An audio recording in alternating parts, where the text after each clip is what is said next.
The main character looked at the white sign. Rising from the ground, he thought that time and disasters, like a huge blade, cuts. Moving through the ruins, he noticed that times of disaster were cutting between old and new civilizations. Having stepped on the wreckage, the guy noted that now human civilization survives in this wasteland. He looked at the high wall and thought that huge fortress walls had been built, but order continued to collapse. The main character said with a serious look that the man said that before the disaster there was a lot of human technology. He asked why everything had disappeared now. Exhaling smoke, the stranger replied that they were in the hands of a few, and humanity's firearms were more powerful than he thought. Many workers stood in front of a huge wall. The main character asked if there was a weapon behind the wall and why not destroy it. Closing his eyes, the man asked how the interested parties behind the wall could refuse this natural class barrier. The plot tells us that when disaster strikes, survival is a must. The military walked through the settlement. The main character covered his face with a cap and hood. The military man asked if he wanted to go to Mount Jing, in which case he should ask Ren Zaiasu. As he walked past the military, he thought that this crowd of mercenaries lacked real combat experience. He wondered if they were heading into the wilds to die. A red light was visible from the forest. The main character was taken aback by this. He looked at the lava clot and saw a message that the breath of death had been detected.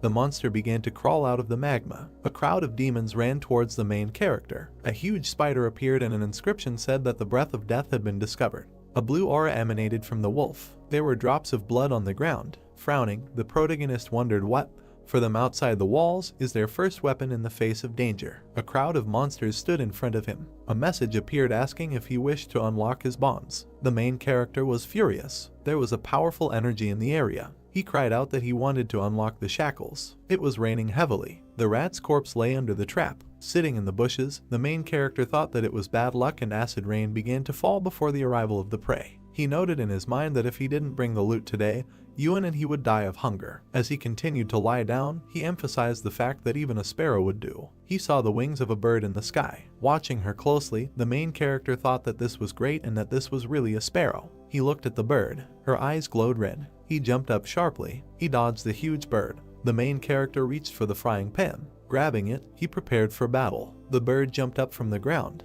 She flew towards the main character. Frowning, he noted in his thoughts that he was fast. He hit the bird with a frying pan. The sparrow fell to the ground. The main character jumped on the bird. He grabbed her by the throat. He broke the bird's neck. Sighing, he said that after waiting all night, he finally got something. Throwing the loot onto his shoulder, he said that it was still early, so he would just go to Lao Wang's store to sell the bird and estimated that he could exchange it for a couple of days of rations. He was suddenly taken aback. Falling to the ground, he mentally asked why now. Closing his eyes, the main character thought that usually this happened at midnight, but this time earlier. A blue aura enveloped his body. He noted and thought that this had been happening regularly since the day he escaped from the wolves, and people in the city said that it was just a headache, but he knew that. The hero felt that he was falling into the abyss. He fell in a dark space. He emphasized that he knew that this sensation was not pain, but pure chaos. As he fell into the abyss, he wondered what was happening. Looking at his hand, the main character wondered if he was conscious this time. He looked at the bright light. Squinting, he wondered what it was. He saw the outline of a palace in front of him. The main character stood on a white floor in a dark space. He approached the palace gates. He opened the doors. The main character began to examine the dark walls with golden patterns. The walls were enveloped in dark energy. He continued to look around with a serious face. As he approached the table, he wondered where he was. Frowning, he looked at the streams of mana. His gaze fell on the table. He asked what was on it. He narrowed his eyes in pain. Red lightning struck in the sky. The bald man was hiding behind a tree. He watched the main character, who was unconscious. Opening his eyes, the main character wondered if he had come to his senses so quickly this time. Taken aback, he noticed in his thoughts that the rain was getting worse and he needed to get away from there. The man took the sword and walked behind him. Swinging his hand, he ordered the prey to be given to him. The main character looked back. He hit him in the face with a frying pan. Holding his face, the guy wondered how this happened and why he became a victim. He noticed that the main character is strong and his movements are very fast. Zio looked at the screen, on which he saw that his task was to transfer the loot to a stranger. He was dumbfounded by this. Turning around, he looked at the bald guy. The guy sat on the ground and cried. The main character stood over him. Holding the bird in his hands, Zio asked if the stranger needed the sparrow. The surprised guy started shouting that he wanted him. The main character gave him the sparrow. The man smiled at this. Zio looked at the screen and saw that the task was completed. A white sheet of paper was flying towards a table in a dark room.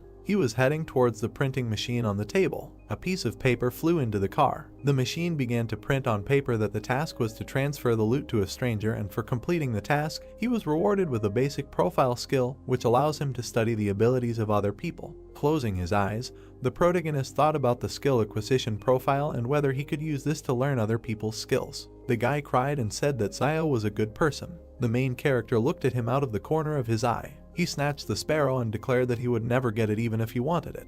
The guy looked after Zio as he ran away. The enraged stranger screamed that this world was definitely heading into the abyss. Sunlight was breaking through the clouds. Zio walked through the dense forest. The main character covered his head from the sun. Beads of sweat ran down his face. He approached the dark gate. Many birds flew over the fortress. Cloudy skies enveloped the settlement. The main character walked among a crowd of people. Many passers-by looked at him with dissatisfaction. They whispered that Zio was back with his prey. Zio looked at them with a dissatisfied face. He grabbed his sword. A man with an angry face walked towards him. The main character narrowed his eyes. A grin appeared on the man's face. The guy grabbed him by the shoulder. With a serious look, he asked the stranger not to contact the main character. They looked after Zio. The guys looked at him and said that he was completely sick. Steam was coming from the high wall. The main character was heading towards a high wall. He approached a small hut.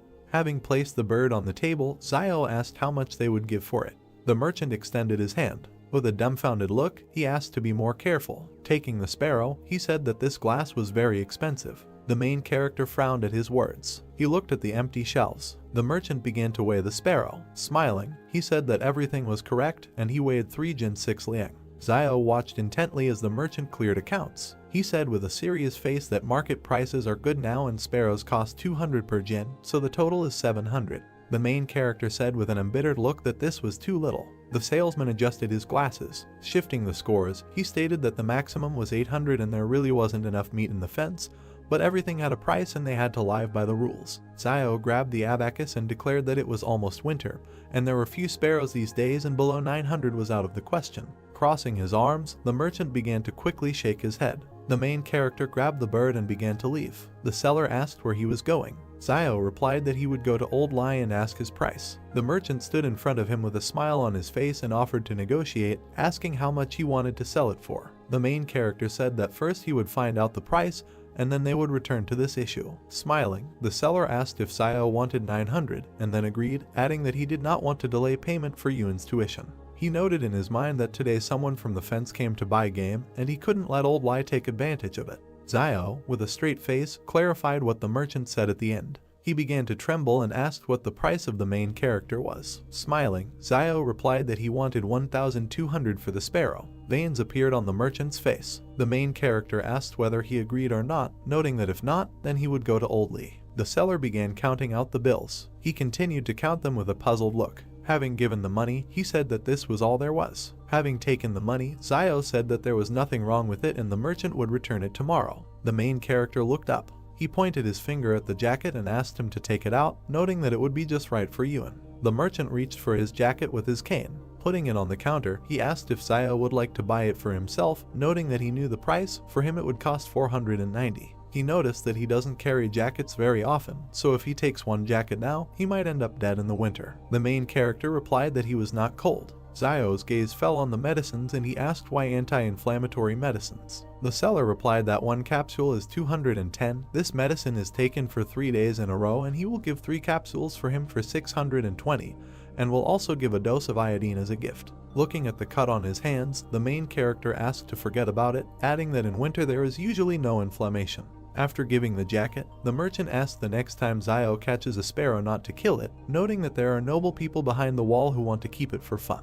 The main character replied that it is possible to live, but it will be more expensive. Zio headed towards the houses. He entered the hut. His brother was sitting at the table. He said with surprise that Zio had returned. Having sat down at the table, the main character asked how things were going with his homework. The brother replied that everything was fine. He just thinks that listening to a school teacher is not as useful as following the main character on a hunt. Looking at Zio, he asked when he could watch him hunt. Looking up, the main character replied that he could be killed at any moment while hunting. He asked if he would rather go to school and study physics and chemistry than hunt. He emphasized the fact that knowledge is the most important thing and in this market town, no matter what chaos happens, no one will bother the teaching staff. Having stood up, Zio thought that it was a pity that training was so expensive, otherwise he himself would have gladly gone to listen. Turning around, he said that he had saved some of the giblets before selling the sparrow so that they could be used to make soup. His brother saw the wound on his hand and reported it. After putting the offal into the cauldron, Zio replied that it was just a scratch. The boiler began to steam. He put the giblets on a plate. He handed the plate to his brother and asked him to eat these giblets. Pushing the plate away,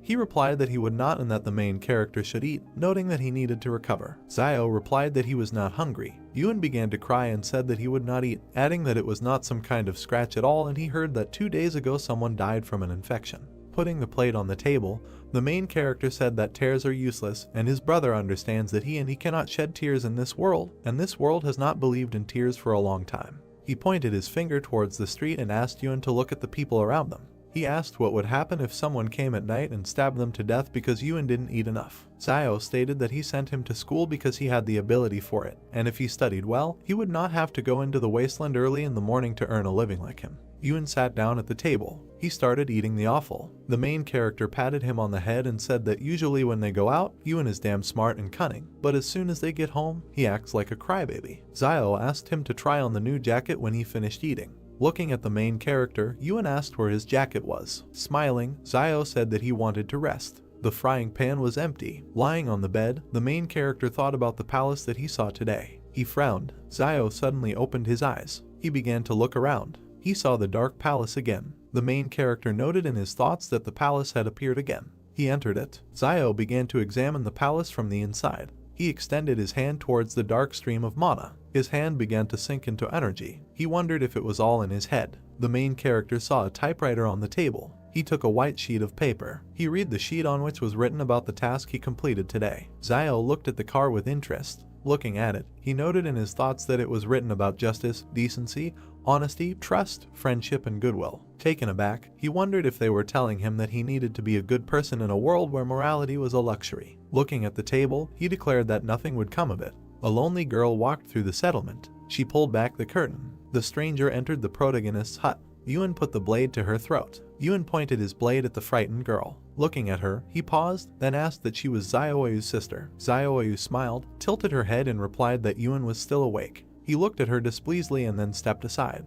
Then the girl approached him and, smiling, asked where Ziosu was. She heard that he was wounded. Approaching the dim fire, Yuen sheathed his blade and replied that the sparrow had wounded him in the arm. Hearing this, the girl nervously folded her hands and looked ahead. She saw the guy lying on the bed, and then she lowered her head. Yuen walked over to the table, put his hands on it, and then raised his head and said that she was 8 years older than his brother, so she didn't need to get so attached to him. Zioyu, blushing, shouted that he was a little tomboy. She thought of them as brothers. After these words, she stepped aside with her head down. Yuen looked at the walls of the room with displeasure, and then suddenly the girl said that okay, she will go home, let Yuen tell his brother that she came by when he wakes up. She began to leave the house, and he watched this event. The girl moved away. Gradually her silhouette began to blur, after which Yuen climbed over the bench, and then he left the house and sat on his knees. He took out his knife and looked around, and then suddenly he noticed something. Someone told him not to constantly bully his sister, it's not easy for her anyway. Turning around, Yuen saw the protagonist in front of him. When he saw him, he said that his sister was unclean. He saw her smoking the other day. Cigarettes are only given out in factories outside the walls. Maybe she got them from some savage. He thinks that she became close to him because Zio could always hit his prey when hunting. Hearing this, the protagonist frowned with displeasure and looked at his brother, and then, lowering his head, he asked who was clean. Getting out of bed, he added that if someone wants to survive in this world, he will not be able to remain pure. All this is imposed by life, you just need to keep your distance from it and not bully. Yuen, looking at his older brother, replied that everything was clear to him now. The protagonist sat down next to him, and he continued to say why he couldn't sleep, couldn't he? With his hands on the floor, Zio replied that he had something to think about. Looking around, he added that perhaps he also has some abilities. Hearing this, his brother said what he wanted to tell him. Zio did not listen to Yuen and, interrupting him, replied that he was not quite sure yet, he needs to try it to be sure. After which he carefully examined the sky. He remembered how he was hiding with Yuen in the forest in green capes. He thought that in the city they say that some people have special abilities, but before he did not believe in it, and only after meeting Liu Yuen did he believe a little in this. That day, Yuen closed his eyes and crossed his arms and said that he hoped he could hit the prey. Seeing this, Zio thought that his ability was this. A second later, the bird began to fall from the sky and he thought it was luck. Looking at the dead crow, he continued to think that, however, making a wish would have the opposite effect, and there would always be some minor illnesses and disasters. Suddenly, Ewan extended his hand upward and pointed his finger at the sky, saying that there were falling stars. Many stars were falling from the sky. Zio frighteningly grabbed Ewan's hands and shouted that he should not make a wish because suddenly it would come true again. Zio was sitting with his hands behind his head when suddenly his brother asked what he thought, why shooting stars fly so fast, that if someone is late to make a wish, to which the protagonist replied that what should he think? They fly quickly because he doesn't want to hear any of their wishes. We are transported the next day to a small building. A man with glasses appears in front of us, with children sitting next to him. He says that they will talk about technology in the era of civilization. Opening the book, he adds that they know what the term technology means. Ewan, covering his mouth with his palm, yawns and replies that he doesn't know what the teacher is saying, so then he should be silent and listen carefully. Zio watches this process through the window, and the teacher continues to say that he will use this example to explain to them what technology is. After looking at the book, he turns to the board. Zio, standing on his toes, carefully looks out the window and listens to the teacher. How suddenly he closes the book. And, looking at the class, he says that they have had enough for today, they need to go home and eat. Afterwards, he narrows his eyes and looks to the side, his gaze is drawn to an empty small window. Suddenly the protagonist turned to the side, the teacher told him that from this day on he could. Zio entered the classroom and bowed, and the man in front of him added that he could stand and listen to the lesson at the door, but he was not allowed to enter the classroom, to which the protagonist responded well. He raised his head and, smiling widely, added that he was very grateful. A plate of soup appears in front of us, with steam coming out of it. The teacher brings it to his lips. Suddenly Zio appears in front of him, holding out a cigarette for him and shouting that he is grateful that he was allowed to stand at the door and listen to the lesson. The man, taking the cigarette in his hands, examined it carefully, and Zio, contentedly placing his hands on his belt, said that he allowed him to listen to the lesson at the door, so he had to show his gratitude, since he had not paid for the training. The teacher struck a match, and then he slowly brought it to the cigarette and set it on fire. Raising his head, he released a large cloud of steam. Looking at his student, he said that in their turbulent times, there were not many students who listened as intently as he did to why he enjoyed attending class so much. The protagonist, looking around, answered, placing his hand on his chin, that learning something new would never be a bad thing, and teachers also enjoy the greatest respect in this hectic world. Then he put his hand forward and pointed his finger at a small bed of vegetables and said that no one would dare steal, for example, the vegetables in their yard right here. He was right. Hearing this, the teacher began to cough, taking in bad smoke. Looking at this, Zio said that he had been worried about one question for a long time. The teacher looked to the side in surprise and told him to ask. Zio imagined a huge city under a purple dome in his head and said that the teacher said that before the disaster, many technologies were available to humanity. Squinting his eyes, he added that why did it all disappear? His interlocutor, releasing another cloud of smoke, replied that this was due to the lack of offspring. Looking ahead, he added that in the post-disaster period, humanity was lucky to survive. How could it worry about learning? Hearing this, Zio asked that it is always possible to retain some information, to which the teacher narrowed his eyes and answered yes. And then he looked at the high walls and added that only this information is in the hands of a few. Zio turned to the wall, looked at her dissatisfiedly, and then said that the information was behind her. After taking a few steps and clenching his fist, he asked that in that case, why don't they destroy the wall? Spreading his hands to the sides, he added that most animals are afraid to attack people while they live together.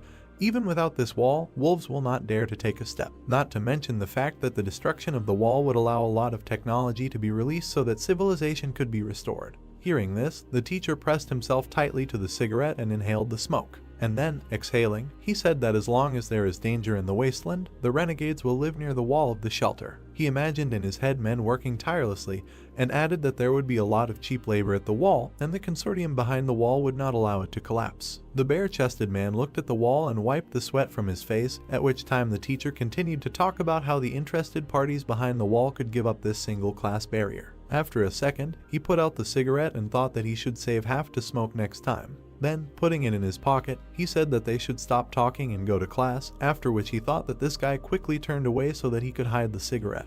Then, walking forward, he added that he would go to change his clothes smelled of smoke, and it would be bad if the students smelled it. For his sake, he said that everything was fine, that he had just inhaled this smoke, and he didn't even tell him to step aside. Hearing this, the teacher looked in front of him with displeasure. Suddenly, the protagonist looked in front of him in surprise and saw a task that said that the pursuit of knowledge is never easy, but what he is taught is what he will teach in the future. We are taken to the classroom. The teacher slowly walks to the blackboard. Zio goes inside and stands at the entrance while the other students inspect him carefully. The teacher, closing his eyes and clearing his throat, said okay, today they will take survival lessons. He, looking ahead, continued to say that they should not think that danger is far away, now their parents are protecting them, but when they become adults, they will have to learn to protect themselves on their own. Hearing this, the students looked in front of them with excitement and began to listen carefully, and the teacher continued to say that next they would talk about what to do if they encountered a wolf pack in the wild. He pointed his finger forward and added to tell him what he should do when he encounters wolves in the wild. Zio, seeing Pa pointing at him, was very surprised, and then, lowering his head on his hand, he began to think, saying that if they meet wolves in the wild, they should try to choose a hill. Hearing this, the teacher smiled contentedly,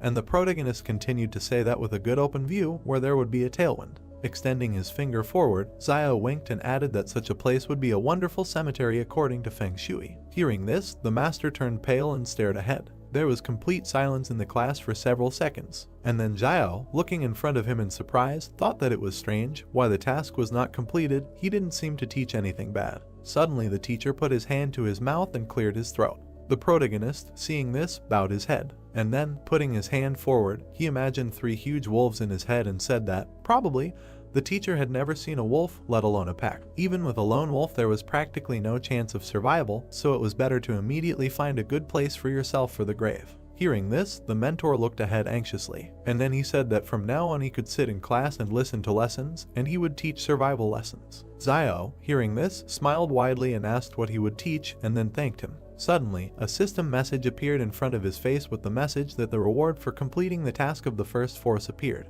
Purple energy appeared around him and his clothes disappeared. Looking at his arms, he thought that he really felt an increase in muscle strength. Clenching his fist and furrowing his eyebrows, he continued to reflect that it seemed to him that the palace was not a figment of his imagination, it had a special power. Putting his hand to his chin, he squinted his eyes and imagined a muscular guy in his head, and then thought that if the strength value of an adult man is 3, before he had 2.5, but if he adds 1. Having looked menacingly in front of him, he continued to think that this is not more than that of an average adult. Smiling maliciously, he thought that in this way his chances of survival in the wild would become even higher. Suddenly, Yuan appeared behind him, and his voice scared the protagonist. Yuan, looking at his brother, said that what he meant was that the teacher allowed him to attend classes at school and invited him to be a teacher. Throwing his hands down, he added that maybe he wanted to make him a successor. Zio, smiling, raised his hand and said that he didn't think so, most likely he just didn't have enough cigarettes. Hearing this, Yuan turned pale and asked if he was serious, to which the protagonist went down to his younger brother and, with a wink, replied that it would be nice to be a teacher. When he gets old, he will transfer this position to him.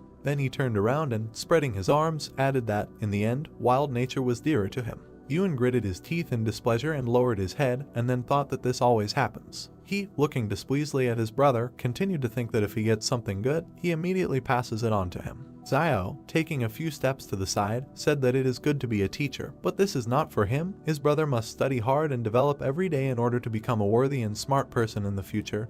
He understands this. Having not heard the answer, the protagonist and the task did not turn around, and then, extending his hand to his brother, he asked what he was doing, let him not lag behind, to which Yuan, running up, said that he was coming. Zio looked down and smiled. We are taken to the soldiers. They walk in an even column past the heroes. One of the fighters, with his hands behind his head, said that he just wanted to take a few days off, and now he was asked to go to Mount Sing. Zio, looking at the squad with displeasure, thought that these people were mercenaries. Passing by, another fighter looked at his comrade and said exactly what.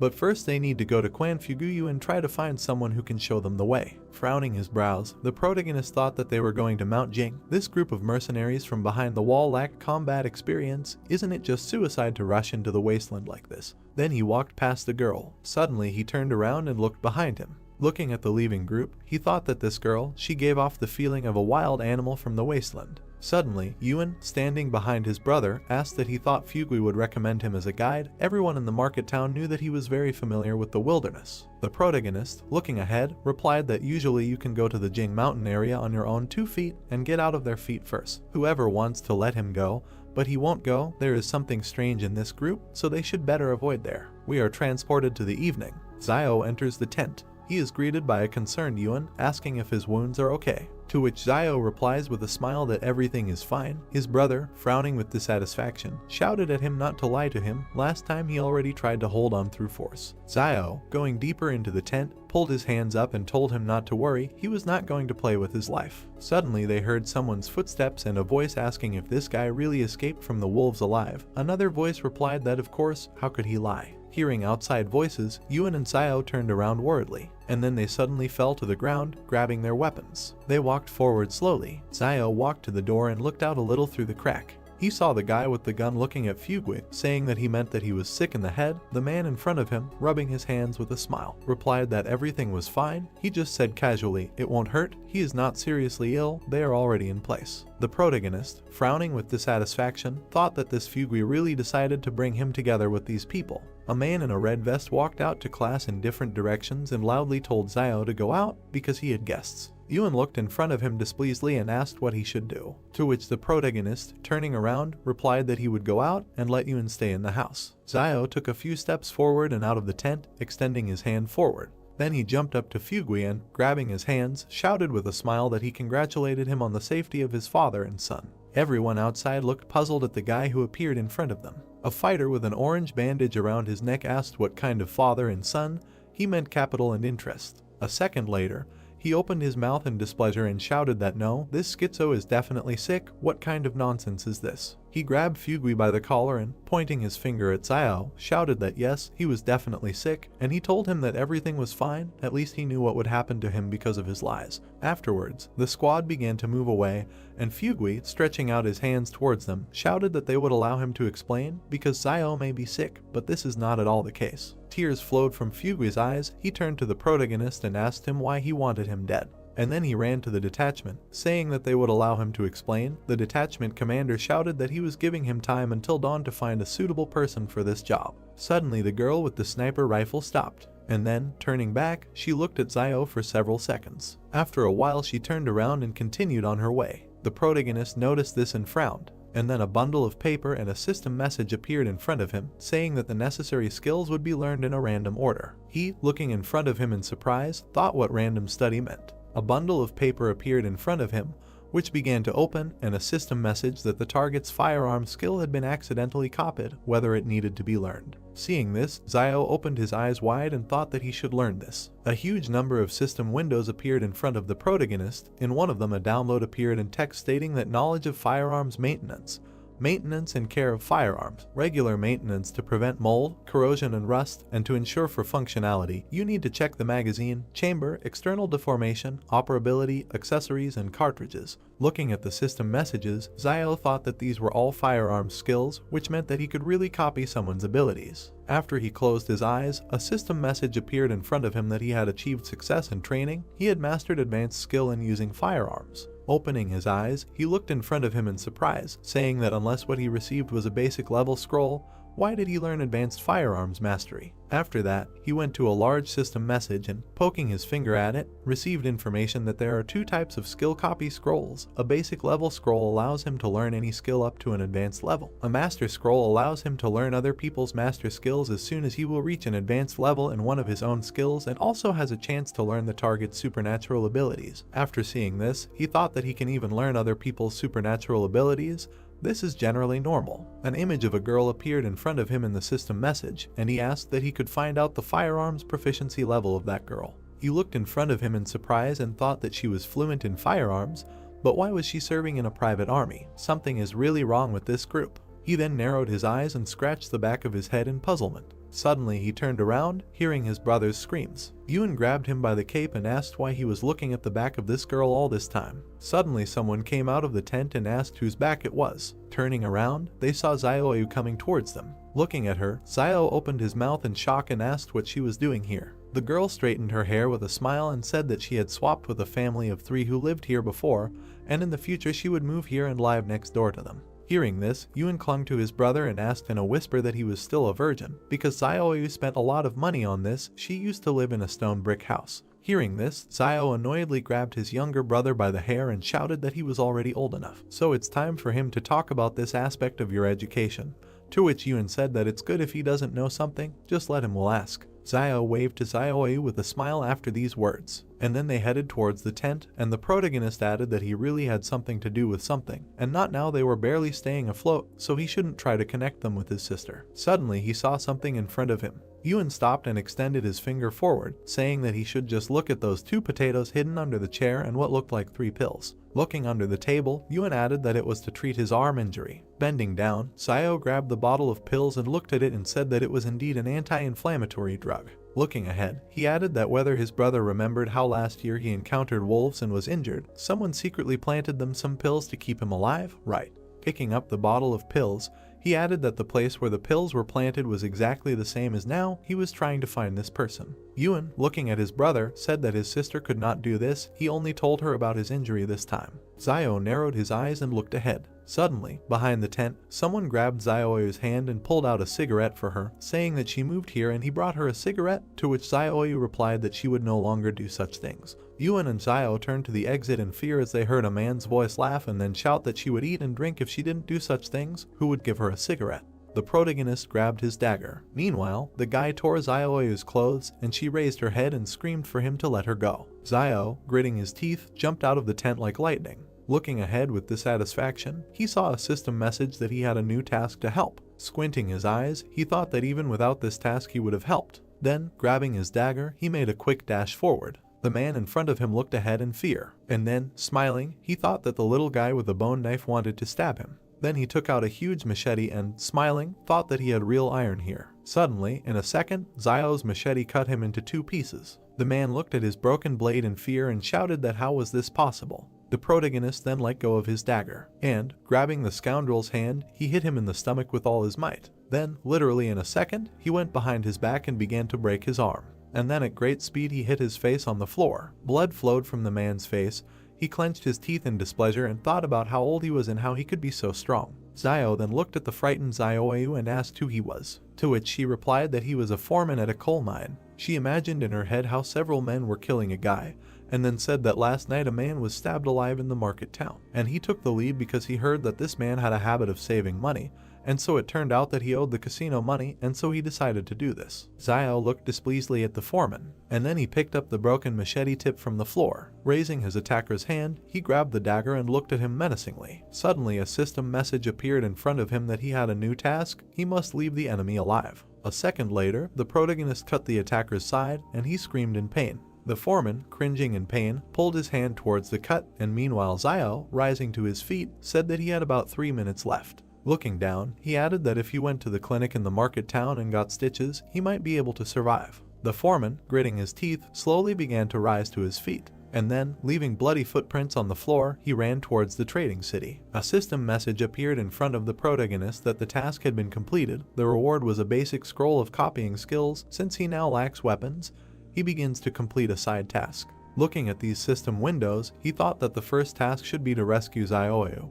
He can't believe that he finished the second one. How did the damn palace make a decision? Afterwards, Yuan approached him and asked that he would simply let him go if he recovered and took revenge on him. He was not a good person. To which the protagonist, smiling, replied that he really still thought that the clinic in their trading city would heal his wounds. Yuan smiled and exhaled, answering that seeing him so ruthless made him feel relieved. Zio then pulled his hand towards the broken blade. Picking it up from the floor, he looked around. He saw Zioyu standing nearby with his head down. Then suddenly she raised her eyes when she heard Zio ask her if she could quit smoking. The girl, looking worriedly ahead, nodded her head several times. Zio began to walk forward, saying that these cigarettes are not very addictive, but as he knows, they add poppy seeds. Strike the floor with your blade. He added that Van also said that their share was very small. Stopping, he added that she could quit if she wanted. Then he grabbed his head and, closing his eyes, added that he wanted to clarify something. Although he was very handsome, it was impossible between them. Zioyu looked at him, puzzled, and then she said that she just treats him like a brother. The protagonist scratched the back of his head with a smile and, laughing, said that this was it. It turned out awkward. A second later, he grabbed his younger brother and, running to the side, shouted that this is what his stupid talk was leading to. Zioyu, watching this, covered her mouth with a smile and laughed. Suddenly a dark space appears in front of us, around which there are many bookshelves. In the center there is a table with a typewriter. Characters are quickly typed on the keyboard, and a message appears on the sheet that a side quest has been opened. The protagonist, smiling, thought that the side quest was a little interesting. A hand lifted a piece of paper over the table. The main character held a piece of paper in front of him. When he began to read the contents, he thought that the task was related to weapons and decided that it would be nice to get a new one. On the parchment it was written that since he lacked weapons, a side quest was opened, which was that he must receive 100 sincere thanks in order to unlock the weapon, and that also thanks could be used to exchange for items. Zio pursed his lips and looked down when he became indignant at the need to collect thanks, and sincere ones at that. The guy's attention was caught by another sheet of paper in the typewriter. It was written on the parchment that one thank you had been received from Zioyu, and that the unlocking of the weapon was 1/100th. Then the main character thought that the palace was quite accurate in its judgment, so he was glad that he saved not an insensitive person. The demon inside the guy rubbed his hands as he thought that it was a pity that instead of gratitude one couldn't collect negative emotions. Otherwise he would have tried so that in just a few minutes the whole city would be filled with negativity in his direction. Yuan was sitting at a table with a candle burning on it. Zio sat on the bed and asked the boy to thank him. Yuan opened his mouth slightly, sweat appeared on his face. He asked his brother what was wrong with him, since he asked so suddenly that the boy was already a little scared. Zio bared his sharp teeth and appeared behind the boy as he told him to speak up and not be afraid. Long dark hair covered his eyes as Yuan thanked the boy for always taking care of him. The main character smiled, clenched his fist in front of him and thought that he did not expect it to be so easy when a system notification appeared that he had received gratitude from the boy. Zio put his elbow on the table, rested his chin on his hand, and asked his brother to say thank you again. Sweat appeared on the boy's face as he weakly thanked the main character. Zio raised his hands to the place where the system alert should have appeared and did not understand why he did not receive anything this time. He pointed his finger at the boy and told him that he had not thanked him sincerely, and asked him to be sincere next time, and then added that sincerely meant it was from the bottom of his heart, and asked his brother to do it again. Yuan, sitting at the table, exclaimed words of gratitude, and Zio, standing next to him, told him that he was putting little feeling into it and ordered him to repeat it. The boy folded his palms in front of him and drawled out the word thank you. The main character crossed his arms over his chest, shook his head and replied that this was still wrong, and that first of all he should experience emotions. Suddenly Zio stretched his hand forward, smiled broadly and said that it worked this time and that he needed to do it again. Tears flowed down the boy's cheeks. He did not answer. A cartoon appeared with Zio and his brother with the caption that 2,000 years had passed. Yuan put his head on the table and asked the main character sitting on the floor if this was his ability, and then said that his abilities had a bad effect on his voice, and Zio at that moment was thinking that after half a night of work, he only got one sincere thanks. The guy grabbed his head with both hands and said that he needed to come up with something else. 2 coins fell onto the wooden table. The main character put his hands on the table and looked up. He took the coin in his hand and looked at it. It turned out that there was a heart on it. On the back was an inscription that she was grateful to him for being with her all her life and for giving her the courage to be who she was, and that she was grateful for what he shared with her as her destiny, and for the flowers that bloom and fall, and the promise that she will cherish them all. Zio raised his hand with the coin to his face as the melody enveloped him. The guy looked back, where there was some movement. He turned around and saw a large metal device behind him. The main character came up and began to examine it while he was thinking about what it was for. Zio saw 2 narrow holes. He looked down and thought about trying to throw a coin there. The guy raised his hand to the slot and placed a coin there. At the bottom of the device there was a shelf into which a black jar fell. The main character took it in his hand, looked at it and thought that it was medicine. That's what it said on the jar, and Zio continued to look at it and wonder if it was possible to tell what the medicine was for. Suddenly the guy opened his mouth and eyes wide. He found himself at home in front of the table at which Yuan was sitting. The boy opened his mouth wide and turned to his brother, asking what kind of magic he had done and why a small jar suddenly appeared in his hand. The main character was trying to open the medicine bottle while he was thinking that since there was only one word written on this medicine bottle, could it be a panacea? He used his fingers to remove the black contents from the jar and decided that it was worth a try anyway. Zio sat down, closed his eyes and brought his fingers with the ointment to the wound. He applied medicine to the cut. The guy gritted his teeth and thought that this was reckless because this substance could be poison. Suddenly, the main character's eyes widened when he realized that the wound no longer hurt. Zio grinned as he held the jar in his hand and thought that the anti-inflammatory medicine needs to be taken for 3 days in a row, but this cream works in one go, and that one anti-inflammatory medicine costs 200, which means that the cost of the ointment, if rounded up, is 100 millions. It was then that the guy decided that he had to figure out how to get as many thanks as possible. A crowd of children stopped at the entrance to the building early the next morning. Two pairs of shoes stopped at a wooden fence. The man with glasses worriedly asked the guys in front of him what happened to them. Zio and Yoon stood with black eyes and their mouths slightly open when the youngest began to talk about what his brother wanted to do. The main character smiled broadly, pinched his brother's cheek, and replied that they were fine, they just didn't sleep well. The man with glasses opened his mouth and asked him if he had thought about what he would say today, because today was his first day as a teacher, to which the guy replied not to worry. The man in the tattered cloak touched his hand to the wooden table while he thought about how they need to find a way to collect a whole bunch of thank you coins, but he doesn't know how to do it. Zio spread his arms out to his sides as the crowd of children sitting in front of him greeted their new teacher. The main character came up with an incredible idea. His hand, wrapped in black tape, reached forward when the guy asked them about how they think it is difficult for teachers to give lessons. The guy closed his eyes and said that everyone can sit in the classroom, but the teacher stands all day. The children began to chatter when they were asked if they should thank the teacher and responded positively. The gray-haired man adjusted his glasses and nodded. In his heart, Zio smiled broadly when in reality he seriously said that from now on, instead of greeting, the children would thank the teacher, but he thought that he had cleverly come up with the idea that the students would thank him. The main character extended his hand in front of him when the children bowed their heads and told the students to try to do it all together because now is the beginning of the lesson.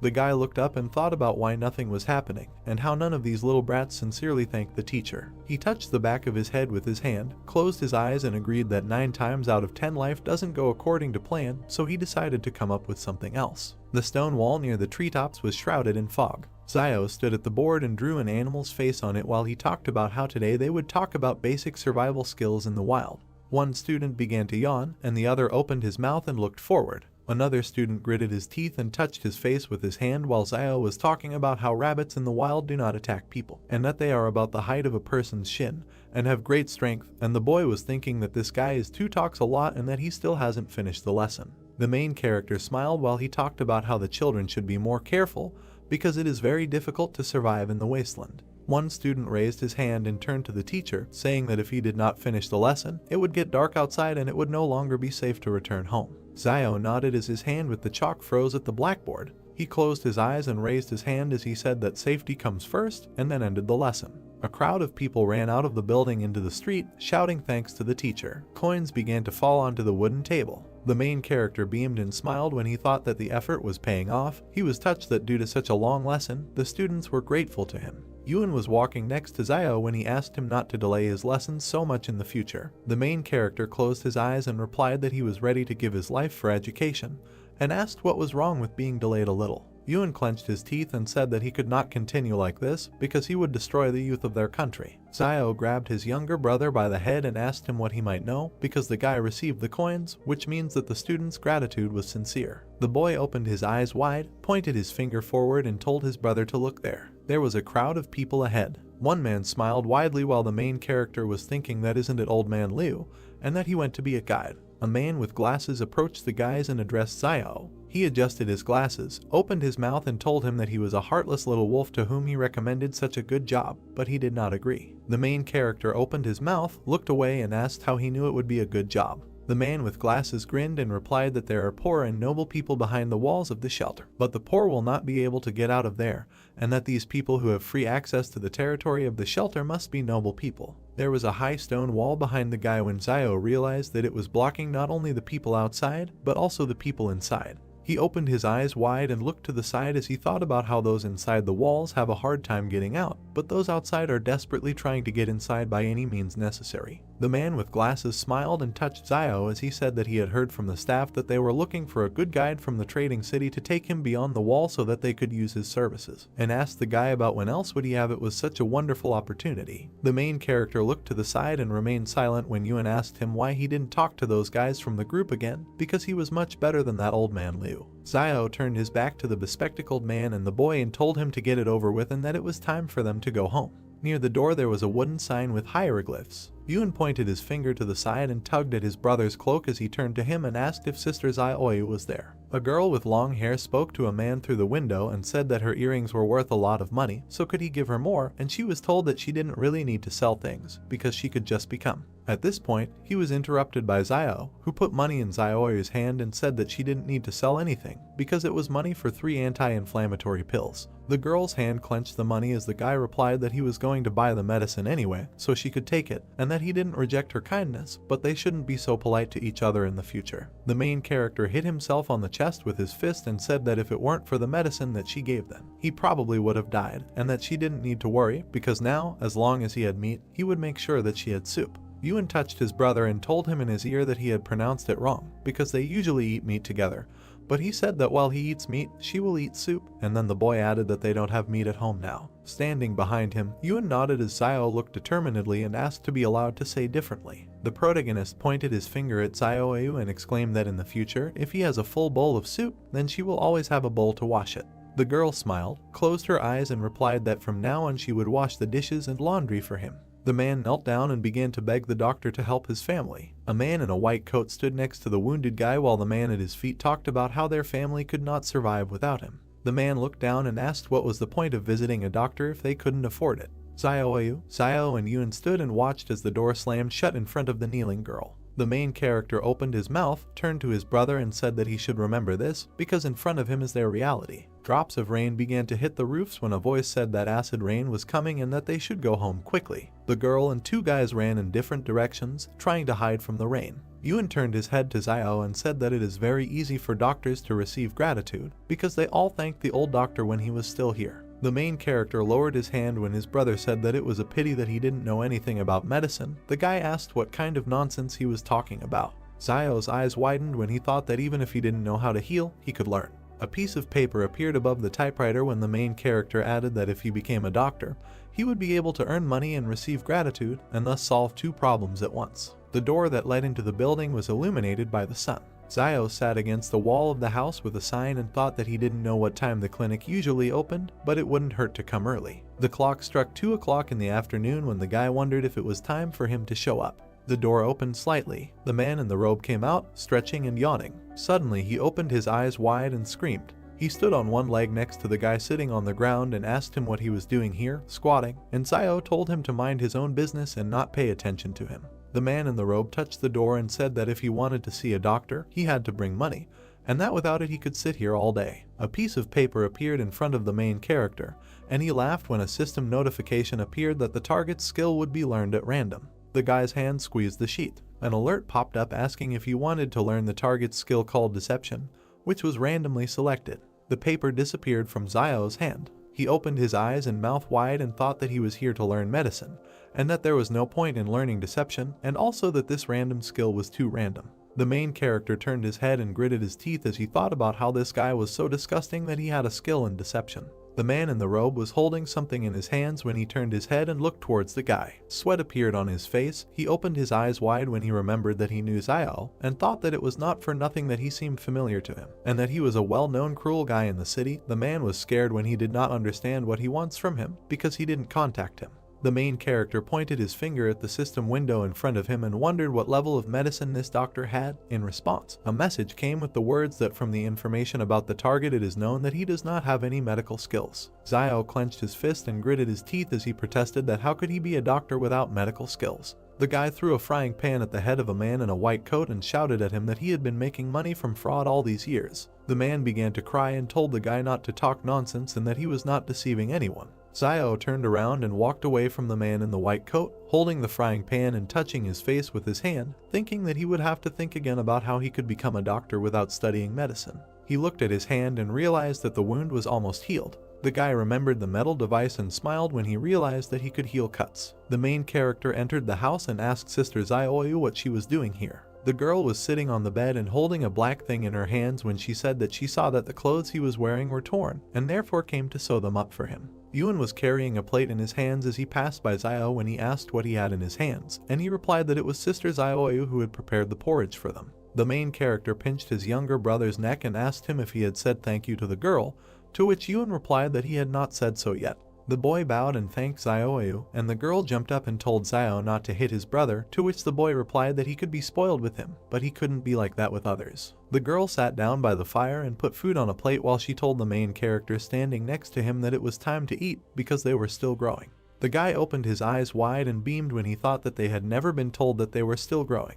The girl handed Xiao the soup and told him to take the food and sit at the table. The guys bring the plates to their mouths with both hands. The main character looked at the sewn item and said that his sister knew how to sew very well, and then asked why she didn't come and help them when they opened a clinic for treating cuts. Things were lying on the table when a voice asked why he suddenly wanted to open such a clinic. The moon was shining above the house and the stars were shining when he replied that she would know about it when the time came. Zio lay next to his brother with his hands behind his head. He closed his eyes. The guy opened the door saying that it was time to look at what he had received over the past few days. There were 3 coins in his hand when he said that he had exchanged his gratitude coins for a bottle of black medicine yesterday, and that he now had 3 left. The main character sat down on the table, smiled and said that 1 gratitude is equal to 1 jar of black medicine, and 1 jar is enough for 3 people, and then added that in this case 1 and 3 is the right decision. He held the bottle in his hand while he thought that the more black bottles he bought, the more gratitude coins he would receive, and that he might be able to unlock his weapon faster. He turned his face to the wall when he decided it was time to sleep.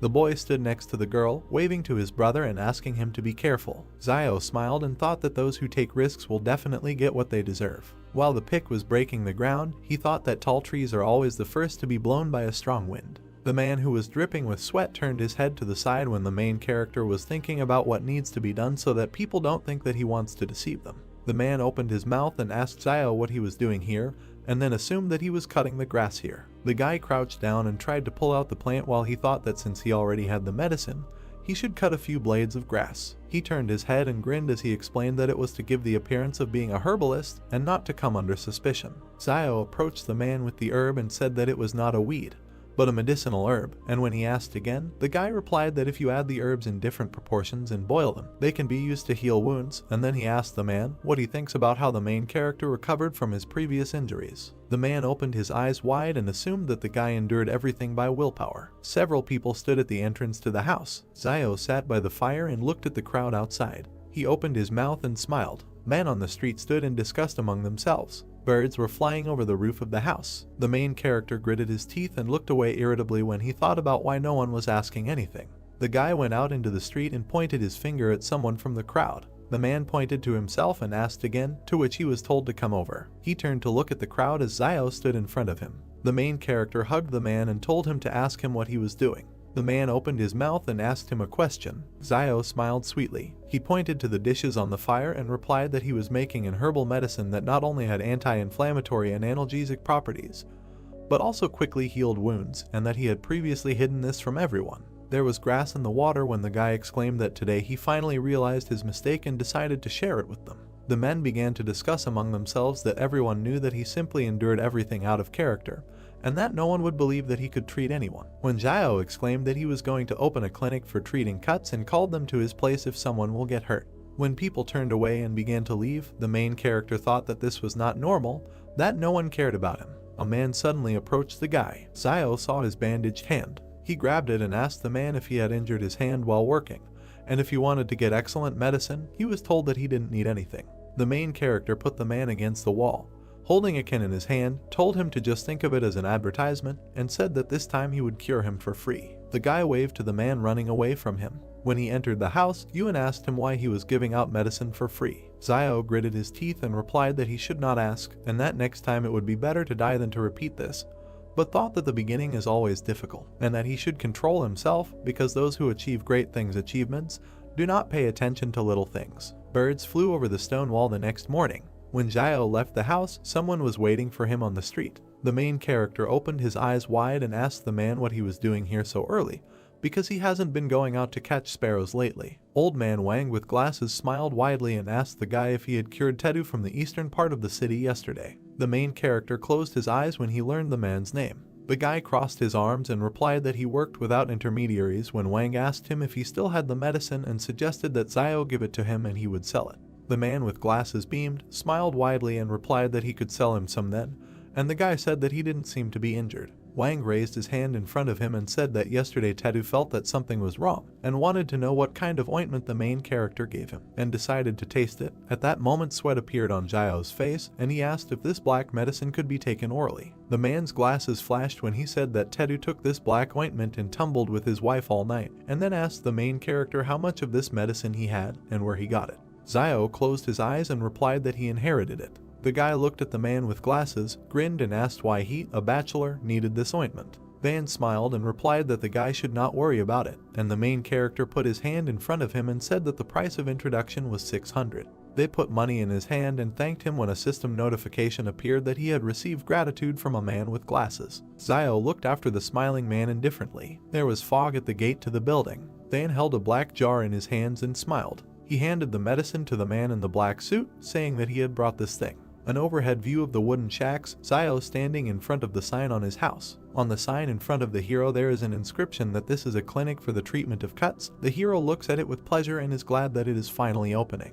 3 pairs of male legs, blood dripping on the ground, someone complaining that he can't do it anymore and that he's in damn pain and can't run anymore. 3 wounded villagers, one is bleeding from his arm, another is holding his shoulder, and the third is holding his leg. The man in the center, in a purple shirt, says that they need to hurry. The hero notices men passing by who are heading towards the charlatan's clinic. A man in a white jacket happily notes that they are already near the clinic. Zio's eyes begin to shine when he realizes that these are his first clients. A task window appears that says that the hero needs to save 3 patients. Zio thinks that he did not expect the first patient so soon. Zio puts his hand on his head, sighing and asking for an apology. He runs up with a sharp jerk towards the men, who have not even had time to notice him yet. Grabs them from behind, jumping on them. The hero throws the wounded near his hut, tying them up. A man in a purple shirt, lying on the ground, asks the hero what he wants. MC stands with a serious face against the sky and says that the doctor at the clinic they were going to see is a charlatan, and he is trying to save their lives. Zioyu leaves the house, looking at what is happening. The hero shouts to her that they have patients to treat.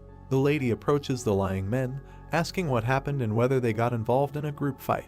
A man in purple, holding his stomach, explains with pain in his voice that the boiler at the factory exploded and that they were lucky to escape with minor injuries and were able to run to them on their own, but someone died on the spot. An exploded boiler, mountains of corpses lying on the ground, smoke coming from everywhere. The hero thinks that in their times, if someone gets hurt, then no one will run to save someone for free. The gloomy face of the hero is close up. He continues his thought, thinking that most likely people will wait for your death and take away what belonged to you. The hero with a satisfied face holds the purple man and looks at his sister, telling her that she first needs to disinfect the needles and sew up the wounds of the men. The sister asks what it means to sew, to which the hero calmly replies that it is like sewing up clothes and it is not difficult. With worry on her face, Zioyu straightens her hair and says that she is ready to do it. The needle warms up in a woman's hand over a candle. The sister inserts a hot needle into the man's arm. The man screams in a frenzy of pain. His whole face is distorted. He turns to Zioyu and shouts that he can understand that she heated the needle to sterilize it, but couldn't she have waited for the needle to cool down before stitching? MC replies with a happy face that everyone makes mistakes sometime. Their nurse is not entirely familiar with the process on her first day and will get better with time. MC sticks his fingers into the medicine, about to take some from the jar, and says it's time for the medicine. The hero with a predatory face turns to the men, saying that his medicine is very valuable, but he will not charge them much and that it will cost them the same as in the clinic, namely 600. Zio hugs the man, holding his medicated fingers over his shoulder. He says that for his work the man gets 2,000 or 3,000 a month, so he should be able to pay 600 for his life. The man, clearly afraid of the hero, says that I agree, the hero just needs to go easy on him. One of the patients stands up from his seat with a sharp movement, preparing to run. He runs out of the shack, attracting the attention of his colleague and hero, who says that escaping from his clinic is not so easy. The man in the gray shirt is also about to give up, but the hero grabs him by the shoulder, saying that the patient has escaped and Sister Zioyu needs to sew up the wound of the man in gray first. Zio runs out of his blade at great speed, catching up with the escapee. Zioyu, folding his arms on his chest, asks the man in gray if he also wants to run away, and if he also wants to run, then she will sew him up later, to which the man, looking down glance, replied that no, he would not run and let his sister stitch it up. An escaped man leans on some shack, breathing heavily. MC grabs the man who thought he had gotten away and says that it's good that he runs fast. The man turns around in horror, and his brain begins to work at increased speed, trying to comprehend what is happening. The hero asks how far the man is going. With a dissatisfied face, Zio towers over the man and says that it is time for them to go get treatment. The hero carries a man on his shoulder, where 2 people are already lying calmly, resting on a mattress. He says that they have returned. Zioyu sews up the hand of the man who was just brought in. He sighs, enduring the pain. The 3 of them lie on the mattress. The escapee notices that nothing hurts anymore and it seems that the medicine is really working. The task window reports that the task is completed and the hero's reward is 1 point each of strength and dexterity. A task window pops up in front of the hero, where it is written that his new task is to cure 10 patients. The hero thinks that this turns out to be a chain of tasks. Night falls and the crescent moon glows brightly above the shack. A view of a shack with a light on inside and someone shouting that something terrible has happened and that wolves have broken into the town. Zioyu and Yuen wake up and try to understand what happened. The brother asks MC if the wolves will come to the trading city. Close up of the hero's serious face, he says that wolves are smarter than you might think, so they won't risk coming to the city. The wolves surround the plant, and the hero says that they were most likely attracted by the bloody smell in the place where the boiler exploded. MC says with a straight face that after all, they have a wall standing behind them to support them. Yuen looks at his brother blankly. The view moves away and the younger brother asks how Zio survived when he met the wolves and says that he never told him that. The hero closes his eyes, thinking how to answer him. But they are distracted by a loud scream that scares them both. Someone shouts that they need to gather everyone and that no one lags behind. The hero quickly raises his hand to the burning incense in his home, while someone's voices say that the enemy has been discovered outside. MC extinguishes the candle and he and his brother stand in pitch darkness. Close up of MC's tense face. Yuen asks what is bothering his brother. The hero's back. He gloomily asks what will happen if one day the wall collapses. The sister, screaming, asks if the wall can even collapse, to which the hero replies that he doesn't know, but notes that there is nothing eternal in this world. The gates open and the wind rushes out of them in a furious stream. A crowd of armed people in camouflage uniforms, armed with rifles, emerges from the gate. Close-up of soldiers passing by shacks. The brothers peek around the corner of the door of their shack. Yuen asks if the soldiers have weapons on their backs, to which the brother replies that the younger one should not ask too many questions. Offended and dissatisfied, the younger one asks if he still has marital status in their house. Without looking back, the hero with a serious face replies that the younger one should not think about it too much, and that his place in the family is simply to live. Two soldiers walk behind each other. The one in front stretches his back, asking if they can't just go back if only a few people died in the factory, and complains that they will now have to kill wolves all night. The second soldier walking behind, shouting, replies that he should shut up, because this is a task from above and he needs to stop complaining. But the one walking in front, carefree, answers, asking what his colleague is afraid of because the officials do not hear them, and they, most likely, are still in bed with women. A close-up view of the weapon that is hanging on the soldier's back. MC thinks that his study skill is very useful and he knows everything about their weapons, and that once he can get his hands on the weapon, he will immediately be able to use it. View of the ever-retreating soldiers walking among the shacks. The hero, coming out of the corner, tells his brother that he is going to Sister Zioyu this evening and that he will return when Zio returns. Yuen shouts at his brother's back, asking where he is going.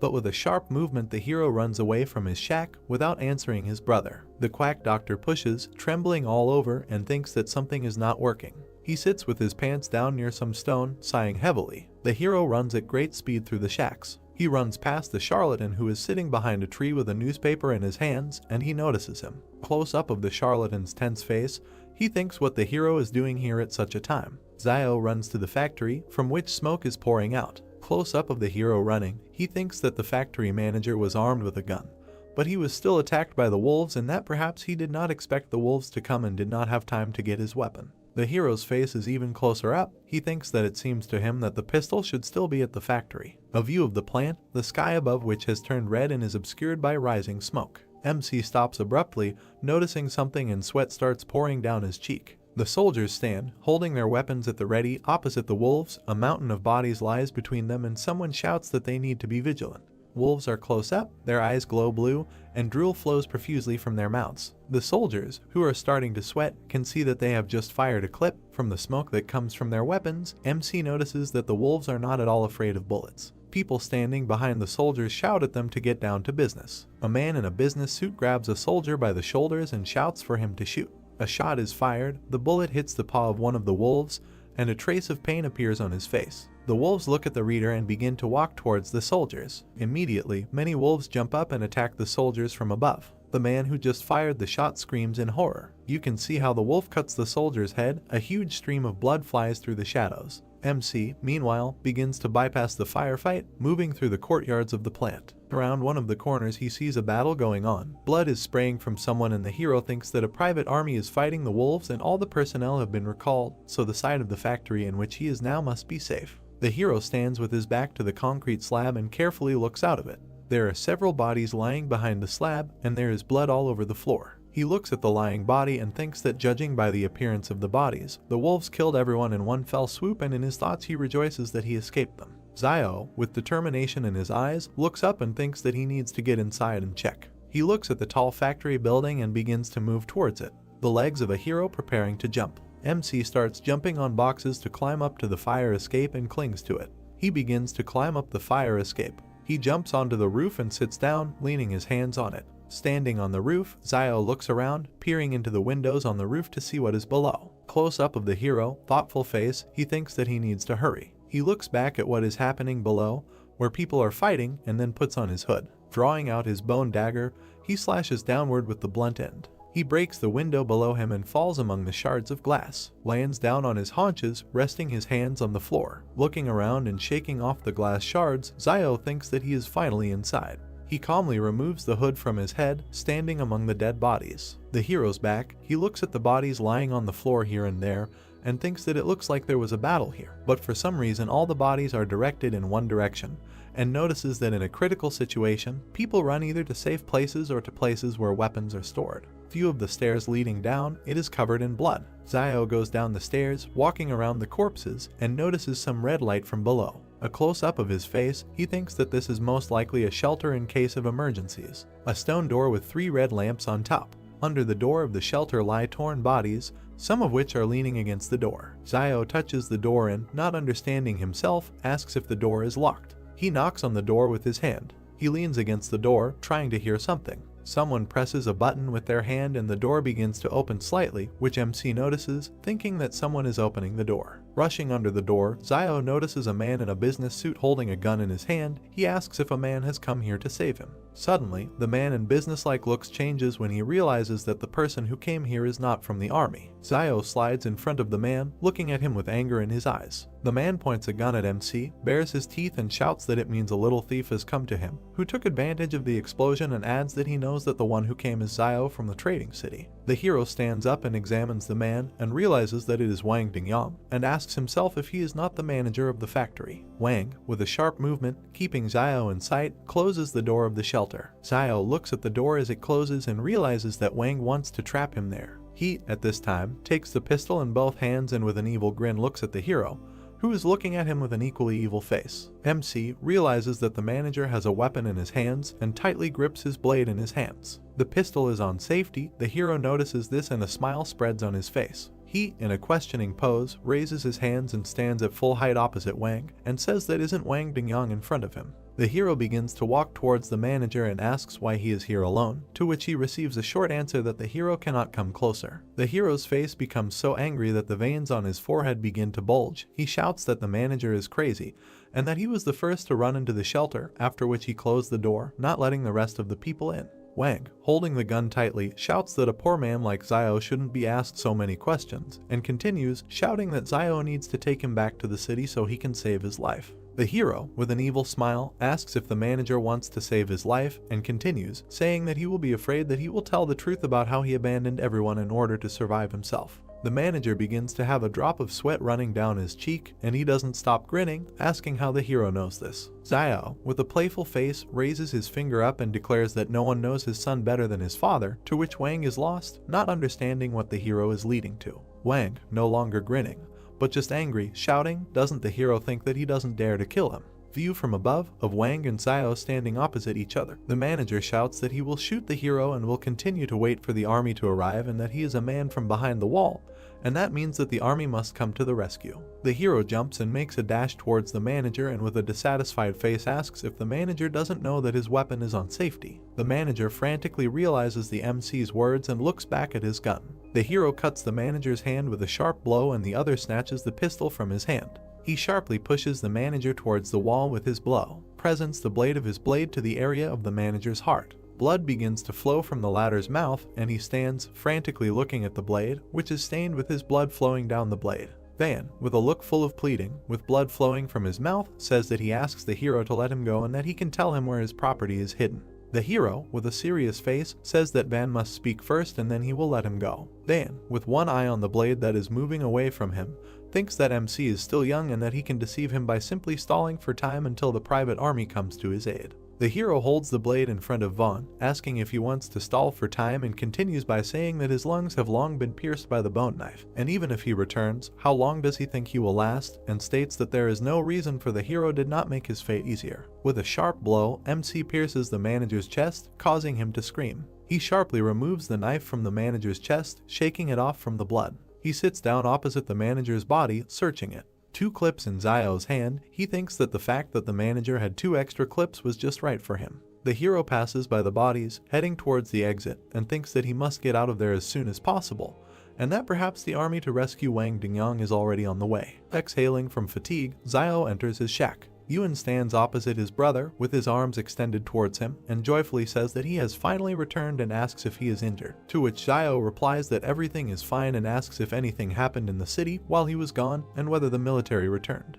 Yuan grabs and examines his brother's hand, saying that some of them returned with some wounded, to which the brother is indignant, saying that he shouldn't be touched and that everything is really fine with him. Zio sits down at the table and pours himself some water from the kettle. The younger one tells him that they also brought the corpses of their teammates and wild wolves, and that the remaining people are said to have continued on their way to the factory. Zio takes a sip from his glass, thinking that it seems that guns still have a deterrent effect on wolves, and that against a private army with guns, the wolves' chances of winning are still too low. Soldiers enter the settlement in cars. They get out of the car, shouting that everyone needs to get out. People come out and look at the soldiers, wondering what is happening.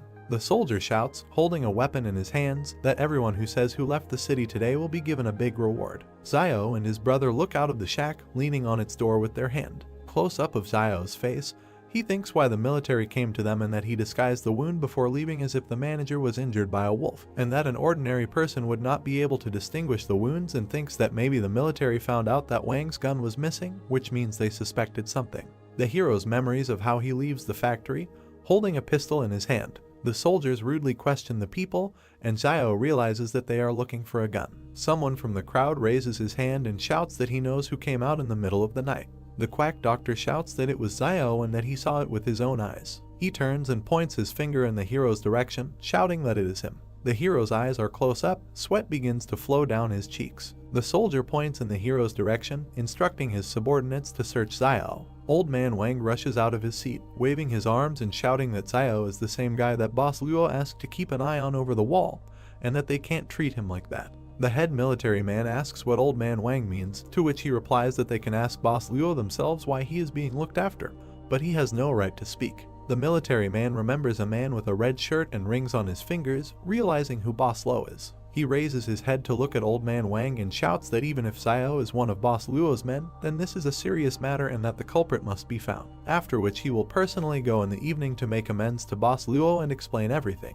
The soldiers grab MC, they run their hands around, looking for something under his clothes, which displeases Zio. The military tries to enter the brothers' shack and Yuan, clutching a knife, shouts that they cannot enter. But the older brother looks around, shouting to him that he needs to let the military through. The younger one has a confused face and is trembling. The charlatan smiles, looking at what is happening, and grins. The soldiers enter the shack and begin to search for something in it. The younger one, looking from behind the door, watches as the soldiers throw things around in search of something. He clenches his palms and prays that they won't find anything.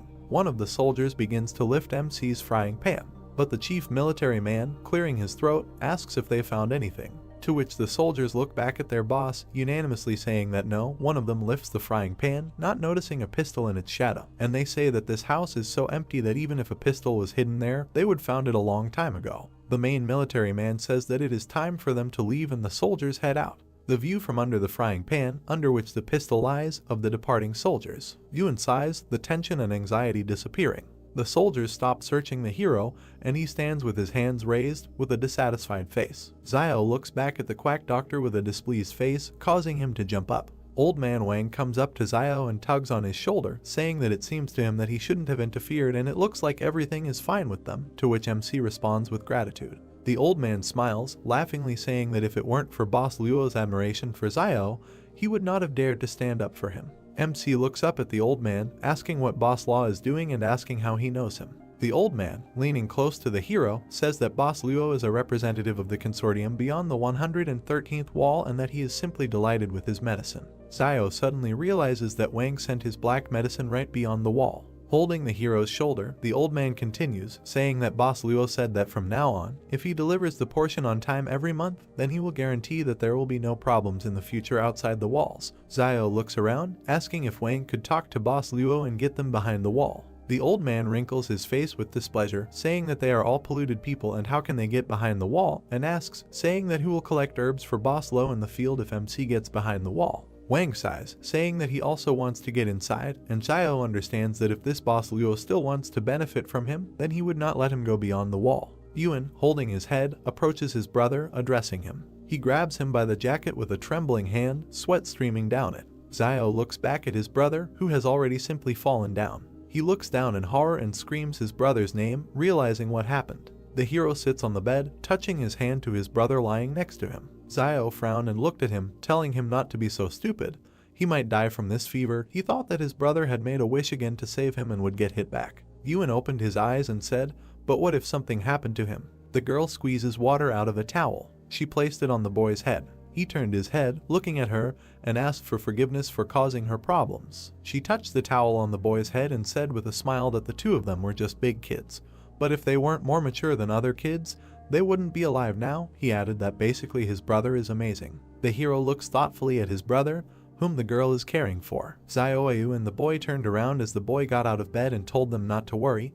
He would lead them all to a good life. A doorway, a faint light inside the hut, a basket hanging on the wall. Yuan asked if it was really him. It was so cheesy. The sun illuminates the entrance to the house. The guy bent down, moved the fabric hanging over the doorway with his hand, and held a bucket in his other hand. He raised his head with a question. They called out to him and congratulated him. A man with glasses stands in front of him, holding a box in his hands, smiling, and asked if he hadn't heard that Tong was scared to death last night and ran away with the money, and now he is the only doctor in the city. The man extended his hand to him, said that the manager behind the wall had allocated Xiao Tong house, and he could move there today. He added that he had prepared a small gift for the brothers. The guy was surprised. The man put a box in his hands and said, "They are growing, so let them eat this to support their bodies." Xiao asked what it was. He opened the box. There was a nest on a white cloth. The man explained that this was a swallow's nest, which he had kept for many years. It was an excellent tonic. The guy took it with 2 fingers, looked to the side, said that he heard teacher Zhang say that swallows' nests are held together by liquid, and that he thought that ordinary water should not be so viscous, so most likely the swallow uses for this your saliva. The man raised an eyebrow, sweat running down his face, looking puzzled. Xiao, with a sly smile, hands the nest to the man. He put his hands forward, loudly said that he should not give it to him and not be so disgusting. He added that there is also a bloodbird's nest, and asked what her nest is made of. Then, as he thinks, the hero suggested that it was from sputum with blood, and admitted that he was just joking. Let him not pay attention. The man put his hand on the guy's shoulder, suggested without further ado that he get straight to the point, said that Xiao had not gone to buy herbs for the last few days, so that black medicine should soon run out. He asked if this was so. The guy looked at him thoughtfully. The man shuddered. Xiao said, "Didn't he buy it recently?" He pushed the hero away with his hand. The hero smiled. He said loudly that the guy knew that he bought it for the big man behind the wall. Xiao turned away. Picking his nose, the man raised his fist, asked him not to pretend to be stupid, because without him sending the medicine, the hero would not have been able to get the clinic for almost nothing. The hero has a small black cylindrical box in his hand. He offered 12 for it. The man snatched the box from his hand, putting money in another, shouted that it was sold, in a notification of gratitude from Wang. Van leaves, waves his hand at the guy. The hero thought that he was quite interesting and sincerely thanks him. The man advised him to pack his things and move. Many have already had their eyes on that brick house. The hero with his younger brother and girl approach a brick house. They stand in front of the door. On the left there is a wooden table with an inscription. They entered and looked at the wall where the red tapestry hung. The boy pointed his finger up and asked his brother to look at the banner hanging in the center. There is an inscription embroidered on the banner with golden threads. Xiao squinted and read, "Skillful hands bring it back to life." He frowned. A screen appeared with a quest chain and a question asking if he wanted to continue rescuing 10 patients. He agreed. He turned around. Behind him a man put his hand on the shoulder of a woman in a pink jacket. They need a doctor. The guy turned to them, folded his hands, smiling broadly, and asked what injuries they had. He allowed himself to tell them that it was the right decision to come to him. The man put his hand on the woman's stomach, said that this is wonderful. His wife is 4 months pregnant. This morning her stomach suddenly hurt a little. He was afraid that something had happened, so he came for advice. The guy, smiling, hesitantly asked for advice. He was petrified when he realized she was pregnant. He closed his eyes, hand on his chin, frowned, thought this was a little difficult. The couple became nervous when the guy asked who to save, the mother or the child. The man clarified, to save. They closed their eyes, knitting their eyebrows, misunderstanding and fear on their faces. They fell upside down. Zio scratched the back of his head, apologized with a smile, said that he knew nothing about gynecology, and it would be dishonest for him to continue to deceive them. He put his hands on the shoulders of the couple standing opposite him, said that they could borrow a few books from Mr. Zhang at school, and should not take any pills. He remembered that pregnant women should not take medicine. If they still don't understand something, they can ask Teacher Zhang. They looked at each other in bewilderment. The guy waves his hand, wishing all the best. The man looked around awkwardly. The woman admitted that she felt Zio was a little better than the previous doctor, who was afraid that she would not buy his medicine when she was sick last time, and in the end she did not feel better even after taking it. They bowed, thanking him. The guy looked up in surprise. On the glowing screens both thanks were from the woman. He closed his eyes, lowered his head, did not expect that with a little hint he would earn 2 thanks just like that. He goes back into the house and decided that from today he will treat what he knows, and what he doesn't know, he doesn't know. The boy takes away a basin of water. Zio examines the hand of the man lying on the bed. He told him to be patient, called his sister. 9 out of 10 patients were saved. The girl sews up a wound on her hand. He shouts that it hurts a lot. The guy bowed to the man and the elderly woman, wished them all the best, let them come again. They stuttered and answered, okay. He thought, is it normal to say something like that to a doctor? They bowed. Zio waved his hand, told the man when he returned, let him tell his mother to drink more boiled water. He received thanks from the man and a reward of 1 strength. The task of the next stage to save 20 patients. Zio stands with his back against the dark blue background, thought that the difficulty had increased again, and asked the palace for his current strength and agility scores. A guy in a room with blue walls with gold ornaments, on the screen strength 5.5 and agility 4.1. He thought, not bad. Yuan holds a box of surgical instruments and said to his brother, why don't he treat all these patients? It's also money. The guy raised his hands, put the bottle on the top shelf, asked what he would do if he didn't know how to treat them. Complicating their illness would be even worse. He held his hand on the shelf, looked back, added that the previous doctor also did not know how to treat, but still treated patients. Palm on the cabinet, looking at his brother standing opposite. He said that they cannot follow his example. What happened to him now? No one helped him when he was in trouble, so it is important to have at least a drop of humanity. Yuan looked up, frowned, and objected that if something happened to them, then there would be no one to help them. Now many would only be glad if something happened to them. Zio put his hand on his shoulder. He bowed his head and tried to break free, but his brother held him tightly. Zio leaned towards the boy and said seriously, don't let the sadness of their age become his sadness. Yuan furrowed his eyebrows, a bead of sweat on his face, looking at him. A man looked out from behind the door. The hero turned his head, was surprised, and he turned to the doctor. A man in a blue jacket stands with his shoulders raised, timidly said that he seems to have a big problem, asked to look at it and leave everything a secret.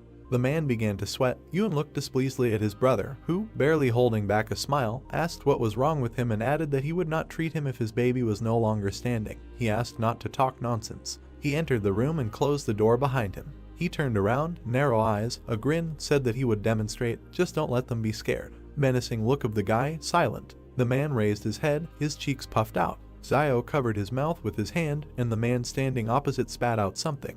There is a large glowing bubble in front of the hero.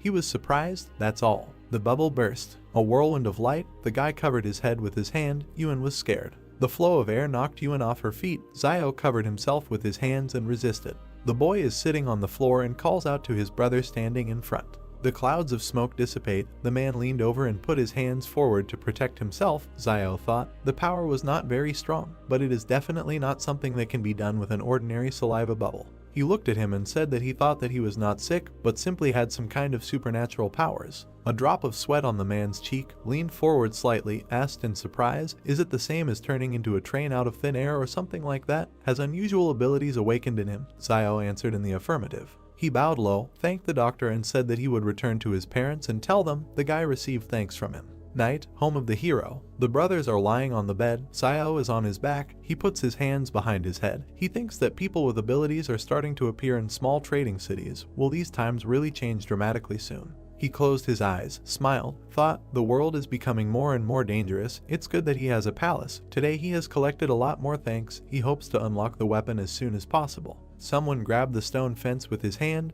There was a rustling sound. The guy sat down on the bed and became wary. A group of men climbs over the fence. They jumped to the ground. A shadow fell on them and they looked up. In front of them, Zio with glowing red eyes crossed his arms over his chest and said hello. They were scared and screamed. The guy kicked the man below the belt. He fell to the ground, others stand nearby, looking at the hero. The victim raised his head and shouted, "Why did they get up? Let them attack." They raised their fists and went at the hero. Xiao looks at them with a stern look. A month in the sky, a house behind a stone fence. They fell to their knees in front of him, touching their heads to the ground, asking for mercy and to spare their lives. He raised his head, looked down, and asked who sent them here. Soldiers in camouflage with bulletproof vests and weapons. One of them knocks on the door with persistent requests to open it. Xiao turned his head, gritted his teeth, and thought about who else was brought here, that everyone couldn't sleep in the middle of the night. The guy opened the door slightly. The man said that there was a search order. The soldiers are perplexed and silent. The guy asked what it was. Xiao stands at the door with a banner around his neck, smiling, asking if he can find out why they are all gathered here so late. The soldiers laugh.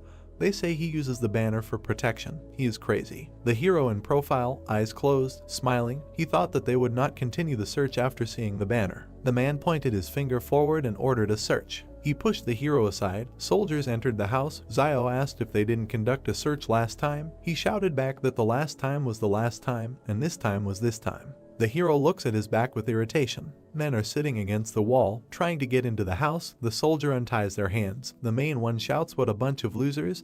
They were sent here to look for weapons, and not only did they not find it, they were also captured. He looked back at Xiao, who turned his head to the side, humming a song. The man said with a serious face that his name was Wang Qinjiang, and if Xiao wanted to express his dissatisfaction through Boss Luo, let him say his name. The guy smiled nervously and said, "Oh well, did they do anything?" He wondered if this person might have something to do with Wang Dingyang.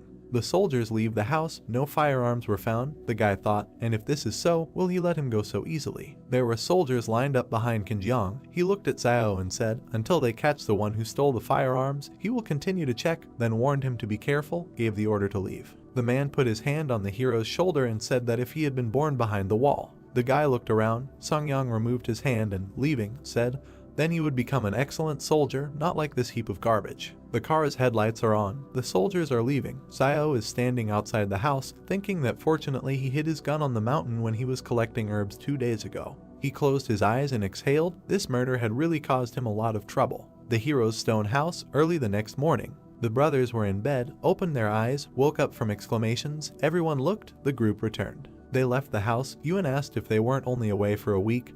Why did they come back so soon? Xiao guessed a week or so. People are getting out of a military SUV. In front is a soldier with a bandaged hand. The boy said they were all clean and healthy before leaving. Now, one is dirtier than the other. Xiao thought that in such a time they would not have reached the foot of Jing Mountain. The only danger that could stand in their way was wolves. The wounded are passing by the hero. He thought that the wolves came here just at the time of their departure. What did they encounter then? He looked to the side and noticed that, judging by the extent of the damage, only his clothes. Among the soldiers, there was a girl with long dark hair and a cap and hood, her hands in the pockets of her jacket. He thought she was completely comfortable with weapons and seemed to really be much better than the rest. Yuan, standing next to the guy, looked to the side and asked if they were going to Old Man Wang. "The jeep is at the fruit stand," he replied. Most likely, after all, his recommended guide seemed to have returned back. Something must have happened to him along the way. A girl with long white hair with braids and dark glasses, a short top and a skirt and a robe, took off her hood, indignantly said what kind of guide he found for them. They drove around for 3 days and didn't even find the right direction. Van asked in fear, "And then what? Where is he now?" The guy watches their conversation from afar. She replied that she doesn't know. Something bit him in the river. When they found him, he was already cold. Xiao thought the river is outside the city. He had never heard of anything like that. The girl pursed her lips and looked at Wang, who said that he told her right away that if she wanted to get to the mountain, she had to find Xiao. And she didn't believe him then. But now the guy doesn't have time to work as her guide. He still has to work for Boss Luo. She asked if he had a relationship with Boss Luo. She frowned. There were wavy lines from her head, and asked if he was talking about that boy who was not okay with his head. The man replied that yes, it was him. The heroes are standing opposite each other. She asked, "Only he can transport people across the mountain?" Van answered, "Right." The man waves his hand at her. The girl and the soldier get into the car. She shouted, "We need to go back behind the wall." Van thought with relief, finally leaves. He turned his head and noticed Xiao. The guy goes into the house. The man puts his hand forward, runs after him, saying that this time he helped him get rid of the group, and they should thank him for that.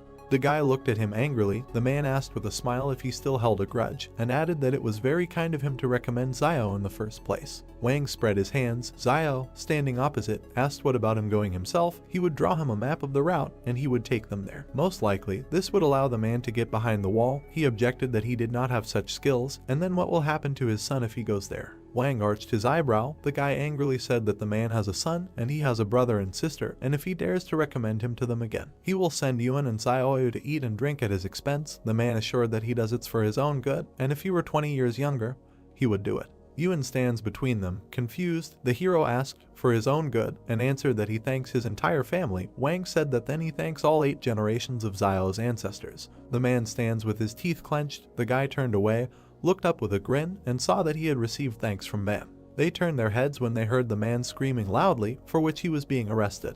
The soldiers lead a man in a blue jacket by the arms. He asks to leave him alone. His mouth was slightly open. The hero looked to the side, asked what they wanted. Van replied that he didn't know. The guy wondered if someone else had discovered this man's ability to spit bubbles. The soldier pointed the machine gun at the civilians and ordered them to retreat. Frightened, old man Wang asked what was going on there, noting that although this child was a little mischievous, he had not made any big mistakes. The soldier pointed a gun at the merchant and ordered him to get off the road. Van fell on the main character. Xiao wondered why they captured Zhang Beijing. Frowning, he wondered if this had anything to do with superpowers. Lowering his head, the merchant declared that it was all over and the boy was finished. The main character asked why he said that. Xiao's face was surprised. Man reported that he heard that last night this guy demonstrated his superpowers, and his rat friends reported on him.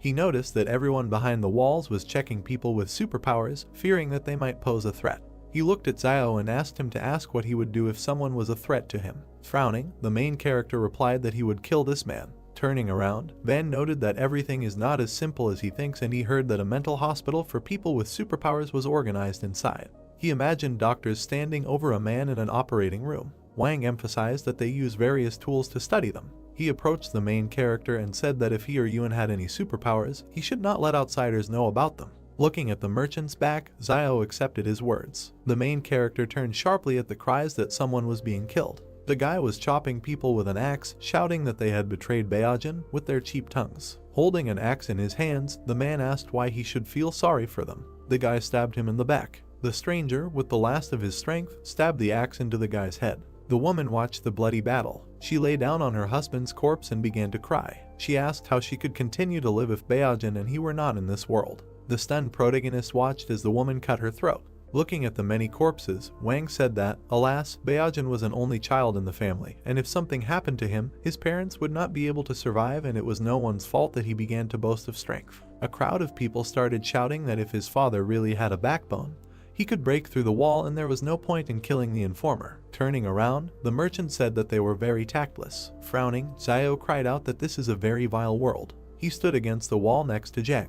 Looking down, the main character stated that today he would like to tell his students about how to confront people. Holding a cigarette in his hands, the teacher replied that for many years, he taught them to resist the natural environment because he did not want them to consider their own kind as imaginary enemies. Looking away, he noticed that he already knew what happened today. Frowning, Zhang said that the misfortune of others should not concern them. He suggested we talk about it. Xiao thought about it. He looked into the classroom. Taken aback, the main character wondered what they were doing. A crowd of children stood around Yuan. Xiao asked in his mind whether his superpower had been revealed. The girl stood over Yuan with a dissatisfied look and asked him to talk to Xiao so that he would not delay classes, otherwise she would complain about him to teacher Zhang.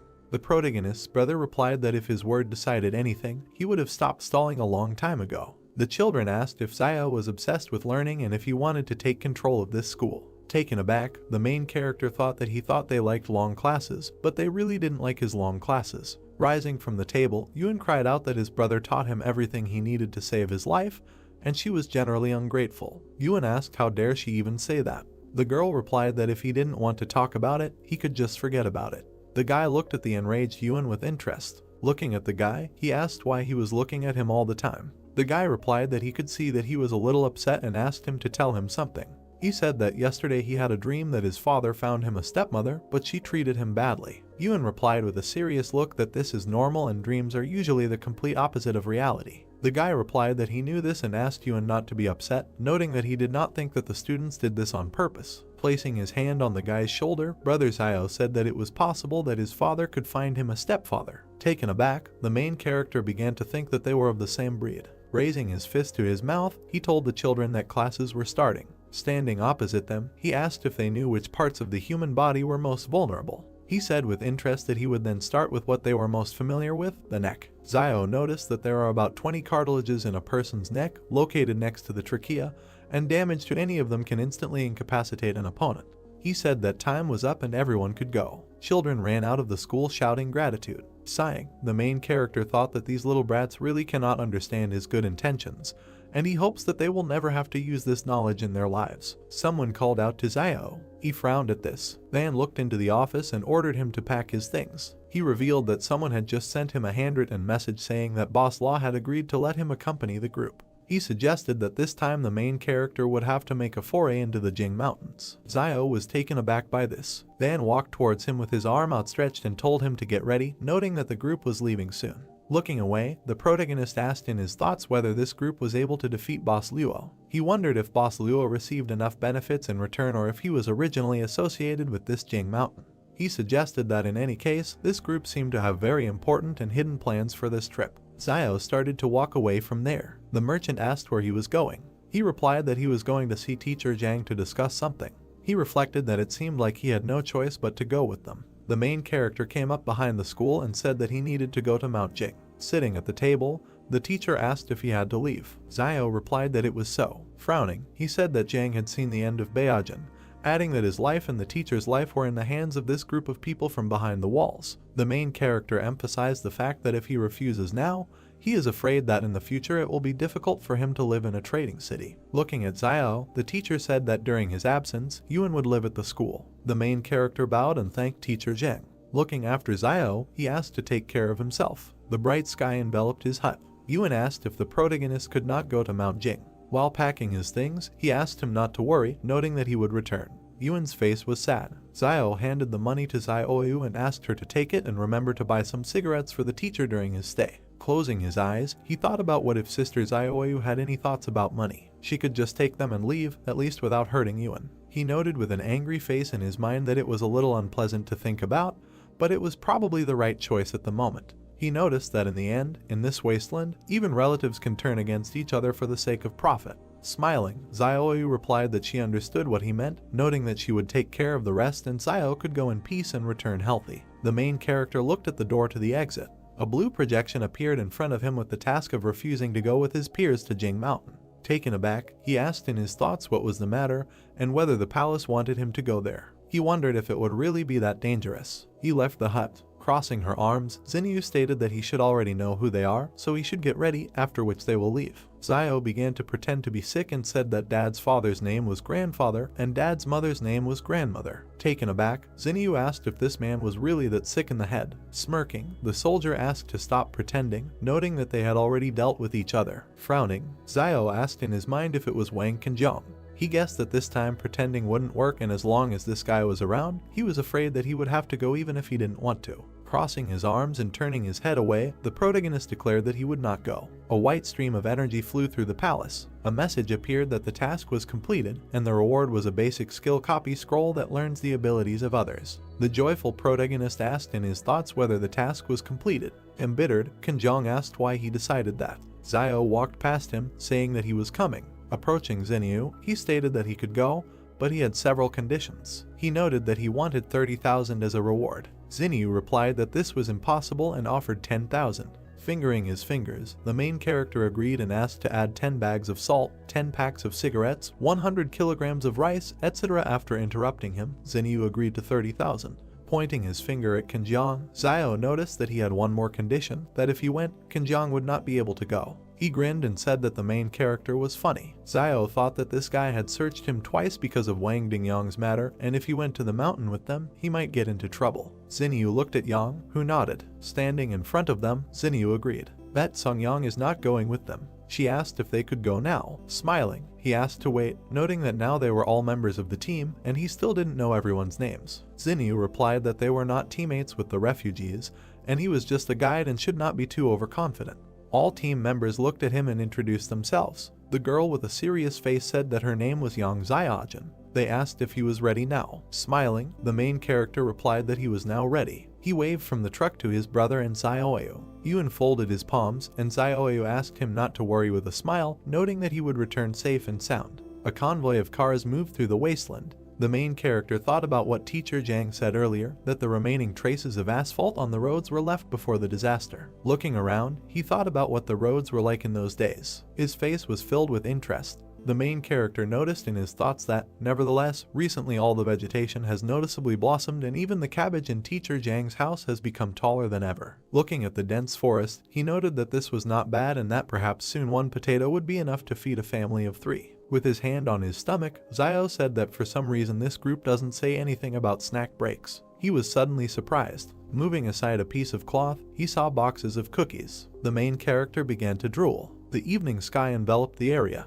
The cars continued to drive through the night forest. The guy climbed out of the window and started waving his hand. He suggested setting up camp there, resting and refreshing himself. He called people with him to share food and water for everyone. They walked to the back of the truck. They were dumbfounded. They saw Xiao eating cookies. Spreading his hands, the soldier asked what the main character was doing. Holding his stomach, he replied that he did nothing. Yang and Xinyu watched from the car window. The guy asked what kind of pig Xiao was and how he was able to eat 5 packs of cookies. Yang watched him with a serious look. People began to carry him away, and the main character shouted for them to let him go and leave him with the cookies. Pointing his finger, the guy asked Xinyu to go back and get another guide. Xinyu looked at the guy and stated that Wang Fugri said that only he could lead them through Jing Mountain. Yang continued to watch him closely. Xinyu replied that they could do whatever they wanted with him, but this should not interfere with their journey, and when they returned from behind wall 112, they could do whatever they wanted with him. They began to take the main character away. Xiao kicked a stone. Turning around, he began to eavesdrop on the soldiers' conversation. They were discussing that they say that the protagonist is the only one who can guide them to Mount Jing, but he doesn't even know how to prepare a tent. The guy noted that they would see how long Xiao could last before he died there like the previous guide. Frowning, the main character asked what was wrong with him eating some cookies. The angry guys stood in front of him and shouted asking if he had eaten a little. The angry soldier said he was warning him, that he is just an ordinary tramp and should not try to break a stone with an egg. Looking at the guy, Xiao asked if he knew that the egg would break if it hit a stone. The soldier asked if the egg would break. Closing his eyes, the main character replied that this was not true. The military man asked what would break in this case. As he left him, he replied that the chicken's heart would be broken. He suddenly turned around. Looking at Yang in the car, Xiao wondered if she was just looking at him. Yang adjusted her cap with her hand, a slight smile on her face. The stranger began to shout that he had found traces of the beast. The soldiers near the fire were surprised by what they heard. The guy fell to the ground. Stunned, Xiao noted in his thoughts that usually few animals could survive on the outskirts of the forest. He asked about what kind of animal could be there. Examining the tracks, the soldier asked if he had seen any tracks the last time he passed there. The main character pushed the soldier away. The guy asked what he was looking at. Examining the tracks, Xiao wondered if the tracks of a deer spooked them. Turning around, he saw traces of the fire. Looking around, Xiao noticed in his thoughts that in nature, not cleaning up food waste is a bad habit. Passing through the crowd, he asked to be allowed to look. Putting his finger to his chin, he said that these were the paw prints of a bear, which was attracted by the food scraps they left last time. The angry stranger asked who Xiao was fooling and whether he thought he had never seen what a bear's claws looked like. The main character replied that it could be a wild boar. He began to move forward. The frightened soldiers asked if he was going into the forest. Turning around, he replied that they were not giving him cookies, so he would go and find something to eat himself. The guy said that he could tell that their last guide died somewhere there, so he shouldn't die like him and not waste their time. Walking into the forest, Xiao replied that then he would just go and see how he died there. Moving through the forest, the main character noticed in his thoughts that from what he heard, the previous guide simply went down to the river to wash himself. As a result, something in the river bit him on the face and he died instantly. He began sharpening the stick and emphasized the fact that he had to be careful in his actions. He began to examine his spear. Putting his sword behind his back, Xiao reasoned that there was usually a source of water near the habitats of large animals, and the tracks of a large deer should lead him to the river where the guide had previously been bitten. He approached the river bank. He began to scan the shore. The main character with a calm face thought that if you only look at the water, there is nothing special in it, and the guide must have been attacked by some fish hiding under the water. He noted that he fears that he, like most city residents, does not know that there are many freshwater fish that are carnivores. Turning around, he saw an anthill. He assumed he could catch a fish. He started walking towards him. Zio stabbed the pile of dirt multiple times with his knife. He picked up a piece of earth with a stick. The main character grabbed a big ant. Approaching the river, he noticed in his thoughts that the queen of white ants was an excellent bait that should be used to advantage. He threw an ant with a piece of dirt into the water. Zio prepared to strike with his spear. A huge fish began to swim around the bait. He was taken aback by this. The huge fish began to swallow the queen ant. Zio pierced the fish with a spear. He began to pull her by the rope. He wrapped it around his hand. The main character pulled the catch ashore. He was surprised by this. Standing in front of the fish, he became wary. Running into the forest, Zio thought about getting out of there, and the smell of blood brought something creepy. The soldiers smelled a pleasant smell. Frowning, the guy asked them to stop, noting that it was just a fish. The entire camp watched Zio fry the fish. He saw a window about the task that he needed to share his joy with others. Looking up, he was surprised. He looked back with a dissatisfied face. The main character approached the guys with the fish. They said they didn't mind him treating them. Leaving them, Zio asked what he was talking about, noting that he just decided to show her off and share his joy with them. The main character saw a message that the task was completed and he received a unit of agility. The stunned soldier looked at him. Turning around, he said that he could, however, share half the fish with them for 3 bottles of water. A crowd of soldiers rushed at the fish. Yang looked after him. She sat down next to the main character. Looking at him, she began to talk about fish. Zio frowned at this. She pointed the gun at the main character. A notification appeared in front of him with the characteristics of the pistol. Taken aback, he thought that if she wanted to eat, she could just tell him, adding that she had perfect skill with weapons, and because of this, he began to get nervous. He stated that he would only give 2 pieces to eat. Standing up with Xinu, Yang noted that he should give 2 pieces each. Xinu handed over a bar of chocolate and said that she was not going to eat his food just like that and he could eat a couple of pieces too. Zio stuffed a whole chocolate bar into his mouth. Stretching out his hand, he declared that she owed him another piece. Stunned, Xinu asked him to wait, noting that she would bring it to him. Yang began to pepper the fish. Zio looked at her and wondered if all the girls behind the wall were as beautiful as her. Yang started stuffing the fish into her mouth. The stunned main character screamed that this was his fish and she should be restrained because she was a girl. Forest, sun over the mountains. The hero opened his eyes and woke up. Near the tent, he sat down and adjusted his hood. He looked to the side. A man is sleeping in a tent. The soldier sitting on the bench with a weapon yawned. The guy frowned and looked thoughtfully towards the forest. I approached a certain place. There was nothing on the ground. I was very surprised. In the background, the hero is standing in front of the fish bones. He crouched down and pulled out a bone from behind his back. The guy thought that last night he had thrown the remains of fish bones here, and now they had all disappeared. He looked up and thought maybe they were dragged away by ants. After all, mutant ants are the size of a finger. If there is a nest nearby, they can easily drag all these bones. The guy returns from the forest. The soldier puts the box down. The rest collect their things. The man with the beard turned around and noticed the guy. He pointed his finger to the side and told Zio that he would go in the first car and show the right road. The guy looks at him and asked him to tell everyone to stay as far away from the river as possible. Zio turned away from the man. He gritted his teeth and asked gloomily, "They are far from this river and there are only a few fish in it. Why should they be afraid?" The man at the truck waves to the hero walking forward. Everyone back to their cars. You can go. Wheels of a military vehicle. The guy looks out of the car window. The driver shouted in fear, ahead. The car convoy stopped. Zio frowned. Surprised, there was a deer in front of the jeep. He wondered where this huge deer came from here. Malxian takes aim. Jun jumped out of the car. The soldiers pointed their weapons at the deer standing in front of them. Zhu shouted into the radio not to shoot, no sudden movements, no need to provoke him. Cheng lowered the gun and told the guy in the black glasses not to worry so much. He was a herbivore and not to be scared. There were no large predators here. The deer lowered its antlers. He rushed forward furiously. The driver screamed in fright and turned the steering wheel. I pressed the gas pedal. One of the cars drove off to the side. The soldiers were lying on the ground and a deer hit another car. The guy opened his mouth, looks at the deer striking the jeep. The animal threw the car up. The jeep flies to the ground, the deer runs away, and the soldiers shoot at it.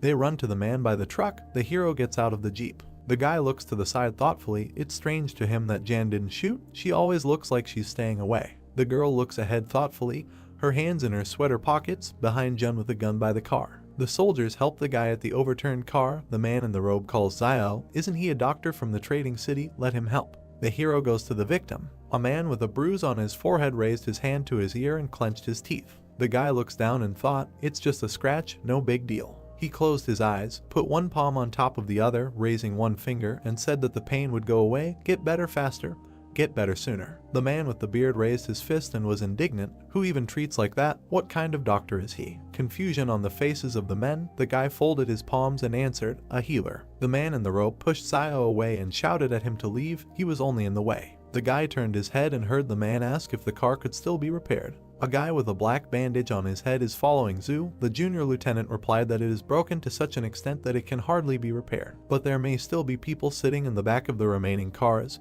He added that this guy, Zia and Cheng will sit in the back of the car, they will have to be patient a little. Zia and the guy with the headband nervously replied, okay. Smoke from a damaged jeep, people are walking towards the truck, everyone is in their car, moving on. Zia jumps into the back of the truck. The guy standing next to him complained why they didn't tell this tramp to ride around in the back of the car, all because he's a conductor. Zia screamed, clutching his throat and rolling his eyes. He fell next to the car. The soldiers ran towards them, asking what was the matter. Zhu inspects the body with a pistol and said loudly that there is nothing unusual there. He sat up and checked the guy's neck for a pulse. He froze in surprise and said that he was no longer breathing. Zayo frowned, a drop of sweat on his cheek, looking ahead. A man in a black robe runs towards the truck and asks what happened and how he died. The guy with the black bandage on his head said in fear that he didn't know. He had just climbed into the car when he screamed behind him and fell dead. He didn't see anything. Trees with a green crown. Someone paid attention to the trees, shouted, it seems that there is someone in the forest. They look around tensely. Zhu looked back. The man with the beard was begging him to come back. It was too strange. Zhu looks to the side, gritted his teeth, said sternly, no way. This time they took an order that cannot be cancelled, so either they all die or it will be completed. Zinyu approached them and shouted to stop arguing. They needed to get out of here immediately. She looked to the side and said that Zayo would lift Zia into the back and ride in it himself. The hero raised Zia's head, pulled back his hood, and there was a bee sting on his neck. The man with a beard pointed his finger into the back of the car and told the guy sitting there to get into the front car. Zayo examined the wound, wondering if bee venom could kill an adult in a few seconds. He looked back gloomily. The man asked what he was waiting for. He needed to load the body into the back. The guy replied. Now, he thought that this wilderness was becoming more and more dangerous. A black bag with a body in the back. Zayo took a bite of the cookie and asked what he couldn't do at home. He needed it all. He sits in front of the bag, eats cookies, takes a new pack out of the box, said that in the end, he lost his life, and because of his death he was forced to sit back in the back, added that if he doesn't finish all the cookies in the car today, they won't call Zayo. The men in the car looked back with displeasure. A guy with a beard asked who this guy was talking to. Another suggested that he was really sick in the head. He pulled back the collar of his sweater and asked displeasedly, it's almost winter now, so why is it getting hotter as we move north? The hero is eating cookies, turned his head, thought, the temperature rises even at such a great distance. Cars are driving towards volcanoes. He thought that there are several active volcanoes in the vicinity of Mount Jing, and they are very active. Radiator grill on a jeep.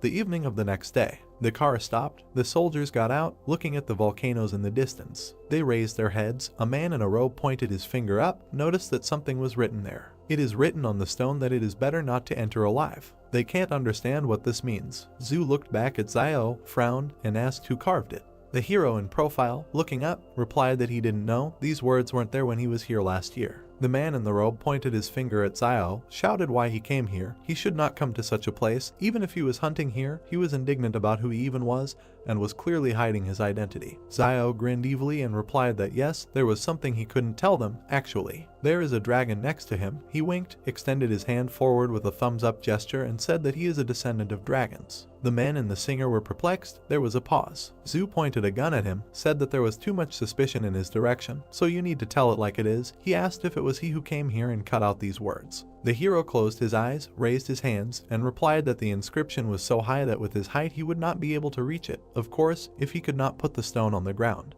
The man with the beard shouted angrily that he never answered what he did here in the past. Zhu scratched his head and said that last year he encountered a pack of wolves, and the wolves drove him here. The man was indignant, shouted what nonsense, how could a child survive an attack by wolves, asked, well, what made the wolves leave him alive? Zayo frowned, looked to the side, and replied that at that time he was not the target of the wolves, he just happened to be there. The hero runs away, saying that he was in a hurry to hide in the forest. A pack of white wolves with glowing eyes, he didn't expect them to catch up with him. As for how he survived, the guy looked back at the wolves. They stopped chasing him as soon as he entered the Howling Wind Canyon. Zhu and the group members opened their mouths in surprise. Sunset, a whirlwind of wind among the rocks, the man asked. Even the wolves stopped chasing him when he came to this place. In this place there is something worse than a pack of wolves. The guy raised his hand, eyes closed, replied that he was hiding inside for 2 days. and when they left, he just came out, so he doesn't know what's next. He opened his eyes. One of the soldiers remarked, "They know about people with superpowers." The guy in the blue sweater spread his arms and said, "Maybe this inscription was left by one of them." A swollen vein on his temple, Zhu ordered him to remain silent. "This is a military secret." The bald guy in the blue jacket frowned, objected. Who is he pretending to be? How long can he be an officer? He thinks they will be left behind. Even if this mission is not completed, does he really think Ma Xin will let them go when they return? Xiao looks to the side, wondering how this private army can be so disorganized that the soldiers dare to contradict their officers of their own accord. Now he is even more sure that they have a different purpose for the trip. Truck with boxes. The heroes looked around and asked what the sound was. Apparently, it seemed like someone in the back of the car. Bending down, they walk along the truck with weapons. Zhu stepped to the side, pointing his gun at the black-furred creature sitting in the back. Zhu and the soldiers shoot at him. They froze in surprise. There was blood. There was a shot mouse among the boxes. He said, "Everything is fine. It's just a mouse that came to steal food." Zhu shouted Xiao's name with rage. The guy approached him and asked what it was. Standing in a stupor, Zhu asked where Zia's body was. "There is nothing in the back except boxes and a mouse." The man with the beard pointed his finger at Xiao and asked if he hadn't been sitting in the back all this time. Where was the body? The guy looked at him gloomily and replied that he did not know when the body disappeared. He thought, how could a normal adult man weighing about 80-90 kilograms disappear without a single sound? A man with a beard turned to the junior lieutenant and said that they should return.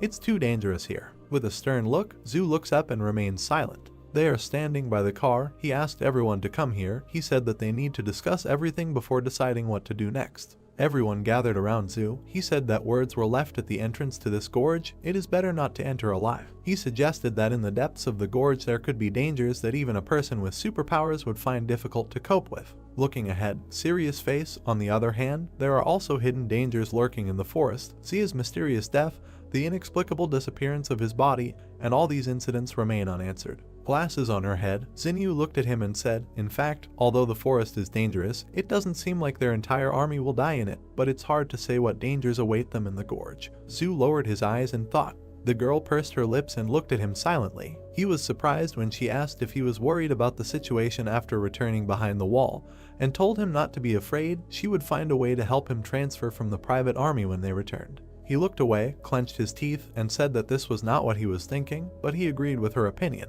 Xiao stands behind them, looked back. Zhu noticed that it was too dangerous ahead. The guy jumped on the hood of the car, looking at the animal sitting on the top of the rock. Zhu summed up, "Today they will all rest here, and tomorrow they will return behind the wall." The man in the robe sighed with relief. "This is great." Xiao frowned and opened his mouth in amazement. A white wolf with glowing eyes bared his teeth. The guy turned and shouted, "There are wolves here, quickly into the gorge." Xinyu looks up in surprise. The guy in the robe shouted, "Has he gone crazy? Wants to die?" Xiao jumped into the back of the truck. He looked back and angrily shouted at them to run into the gorge or die right now. He grabbed the dead mouse. A pack of wolves is heading towards the gorge. The wolf attacked one of the soldiers, the others ran away. The predator jumped into the back. The hero with the mouse in his hands looked back. The guy jumped down, the wolf behind him. A man in a robe points his finger forward, pushing away a guy who is trying to get into the car, shouting to let them go quickly. Xiao bent down, his hand on the wheel of the truck. The wolf pounced on the soldier by the jeep. The wolf eats its prey. The hero looked at them and ran past. The car overtook him and turns around. The jeep drove up to the hero. The car stopped next to him. Jan opened the door, extended her hand, and asked her to climb in. The girl's pistol is pointed at the driver's seat. The hero looks at her. He thought, she didn't seem to be around. Maybe she was leaving to reconnoiter the situation, and in order to save him, she actually threatens the driver with a pistol. Frowning, he wondered how a car could outrun a wolf on this terrible road in this wilderness. Yang pulled out another gun and pointed it at him. He was scared. Sweat was running down his face. The girl screamed for him to get into the car. The wheels of the cars hit the gas. They leave the pack in cars. Wolves in blood, glowing eyes. The predators turned and went into the forest. The soldiers got out of the cars, looking back in surprise. They really weren't trying to enter the gorge. They were saved. The man with the beard, embarrassed, looked to the side and said that it seemed that the tramp had not lied to them earlier. The guy was holding a rat by the tail. The man pointed his finger at him and asked what he was doing with it. Xiao took it in his hands, closed his eyes, answered to eat it, or he thinks that he just took it to wear it. The men look at the dead rodent with disgust. The hero said that the food was in the back of the truck, and he stayed there. What else will they eat? This mouse ate his cookies, and he will eat hers. That's fair. The girl stuck a knife into the mouse lying in the guy's hands. Yang raised her index finger and said that she wanted to share, and in exchange she could lend him this knife. Huge spider legs above Xiao's head. He asked with a sly smile, how about giving it to him? Blood splashes, the girl shot at a huge spider next to the hero, he dropped the mouse. The spider fell to the ground. The guy clenched his teeth and looked up. The heroes look up, many spiders are descending towards them from the mountain. A spider with glowing red eyes opened its mouth, the guy shouted what it was. He looks up and shouts to everyone to run away. A blue screen appeared in front of him with a task, he needed to help at least 10 people escape from the gorge. Xiao shouted with rage that he should not interfere with his help. Dark silhouettes stood near the vehicles and shouted about what it was and that they needed to run. The insect flew over 3 cars. When the beetle was near the car with the cargo, someone started shouting for people to get into their cars. The insect flew further, it noticed a man running along a car without a body. The monster readied its chalicery while the man continued to run and call for help. The man turned around, sweat appearing on his face. An insect with glowing eyes knocked the man to the ground. Many monsters with red eyes descended into the gorge and chased the fleeing people. Someone tripped over a stone and fell. The man was trembling, sweat appeared on his face. A monster with red eyes was preparing to attack him when he stuck his hand out in front of him. Red liquid splashed to the side. Xiao cut off the monster's head with a knife. The main character opened his mouth and looked away. A man lay on the ground with empty eyes and foam at the mouth. Xiao grabbed his clothes. The guy threw the man on his back and ran away from the horde of monsters while he asked him to wake up because he needed him to drive the car. The main character ran to the car. When Xiao threw the man into the car, he hit his head on the steering wheel.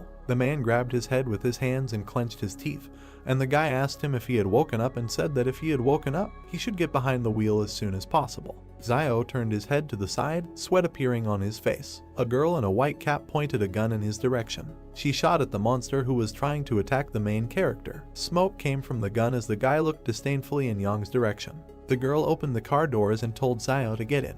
Ian and the main character climbed into the car and closed the doors. They looked into each other's eyes. A man turned in their direction, holding his head with both hands. His eyes widened as the guys in the back seats yelled at him to go and not wait. A monster with red eyes appeared in front of the man. Xiao stuck a stick into him, and Yang fired a firearm. The man gritted his teeth and changed gear. The monsters were chasing the car, rushing forward. The main character looked out the window and looked back when he thought that they had finally broken away from them. The guy turned his head to Yang when she said that she had just seen him running with the driver on his shoulders and that he was strong.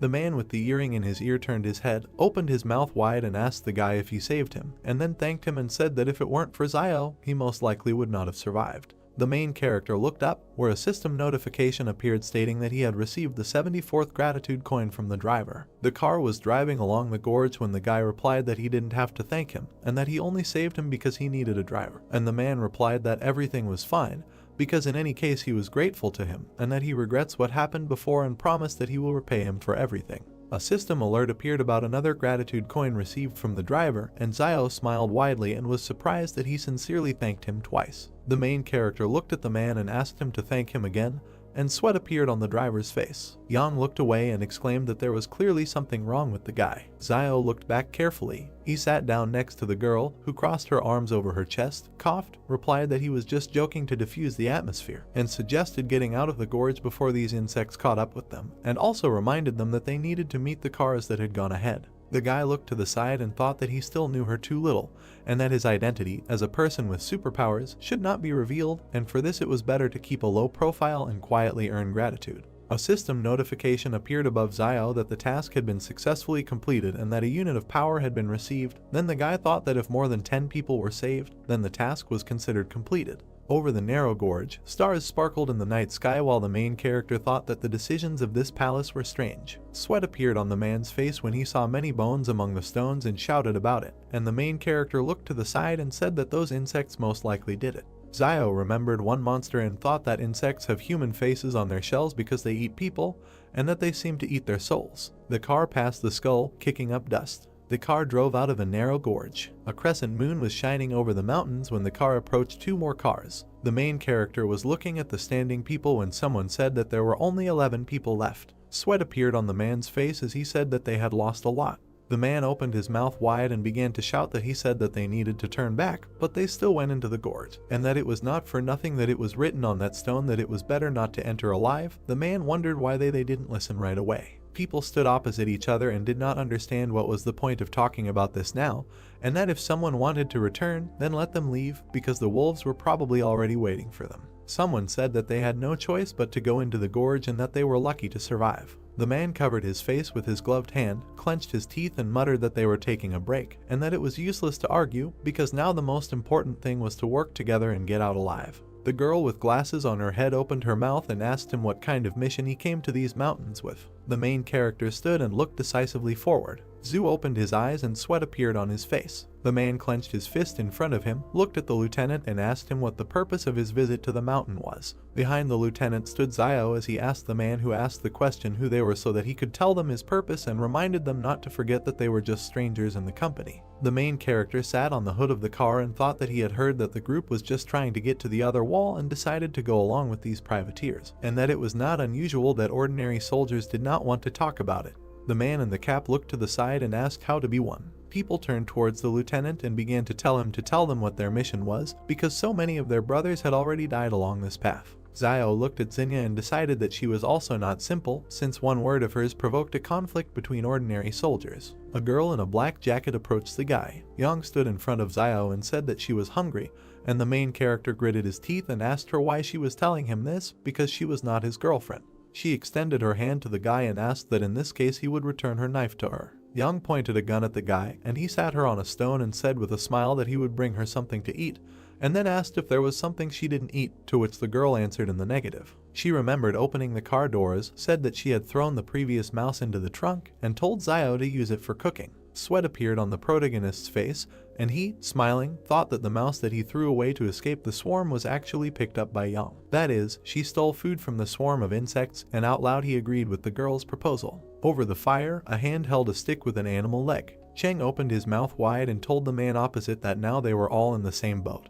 and that if he did not tell them, then perhaps they would all die because of this, to which Zhu replied that he had told them everything that knows. The man's nose smelled some kind of aroma. People stood in a semicircle near a piece of meat that was being cooked over a fire. Xiao stood holding a rat in his hand, from which a piece had been cut off, and thought that everything else was useless. The main character swung his hand and threw the remains into the sky when a man shouted at him asking why he threw it away. Xiao turned to him and asked if he was going to eat it, and then said that if he wanted, he should go and get it, to which the man bared his sharp teeth and shouted that he was not going to eat something so disgusting. Xiao was shown in profile as he added that it was because he had not eaten anything even more disgusting, and that he had heard it said before that many rich people behind the wall like to eat birds' nests, and also that he did not know where does the swallow have so much saliva. Perhaps it has tuberculosis. Sweat appeared on the man's face because he did not understand anything. Xiao added that it is not surprising that there is an idiom about a sick swallow circling in circles, which describes swallows that spit. The men covered their mouths and opened their eyes wide as they listened intently to Xiao.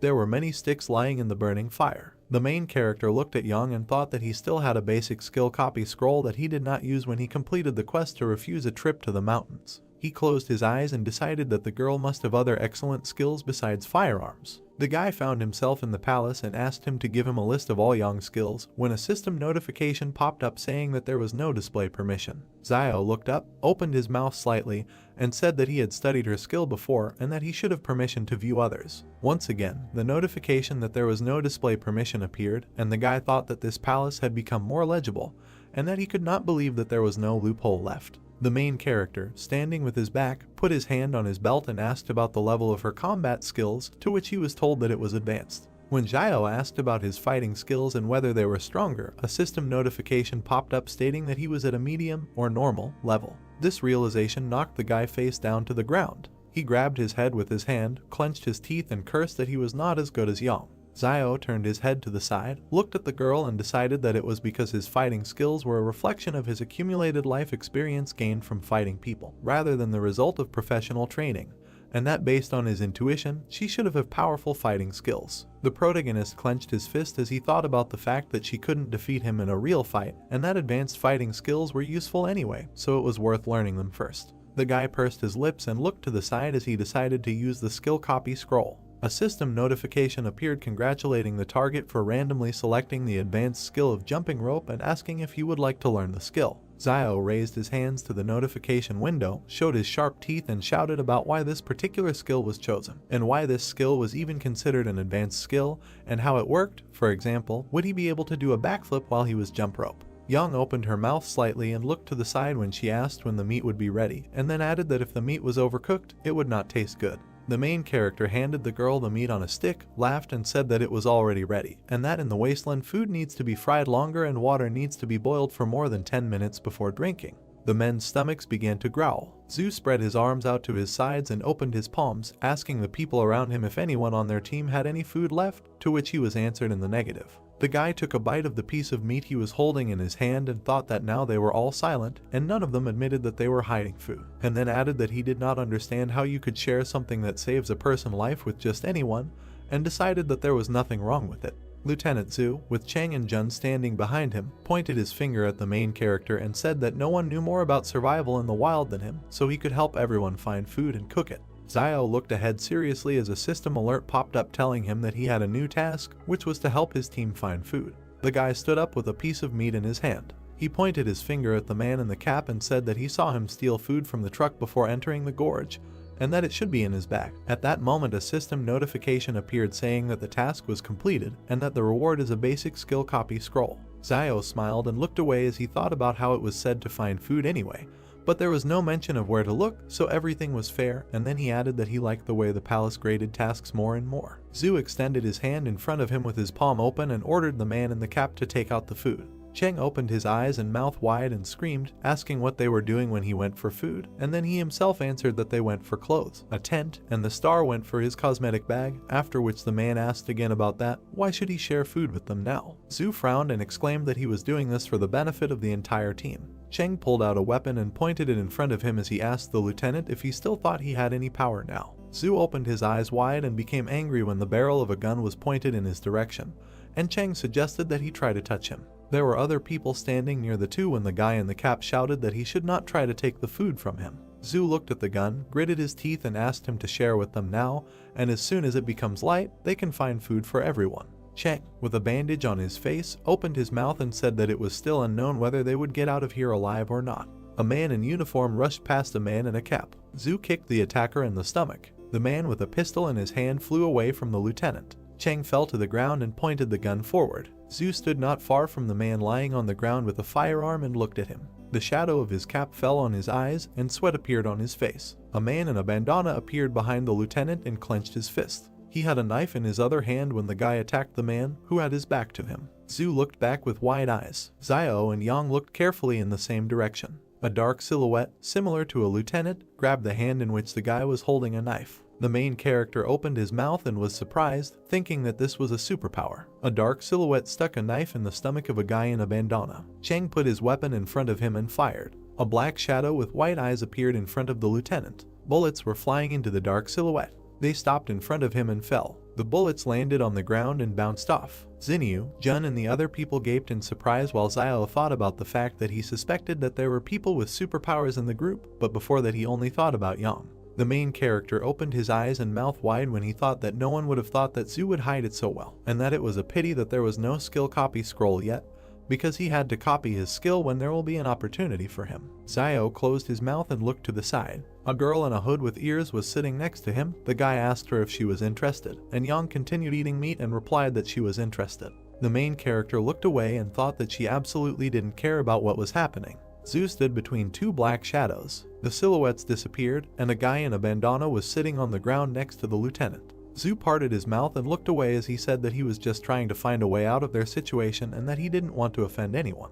The lieutenant looked towards the fire where Xiao and Yang were sitting and said that Wang had previously told him that the main character was a doctor, so he asked him to examine the wound. Xiao looked to the side and sighed. A guy was sitting on the ground in front of him and was pulling out a knife when the main character said that his injury was quite serious. The guy in the bandana closed one eye and asked how long he had left to live, to which he was answered 10, and he asked again whether it was in minutes. Xiao sat down next to him and continued the countdown. The guy in the bandana felt bad. Zhu looked forward seriously and said that he had avoided vital places and internal organs, so there was no need to scare the person, and then added that he had heard that Xiao had medicine for wounds, and also that he would not believe that he took them with him when he went into the wasteland. The main character looked away while the guy lay crying next to him and replied that he was hired as their guide, not their personal doctor, and then asked about who would pay for his medicine, since it was very expensive. Lieutenant Zhu covered his face with his hand and said that he lost money on the way. The wounded guy gritted his teeth and replied that he had money with him. The main character sat down next to him and asked him where his money was, in his right or left pocket, and the guy pointed to his pants and said that they were there. The people behind Zio began to shout that he was a charlatan,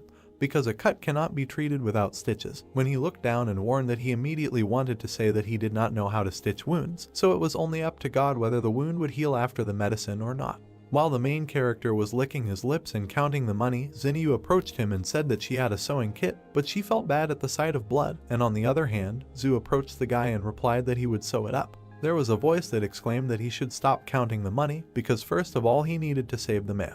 The guy in the bandana thanked the main character when he said that he would not take too much money from him, and that 12-0 should be enough. A system notification popped up that he had received a thank you from a guy named Lei, as Zio thought that he was one step closer to unlocking the weapon. Gloved hands stitched the wound using a needle and thread. Lieutenant Zhu frowned. He said that now he was not going to hide this from them, and said that in fact, in this mountainous region there were remnants of a civilization that existed before the disaster. While he was stitching up the wound of the guy who was being held by the hands, the man added that they were sent by the higher authorities to map out a route to the ruins in these mountains so that the main group could come and explore later. Then the lieutenant discovered that this mountainous region contained mysterious powers that could develop animals and, possibly, help them, superhumans, so he decided to move on. Lei clenched the rag between his teeth, sweat running down his face as Zhu concluded that he had changed his mind about going back behind the wall because he realized it was too dangerous. The lieutenant opened his mouth and said that he did not know what was waiting for him there, so he did not want to take risks. He stood next to the guy in the bandana, looked at him and said that after his superpowers were revealed, there was no way for him to go back beyond the wall, and then added that he was going to go deeper into this mountainous region to continue his research. Zhu turned his head and looked behind him as he concluded that they now knew the dangers of this place, so they themselves had to decide whether they wanted to leave or stay. Zio and Yang stood next to each other and looked in the same direction. Zinyu stood next to the man who gritted his teeth. The girl in the hood with red ears told the lieutenant that she would go with him because it was too dangerous here, and Zio was surprised at how many words she said at once. The guy with the glasses exchanged glances with the other man as the voice said that the best way to get out alive was to follow the Superman. The men in gray t-shirts raised their hands and said they would go too. Zinyu looked at the main character and asked him if he was coming, and then said that he would go if he joined. Zio raised his hand, pushed the girl away and replied that he was going with the lieutenant. Zhu looked to the side, opened his mouth and said that in that case they should follow him, and that they would leave at dawn. The lieutenant turned to the people behind him and said that they had all agreed in advance that the entire team would obey him, and that if anyone disobeyed him, they should not expect politeness from him, and then added that there was a dense forest ahead and that they would have to abandon the car and walk. Zhu turned and addressed the man in dark glasses named Malxian. He told him that he would go first and carry the wounded guy with him. The protagonist's ear grew larger when he listened to the fact that someone persistently began to thank the lieutenant. Zio pushed the man with glasses and stopped in front of the guy wearing a bandana lying on the ground. He opened his mouth wide, clenched his fist in front of him and exclaimed that he would carry the wounded man, and that he would kill anyone who tried to steal him today. Zhu and Lei opened their mouths and stared ahead with empty eyes, and the wounded guy asked if Zio had taken the right medicine and why he suddenly became so kind. The midday sun illuminated the forest and mountains. Two people were dragging a guy on a stretcher when the main character asked him if he still needed medicine, and Lei said that he didn't need it and thanked him. A system notification appeared indicating that he had received a coin for thank you. The lieutenant looked carefully at the smiling guy in front and thought that he was clearly one of those people who didn't care about anyone, but why was he suddenly so worried about others? Sweat appeared on the face of the guy in the bandana when he was asked if he was hungry and thirsty, and Lei replied that he was not hungry yet and thanked the guy when an alert appeared that Zio received another coin for thanking him. Zhu thought about what he was really after. The main character smiled widely and looked at the wounded guy while he thought that Lei was very useful in collecting gratitude coins. A crowd of people moved through the dense forest. Zio looked to the side and opened his mouth slightly when he thought that the last time he was here was a year ago, and that since then the trees had become much taller and more luxuriant. He decided that this was strange. The guy's profile didn't change when he heard someone asking why he kept touching her. In front of Zinyu stood a guy who smiled while he talked about what was wrong with touching her, especially since he wanted even more. This guy narrowed his eyes, laughed disgustingly and asked what she thought about tonight. The girl in the top and short skirt opened her mouth and told the guy not to come near her. Steam came out of his nose. They put a gun to the back of the guy's head. He raised his hands while Young stood behind him and Zio watched it all. The girl turned to the main character and told him that this guy's gun was his. Zio pointed his finger at himself and asked if she meant him, and Yang confirmed. The main character threw the stretcher with the wounded guy and walked towards the girl when he said that there was no need to ask him twice. His hand removed the firearm from its holster as he exclaimed that he had found it. The guy opened his mouth wide, looked towards Yang and asked her if she knew how severe the charge was for depriving private troops of their weapons, to which the girl replied that if he threatened her again, he would die. Yang looked away when asked about what if she gave the gun to this tramp if he couldn't use it anyway. Xiao held a firearm in his hand and looked at it carefully. The guy who harassed Xinyu ran into the forest when Yang told him to get out. The girl carefully looked to the side and thought that the main character was quite skilled with weapons. Lieutenant Zhu looked away and remained silent. He approached Xiao and asked him if he could find food for everyone. The guy closed his eyes, raised his hand and replied that he was not God or their father, so he could not say that he would find food for all of them, and then asked if Zhu thought that if he now wanted a wild boar to crash into a tree, then it will take it and crash. At that moment, someone crashed into the tree trunk. Xiao, Zhu and Cheng opened their mouths and stared in one direction when the main character thought that this could not be true. A large boar was lying near a trunk under the treetops when people began to come up to it and say that it was really a wild boar, and that Xiao was just a magician, and also that he had a magic mouth because everything he said would appear. Xiao turned away from them and thought that the stupid child Yuan made another wish. The main character remembered the little boy who folded his palms in front of him and closed his eyes.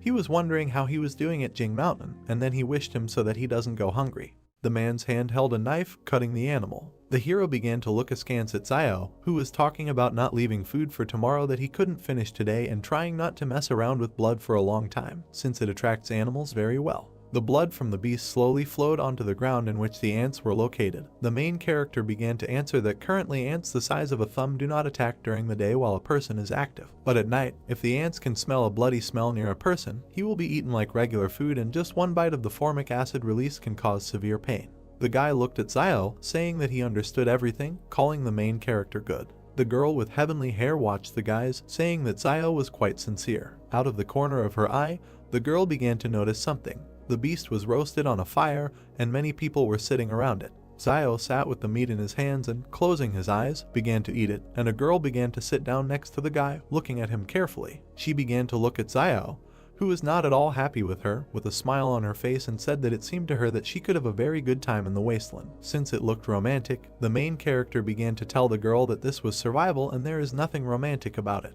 The girl began to make eyes at the main character, saying that he was very handsome and charming. The guy did not understand what the girl wanted from him. Xiao began to look carefully at the girl, thinking that she could not get anything from Zhu Xianchu, so she came to him. Zhu waved away the girl who was running after him. Before, Xiao had often seen the girl go to Zhu Xianchu to talk to him, but every time she was met with rebuff, since Zhu was an adult with a strong character who knows what he wants. Xiao looked at the girl out of the corner of his eye, realizing that for her he was just a brainless teenager. So perhaps she decided that the main character would go through fire and water for her if he showed sympathy. Xiao understood that in the end he had a weapon and he could well protect the girl. The main character began to look at his frightened sister with anger and tell her not to come closer. The girl began to look at Xiao with a playful smile and say that perhaps they had some kind of misunderstanding earlier, but in reality she is not like that. The girl began to stroke the main character's cheek, who was very surprised by this act. The sister began to tell the guy that she liked him. The guy began to shout angrily at the girl and tell her to shut up. Next to Xiao and the girl there was another person who looked at them in surprise.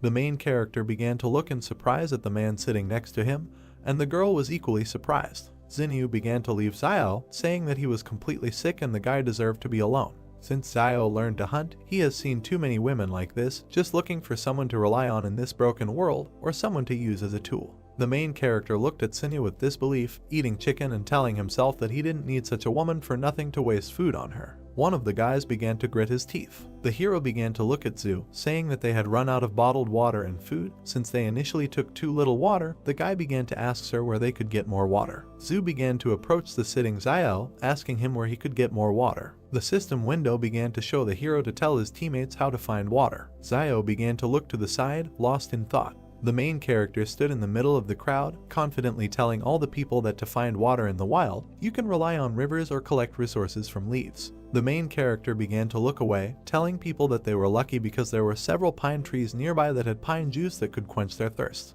The system window began to tell the guy that he had completed the task and received part of the power. Xiao clenched his fist, looking at him angrily. The main character's foot began to move on the ground. Xiao climbed the tree from different sides with quick and deft movements. The guy's hand began to reach for one leaf that was on the tree. People looked at Xiao in surprise, not understanding what he was doing. The guy began to look down on the crowd, holding the grass and telling them all that if they did not want to die, they should do as he did. Zio began to close his eyes and open his mouth to squeeze the grass from which the juice came. People asked the guy if it's really drinkable. Zio looked at everyone, wiping his mouth and talking about drinking this, whether they like it or not. The main character began to look away with dissatisfaction. Yang and Zhu began to approach Zio and began to look at the grass. Yang began to bring the pine needles to her mouth. Zio began to look at the girl with a smile on his face, happy that she was doing this. The main character began to look in surprise at the system window, which showed that the target's advanced skill was randomly selected, which was bomb making. Zio was offered to study all this.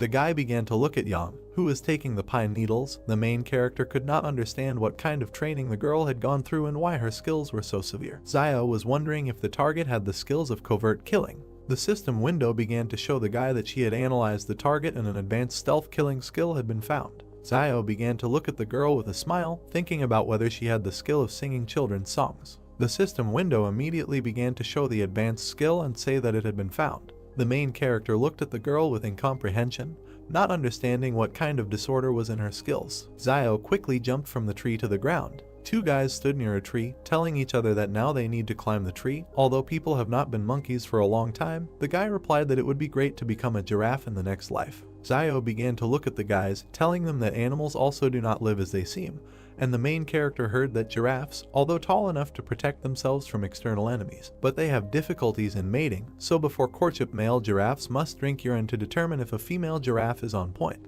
The guys were disgusted and couldn't figure out what these little known facts were that Zio had learned to disgust others. The mountains began to thicken, forming clouds. Zio began to look at this with confidence, shouting that acid rain was coming towards them. People began to quickly run away from the downpour, looking for somewhere to hide from it. The main character put on a hood, hiding from the rain and looking down. Some people began to carry the guy on the couch, who was unconscious. Cave. People began to stand in the cave, looking at the rain and rejoicing that they had it nearby. Hands began to set the torch on fire using a lighter. The guy was holding a torch in his hands, next to which there were people. The hero began to point in surprise and fear at the wall, telling him to look at it. There was someone's inscription on the wall, which said that they saw strange dark figures in the forest that disappeared. No one could understand what it meant. Huge red lightning began to appear near the cave, shooting in different directions. People looked at the wall in the cave, asking each other about who carved it. If they lost anyone along the way, everyone began to say that they lost Zuzu's body and nothing more. Sir Zhu began to look forward confidently, telling everyone that he had not heard that anyone from their 113th wall had crossed the mountain before, and perhaps someone from the 112th had taken refuge here and left a message. However, everyone understood that if they had a satellite phone with them at that time, they would have transmitted the signal. Zio began to look askance at Yang, telling the guys that he had heard Teacher Jiang say that there were telephones behind the walls, but no one knew what satellite telephones were. Yang began to look at the main character, calmly saying that people had captured several satellites created before the disaster, and these satellites make it possible to maintain communication between different walls. One of the guys began to open his mouth wide, waving his arms, saying that this time the senior management did not provide them with satellite phones and they must be trying to explore the area with the help of human lives. And if everyone died, it would mean that in the depths of the mountains there is a danger. Zhu began to tell the guy not to speculate without the slightest information. Sir began to look at all the people, saying that it was already late and someone should take turns on duty today and he would be on the first shift, and the rest, not counting the girls, would take turns. Zio looked carefully at the guy, believing that this was the decision really protects from dangers outside, but also for the main character. Internal security was no less important, and in the end he only took a gun today. Yang began to look at the surprised Zio, saying that the first half of the night would be his and the second her. The main character looks at the girl, noticing that he and Yang have no need to quarrel and they still trust each other, and the girl is not weaker than the guy, and if we think that the current situation is dangerous, they can protect each other. Zio smiled, telling Yang that he agreed with her. The girl began to move away from the guy, saying that she had gone. The guy began to ask Yang if he should go with her, but the girl refused. The guy looked at Yang confidently, not understanding why she was so brave and what supported her confidence. Xinyu began to look at the guy with a smile, telling him that he would go with her, since Zio really doesn't understand girls. The main character began to look in surprise, not understanding what was wrong. Crowds of people stood in the cave, still watching the rain. The two men began to smile and grin, saying to each other that it would be a pity if these two girls went missing. The rain didn't stop pouring. Xinyu began to approach the guys who asked him if there was anything unusual. The girl said that everything was fine and there was nothing there. The three guys began to look at Xinyu and say that this was good and they would also go out to relieve themselves. Zhu began to look at the guys, telling them to go and come back quickly, Without stopping for a smoke break, the heroes said that they would do everything. Zio sat on the top of the cave, looking at all the people. The main character began to look at something. Zinyu looked at Yang with a smile. Zio understood that Zinyu was behaving like a star who was trying to go to the next wall to expand her fame. The guy could not understand why Yang took such a risk. Zio heard that the girl had previously given Zinyu some money because she wanted to follow the team to wall 112 to find relatives. The guy couldn't believe it was so simple. The main character looked at the girls with disbelief. He understood that Zinyu and Yang demonstrated a particularly close relationship throughout the journey, and the previous joint eating of fish and helping Yang and Zin created the impression that their relationship was much more than just a worker and an employer. Zio looked at the two heroines, wondering what they were talking about. Zinyu looked at Yang with a smile, telling the girl that they could leave Jing Mountain together in a couple of days. Zio began to understand that the girl understood that he had an alliance with Yang, and after the girl could not come to an agreement with the guy, Xiai went to recruit Yang. Zinyu's hand began to offer Yang a wad of money, saying that it was gratitude for the fact that the girl had helped her earlier. Yang began to take the money, and Zinyu asked her if she would continue to help. Yang began to tell the girl that she did not want to help leave the mountain, but she could make sure that Zinyu died with dignity. Zio began to look slyly at the girls, realizing that these manipulations were causing deja vu in the guy. A fire began to be lit in the cave. The guys looked at the exit, not understanding why they left and never returned. Yang began to look at the time, saying that almost 10 minutes had passed. One of the guys started opening his mouth wide and screaming that there was something wet in the place. The guys ran away from the exit, afraid to find something there. Zio began to look at the people in surprise, standing next to the exit from the cave. Rain began to drip on the ceiling of the cave. The guys looked with fear at the drops that fell on the floor and realized that this was a false alarm.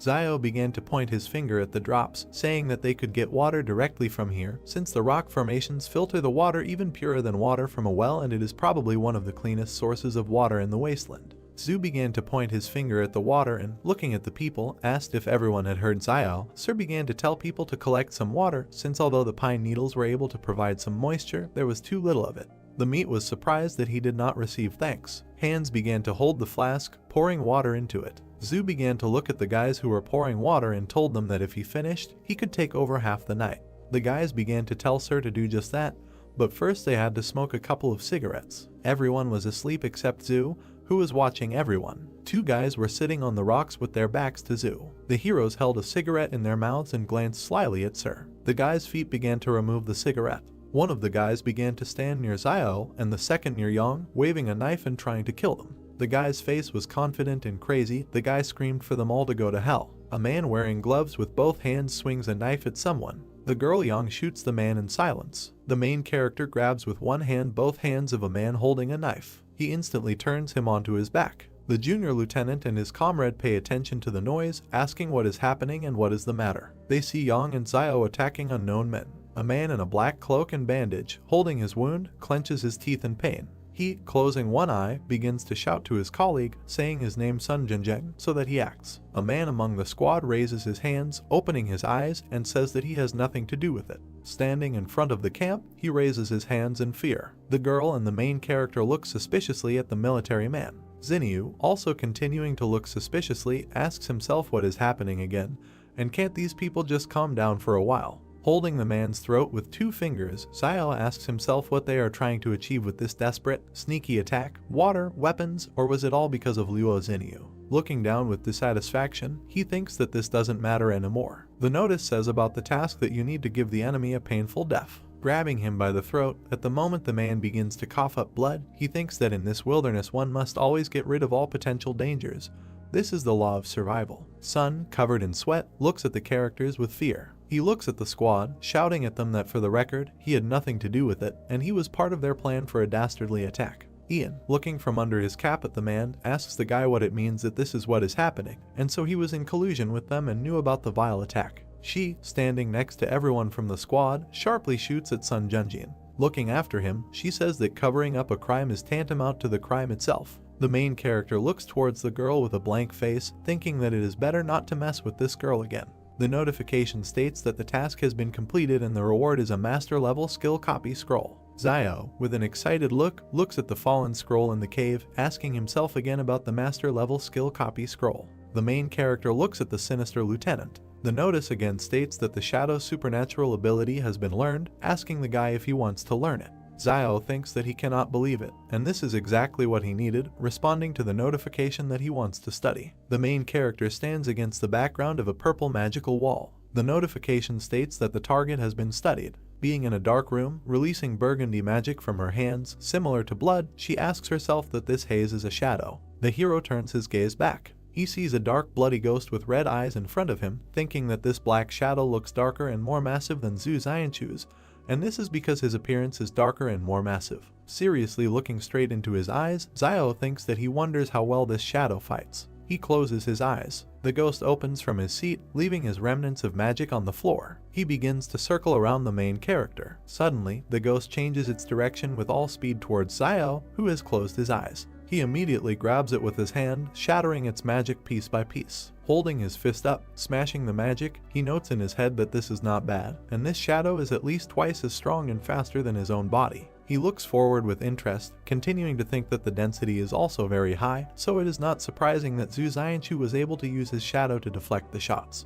Poking his finger at the notification system, he thinks that according to the palace's prompts, the shadow cannot die and the use time is based on spiritual power. Seriously looking at the system and pointing his finger at it, his thoughts suggest that he can continue to use it as long as his spiritual energy is strong. But how can one calculate something as vague as spiritual power? Looking at the notice, he asks the palace what his spiritual power is. The notice states that the guy does not have access to information. He looks at him with an emotionless face, remaining silent. Against the backdrop of a dark room, he says in his head that he will not cooperate with this palace. Looking at his hand, from which burgundy energy is coming out, he asks himself that this is really strange, and why strength and agility are displayed in numbers, but spiritual strength is not, telling himself that he would rather not think about it now, while there is time, and it would be better for him to gain strength, because by training his body, he can improve his strength and agility. Clenching the magic in his fist, making a small smile, Xiao confidently looks forward, telling himself that now with his shadow abilities, he is a real person with superpowers. The lieutenant, looking at the corpses of the men and the guy and girl standing next to them, says that they themselves are to blame for sneaking up on them and being killed in response. Xianchu, tensely,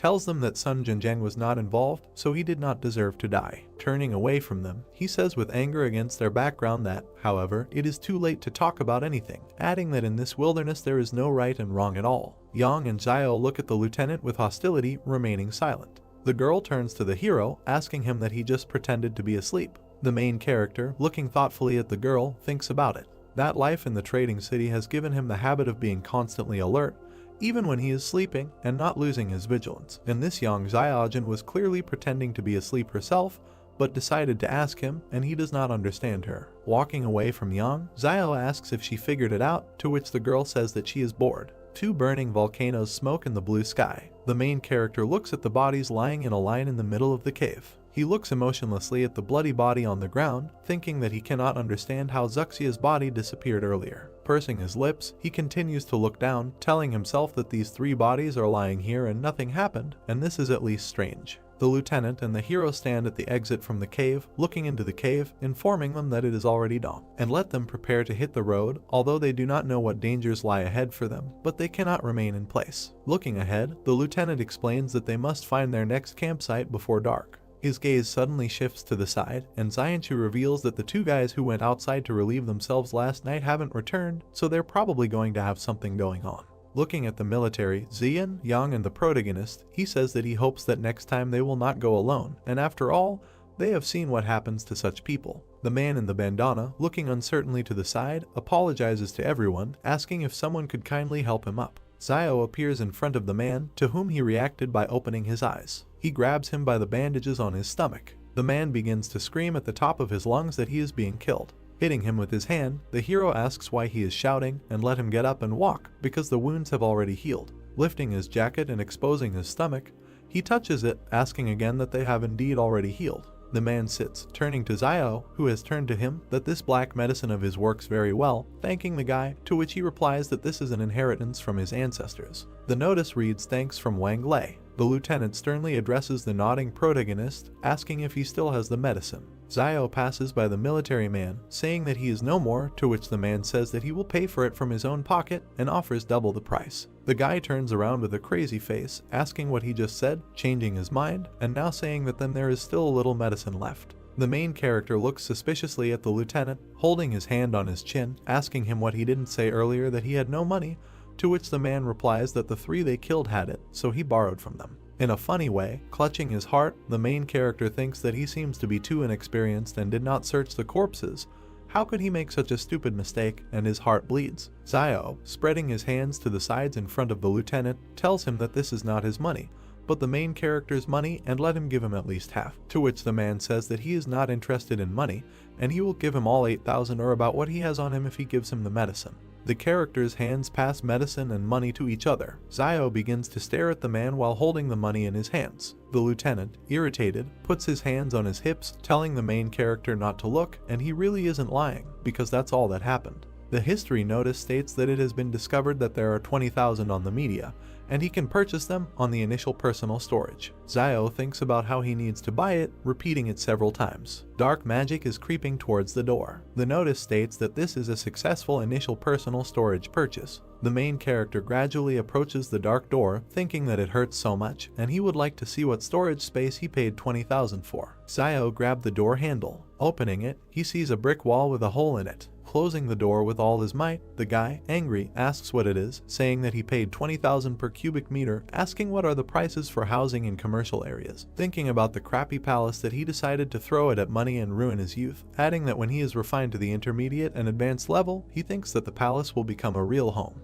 Walking away, attracting the girl's attention, the main character thinks that his heart hurts so much, and he gave 20,000, noting that it was so painful to part with them. The squad is walking through the forest when suddenly someone asks that there is a city in front of them. The main character turns to the lieutenant, walking with his back to the entire squad. That earlier he said that this is the remnant of the civilization that existed before the disaster, and the secrets remaining there can help them, superhumans. Seriously looking away, Zio asks what the secret is. Chu, imagining images of dark heroes in the background, says that he is not sure, but only knows that legends say that supermen have existed for a very long time. But only recently they began to appear more often, and there is even an organization of supermen that kills and controls behind the walls, called thugs. The guy, pursing his lips, looks at the man with suspicion, thinking about the organization, understanding. Zio is surprised by Zoo's answer, because he thought that ruins would be waiting for them in the mountains, and not a whole city. Both walk slightly ahead of the rest of the group. Zio clarifies what Zoo told him earlier about the remnant of the civilization that existed before the disaster. Zoo looks around at the rest of the group. Zio wonders whether the secrets left in that very city can really help other people. He looks ahead thoughtfully and continues to ponder what the secret is. In response, Zoo tells a legend about superhumans who existed a long time ago, but in the near future they began to appear much more often. He also added that there is an organization of superhumans that kills managers behind the walls. Members of the organization call themselves thugs. Zoo's story made Zio think,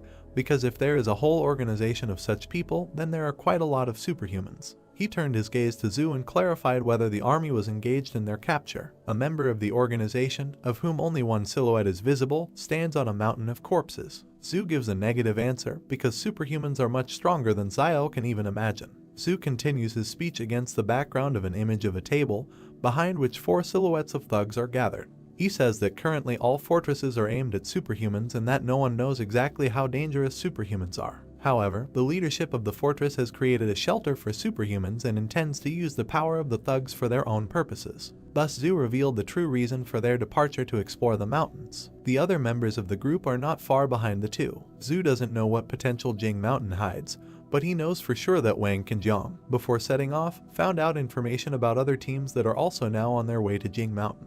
Zio was wary and, referring to the fact that the fortress wants to use superhumans, asked Zoo because his abilities probably played an important role in their plans. Zoo is angry at the people from the fortress because ordinary people do not regard superhumans as their own. He crushed the ant and told Zio that he couldn't even imagine what a person is capable of in relation to someone whom he does not consider one of his own. Baring his teeth, he ended up saying that he would never return. Liu Bu overheard their dialogue and insisted that they would not reveal Zoo's secrets. Both turned to look at Liu Bu. Zoo clarified that out of the entire group, he is most worried about Liu Bu. Zio pointedly pointed out that if the main cause of Zoo's worries did not return, then he could calmly return back. Liu Bu became wary and looked at the guy angrily. Zoo also did not remain indifferent and asked if Zio was also a Superman. The guy got nervous and asked again. In fact, Zhu did not suspect anything, but pointedly noticed that Xiao had awakened a special ability to irritate people. Xiao feels very uncomfortable and smiles nervously. At the same time, he asks the palace whether he has a perfect level skill. Smiling mischievously, he reasons that the skill he perfected at a young age, however, it will not be able to compare with Yang's skills. He stopped abruptly. Xiao turned around and, pointing his finger at Yahello, advised the group to beware of puddles, because stumbling upon a leech at this time of year is deadly. Sunlight shines through the foliage of the trees. Zhu noticed something ahead and asked everyone to look ahead. Liu Bu is confused. He does not understand what is in front of him. A girl in a light dress stands in front of them, bowing her head to a tree. Zhu describes seeing a woman in white and wondering why she is rubbing the tree. Xiao compliments him with bewilderment as to why there is a girl in such a place. He suggested not to pay attention and go around, hoping that she would not pursue them. Clouds and mountain peaks can be seen from behind the crowns. The group looks warily at the place where the girl in white just disappeared. She takes an unnaturally large leap towards them and lands on all fours. Yang and Xiao point their guns at her, and Xinyu looks at the girl in bewilderment. The latter makes an aggressive rotational movement with her arms. Yahello and Liu Bu panic. Zhu decisively takes the situation into his own hands and says that they have nowhere to run, because even if there is something that can stop them now, then there is simply no point in further expedition to Mount Jing. He gives the command to follow him. Zhu and Yang warily prepare to flee. Xiao wonders why he suddenly felt so hot. Xiao shouted to Zhu to use his shadow on the girl if something happened and let him and Yang shoot her. They both went to belay Zhu. Zhu agreed and went on the attack. His palm began to exude black mist. He sent his shadow to attack. The shadow runs straight towards the girl in white. She is moments away from capturing the mysterious girl. The shadow grabs the stranger by the throat and presses her into the ground. All that was left of the girl was a white haze, and Xiao, seeing this, decides that Zhu's ability is quite enough. The whole group approaches the girl, who is still hanging by the throat from the hand of Zhu's shadow. The girl with a scary face is perplexed and assumes that the group was sent by the fortress. Zhu says he hasn't seen anything like this outside the walls, but the girl looks shabby. Xiao looks in surprise towards the shabby wood. Near the roots, the tree bark has been stripped off. Xiao notices something under the tree and tells his comrades about it. He opens the box. Xiao takes out a piece of paper from it and wonders what it is. In front of him is a card with a QR code for payment.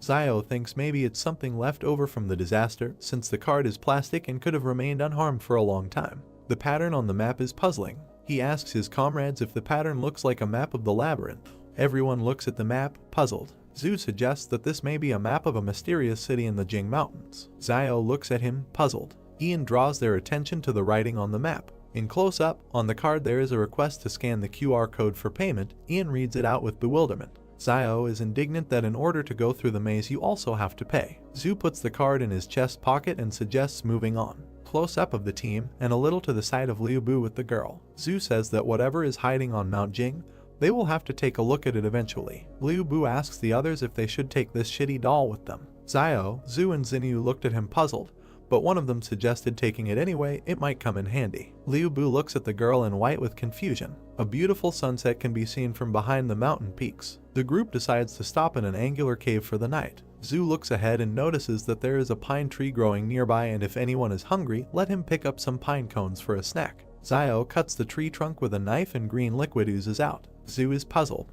He approaches Xiao and asks if he can drink it. Xiao looks at him. They were joined by Liu Bu and Xinyu. Liu Bu asks what it is and if it can be drunk. Xiao raises the knife with a cheerful expression and gives a negative answer. He does this to put some poison on his knife. Liu Bu is extremely surprised. He doesn't understand what kind of person Xiao is, that he even puts poison on his knife. Zhu and Xinyu refuse to comment on the situation and stand stone-faced. Liu Bu climbed a tree and left a girl in white sitting near the next one. He tries to reach the bumps. His foot slips off the bark and he screams. Liu Bu falls from the tree screaming. He lands on his butt and wonders why he is doing all this. There is also a girl sitting in the background. Liu Bu gives into emotions and desperately shouts that at the very beginning they had already decided to return to the fortress, but stumbled upon wolves. If it weren't for this situation, they would have already returned there. It's not for nothing that the idiom says that wolves in bay are the most insidious, damn wolves. Xiao, who approaches him, interrupts him and asks whether he even understands what he is saying and what this very idiom means. Liu Bu desperately admits that he doesn't know. Xiao thoughtfully replies that in reality Bei is also a wolf. He continues to speak against the background of a picture of a wolf with a paw in a trap. The explanation talks about a wolf who stepped on a hunter's trap and could not step on his front paw due to his wounds. Two members of the pack approach the wounded wolf to help. Zio says that another wolf put the wounded man on his back and carried him. One wolf climbs on another. Zio throws something to Liu Bu, who tries to catch it. Yahello caught and found a lump in his hands. Zio continues to talk about the loyalty of wolves to their family. He looks at Liu Bu seriously and asks if people are capable of such devotion. Liu Bu looks at Zio, puzzled. The group lit a fire. Close up of the group sitting in an angular cave near a fire. Zio holds a pine cone in his hand and talks about how all the vegetation has gotten bigger, even these pine cones. Zhu shares his reasoning about the reasons for the size of the plants, while Zio and Yang listen to him. He assumes that it's all about the high oxygen content and notices that despite physical fatigue they are still full of energy, which refers him to thoughts about a constant flow of oxygen. Zio is surprised and thinks that the phenomenon is quite reasonable and has a scientific basis. Yang, Zio, and Zhu are sitting next to the fire. Zio asks about the presence of places like Mount Jing near other fortresses. Zhu looked at him gloomily and answered positively,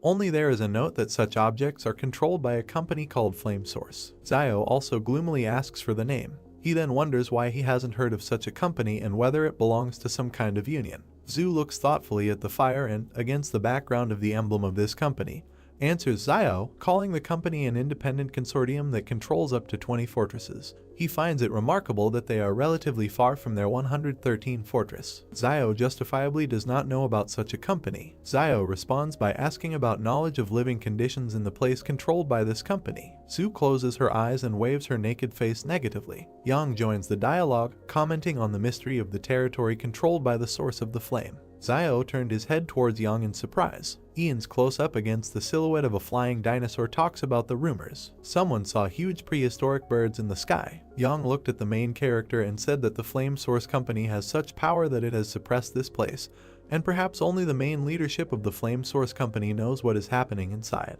Surprised, Zio wondered if she knew more than Zhu. He wondered in his mind if she belonged to any organization. Sitting on a stone, Zhu asked if the main character had read Journey to the West. He imagined the man lifting up the golden column. He stated that it says that someone could lift a stick weighing more than 6 tons, which could destroy mountains. Looking at Yang and Zio, he noticed that at first he certainly didn't believe it, but now he thinks that perhaps this person really exists. Putting his hand to his chin, the protagonist thought that he had never read about the Journey to the West, but to argue that more than 6 tons can crush mountains, as is the carrying capacity of agricultural tractors used in trading cities and factories, is 10 tons, so even if there is a slight overload, it can pull 12 tons. The guy started coughing when he tried to eat the cone. He looked at Zio with an angry look. He approached him with a smile and asked him to make another wish or something like that, so that another animal would fall before their feet. Frowning, the main character replied that last time it was an accident. He asked if the guy really thought the main character was capable of this. He noted that if he needs to, then he should speak. The enraged guy cried out that if his wishes were fulfilled, he would have long ago wished that an animal would now appear on his doorstep to eat. There was a noise on the street. Zio and Yang prepared to shoot. They looked at the exit from the cave. Dark streams of mana hovered before them. Many wild animals were walking towards the cave. Holding the gun in front of him, he asked Liu if it was his order. He replied that he just said it in passing. Zio grabbed his hand and asked him to order the animals that they eat vegetarian food today and let them leave. Liu asked if Zio thought it would really work. He ordered him to speak, assuming that it would suddenly work out. The animals looked at him with stone faces. Liu tearfully asked them to leave. Many animals immediately ran away from there. Taken aback, Liu asked if it worked. The stunned protagonist asked how this was even possible. Frowning, Zio suggested that Liu had awakened his luck like Yuan. The night sky was surrounded by forests. Looking at the sky, at the many birds, the main character emphasized that this was not so and that something led the animals there. Surprised, he assumed that the animals were moving together in one direction and did not dare to attack them because they were being pursued by something more terrible. Streams of wind came from the forest. There was a chain on the ground. She suddenly began to rise. The beast was chained. He continued to move through the forest. He walked through thick grass. A powerful wind came from the dark forest. People stood at the exit of the cave. An enraged Zio asked what those sounds were. He continued to stare into the darkness. Looking at the frightened Liu, he asked if the sound had disappeared. The guy suggested hiding somewhere else for a while. Frowning, Zio asked him to wait, noting that animals have a much stronger instinct for danger than humans, and these animals were clearly trying to hide in their shelter, so this cave should be relatively safe. Kneeling down, the main character asked what exactly they were hiding from, and what that sound of chains was. Young replied that there must be something in the forest that would frighten even them. The main character with a serious face asked if they noticed that.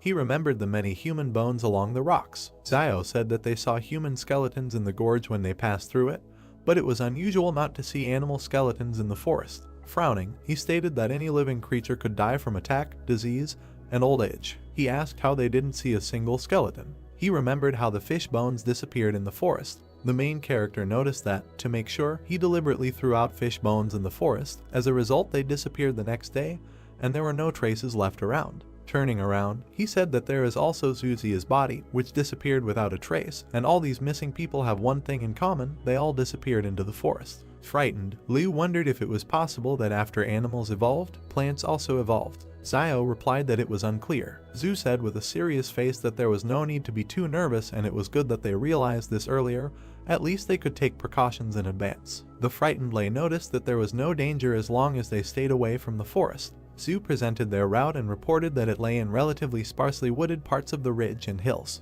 The main character, with a puzzled look, wondered if everything would be so simple. He began to hear powerful gusts of wind in the forest. Zio was dumbfounded by this. A monster with red eyes looked at them. There were chains on his hands. Steam was coming out of his mouth. Yang, with a serious face, began to aim at the beast. Her face was serious. He took the pistol off the safety. They, together with the main character, were preparing to shoot. Zhu screamed loudly so that as soon as he appeared, they would start shooting at him, and he would order his shadow to go around him. The chain flew up above the ground. Frightened, Zio reported that he was approaching. A powerful aura emanated from the forest. Taken aback, the main character assumed that judging by the sound, he was getting further away from them. Standing in the cave, they wondered what was happening.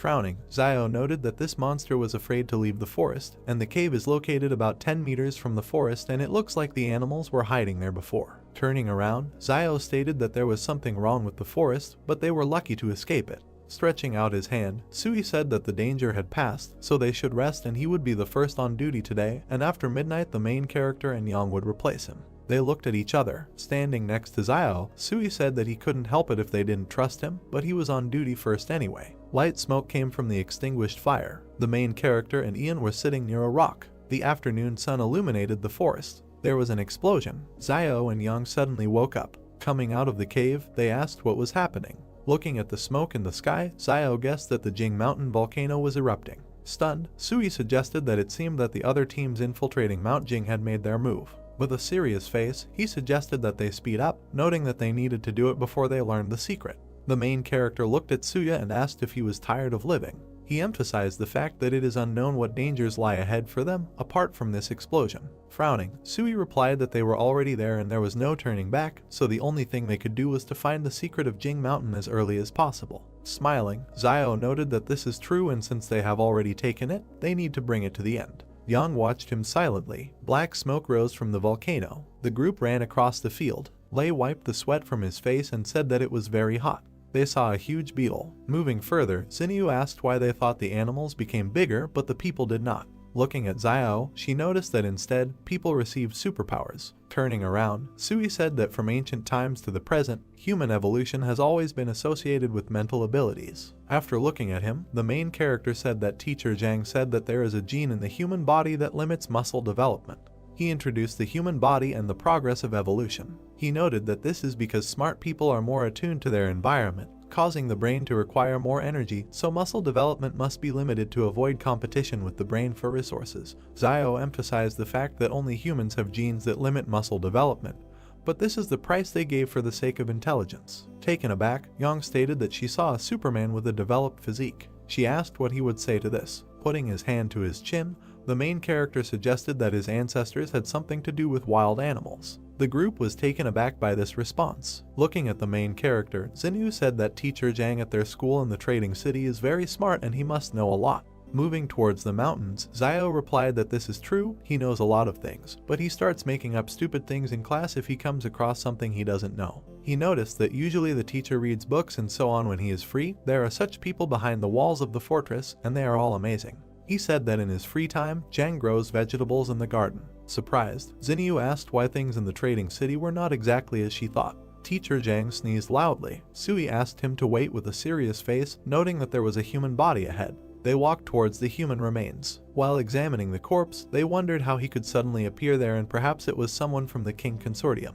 The main character was suddenly taken aback. Holding up the iron pendant, Xiao asked in his thoughts if this was the badge that the soldiers carried with them. He read on it that it was Suziya. The enraged protagonist said that it was Suziya who died from bee venom, and whose body mysteriously disappeared before they entered the gorge. He asked how Zhu could have ended up there. Taken aback, he wondered if something had brought his body there. Raising his hand to the bones, the main character said that judging by the wounds on his body, some animal had eaten his entrails. Examining the remains, Xiao asked what animal could have left such teeth marks, judging by the even bites on the body. The frightened Sui cried out that these were marks of human teeth. Turning around, the main character asked if he was sure. Sui replied that he was almost sure of that.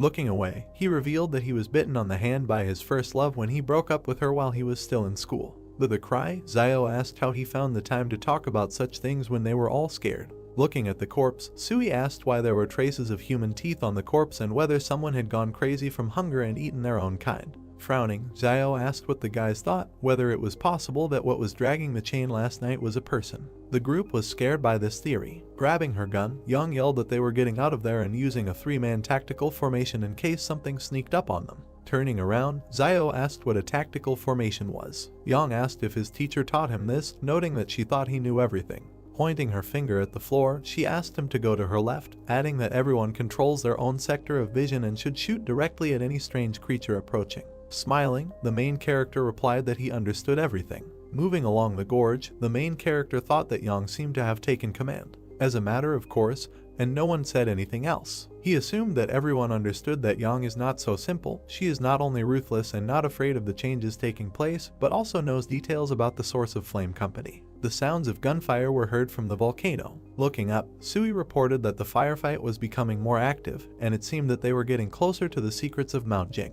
Looking at the floor, Xiao asked what was there. Sui picked up the shell casing from the floor. Examining it, he said that it was from a bullet fired by the King Consortium. The group was surprised by this. Looking at Xiao, Sui whispered that it looked like the King Consortium was also there and had already made their move. The wild boar ran towards them. The group was scared. He ran past them. The guys targeted him and shouted that he was limping and they would take advantage of it. Liu said he never thought he would eat meat again. An enraged Sui ordered the boar to be left behind. Taken aback, Liu noted that he himself ran straight into their arms and they did not eat for almost a day. Smirking, the main character said that he envied them that they had brains, but they didn't even really need it. Liu asked what he meant. Raising his hands, Sui asked if it seemed like they would give away their location if they started frying meat there and lighting an open fire. Liu asked if the safest thing to do would be to defect to the king people if they were there. Holding her cap, Yang noted that the king had come for the secret of this place and would not let them go if they found it. Looking at the guys, she said that in this case the safest thing is to kill them as soon as they meet them and never show mercy.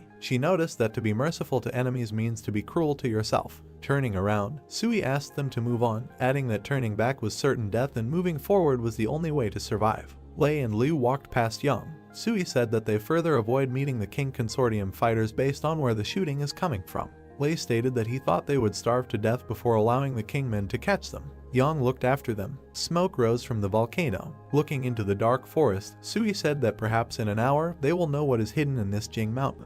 He suggested that there was much less shooting. Looking at the main character, he whispered that if they had to fight guerrilla warfare in the future, they would have to abandon the other three, who would not be able to keep up with the three of them. Turning around, Xiao looked at the tired group members and agreed with Sui. Turning around sharply, Sui asked where Yang was. Standing in the forest, Liu asked where she was and when she disappeared. Stunned, Xiao thought that with Yang's power, it was impossible to disappear without warning unless she herself wanted to leave. They looked at each other and nodded. The sounds of chains were heard in the forest. The frightened members of the group screamed that they heard this sound again. Looking into the forest, Liu screamed that this monster couldn't take Yang away. He saw that the people in front of him had disappeared. Frightened, Liu started screaming loudly and asked where the two were. Standing in the forest, he asked why the two had disappeared. Lei looked back and said that the sound was getting closer. Liu began to run away from there. He closed his eyes in fear. Lei overtook him. Running after him, he shouted that Lei had just been injured and was already running so fast, and Xinyu was a big star and was running very fast.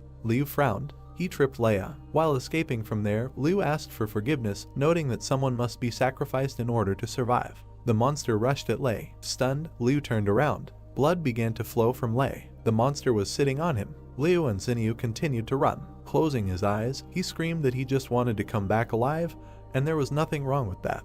He looked at Zinyu with an angry look. He extended his hand to her and said that in order to survive, you need to sacrifice something. He couldn't reach her. The soldiers pointed their guns at them and asked who they were. Pointing his finger back, Liu said that a monster was running after them. The military surrounded them and ordered them to sit on their knees and put their hands on their heads. Raising his hand to the headphones, the soldier said that an escaped test subject had been found and he was requesting support. The soldiers began to advance into the forest. The monster rushed at them. The military started shooting at him. The animal avoided being hit by bullets. The soldiers tied their hands with a collar. They picked them up. The soldiers found a girl's doll under Liu's cloak. They began to examine her. The monster continues to advance through the forest. As Xiao walked up the mountain, he thought that when Yang was still around, the group held each other back, forming a short stable team, and now that Yang suddenly disappeared, the team instantly collapsed. Frowning, he noted that he and Sui had unspokenly decided to go it alone and, after all, they couldn't trust each other yet. Looking at the mountainous area, the main character began to think that he was wondering what the secret was for which all the forces were fighting. He mentally noted that he was not going to return empty-handed, so he would go in and look around. The soldiers moved through the forest. As he walked up the mountain, Xiao noted in his mind that people were following him. Looking at their backs, he wondered if they were King Consortium people. They shouted that the experimental object had been found and they were asking for support. Hiding, the main character thought about the experimental object. He wondered if there were still people in these wild places conducting experiments. He wondered if so many people couldn't kill one monster, or if it was too strong. Looking around the treetops, Xiao noted that, however, this monster had attracted their attention, so he could take this opportunity to act stealthily. He was hiding behind a stone. While examining the base, the main character asked why they needed a place where there had recently been an explosion. He saw the scientist collecting the blood of the beast. He closely watched the man in the white coat. He began to sneak up on him. While looking around the ruined settlement and scientists, Xiao wondered if the King Consortium was capturing mutant beasts, noting that he feared that these beasts could not escape the fate of being studied. He was suddenly surprised. He saw a man on the roof of a building. Xiao looked at the guy in the white shirt. A man is depicted in a white suit and blue tie, looking down intensely. The main character looks at him, hiding behind a rock, and thinks that perhaps this is the man in charge of this operation. He notes that if on a normal day he saw someone in a white suit roaming the wild lands in a white suit, he would write off would be like a weak-minded person. Xiao stares at him. We see how the main character looks at the roof of a building, on which a man in a white suit points with his finger and says something. The main character thinks that this man now standing on top of the building, on the contrary, does not feel out of place, perhaps because that he is a leader and does not need to go into battle. We see fighters with weapons, an excavator and doctors in masks who are preparing syringes.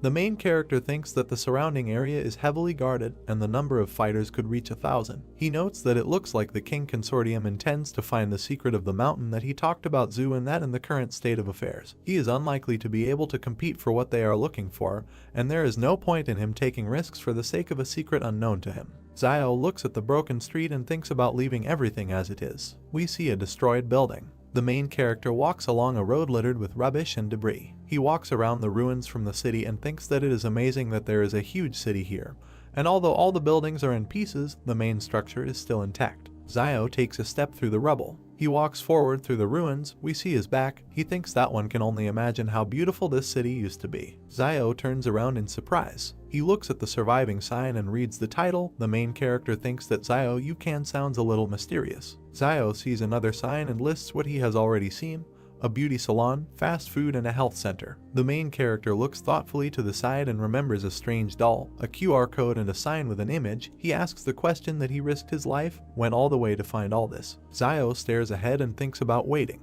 He descends sharply down the rubble. The main character looks at a sign with famous tobacco and alcohol products.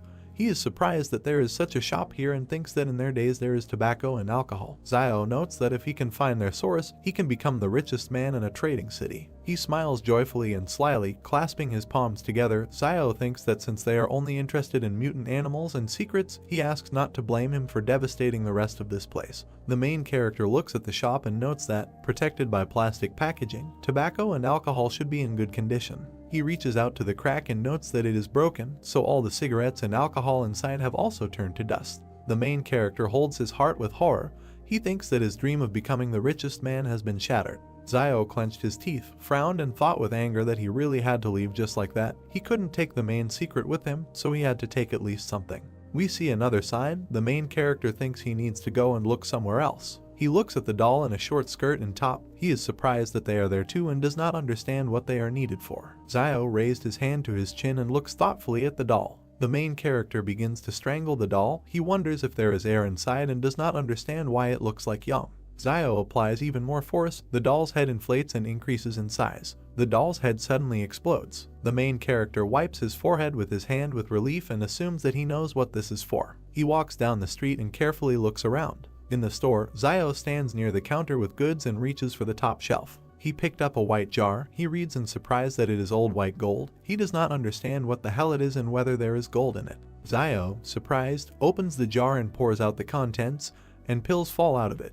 The main character furiously throws the jar on the floor and thinks that all the people of the old world are liars. He emotionally says that this is some kind of Zio you can, and there is no gold in him.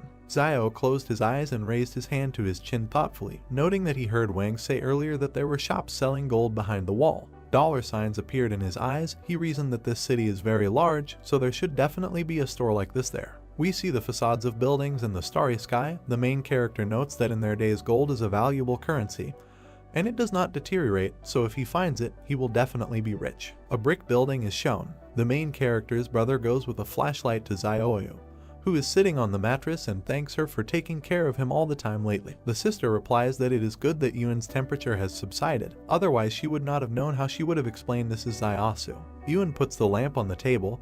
His sister asks what his brother is doing now. She hopes he is safe. Yuan says that he thinks he is safe and recommends not to worry. Yuan looks at Zio kindly and thinks about how he had a fever the other day because of desire, and his sister could have taken the money and just left him. But she didn't. Instead, she helped him, just like a mother, that he was trying to cure his child. He was very pleased. Zio turned to Yuan and sternly said that since he had already recovered from his illness, he would have to attend class tomorrow to make up for his missed homework. Sweat appeared on Yuan's face, and he fearfully replies that she shouldn't do this because his brother is not at home. Zio smiles sweetly and says that in any case, she doesn't care because he will do what he is told. We see a brick house against the background of the starry sky. A bright moon is depicted. People are sneaking around in the darkness inside a high fence. Yuan and Zio stood up in fear. The sister notes that there is someone outside. Yuan will nervously add that there is more than one person there. Zio fearfully takes up the weapon and orders Yuan to stay put while she goes out and takes a look. She trembles, nervously holds the knife in her hands and walks forward.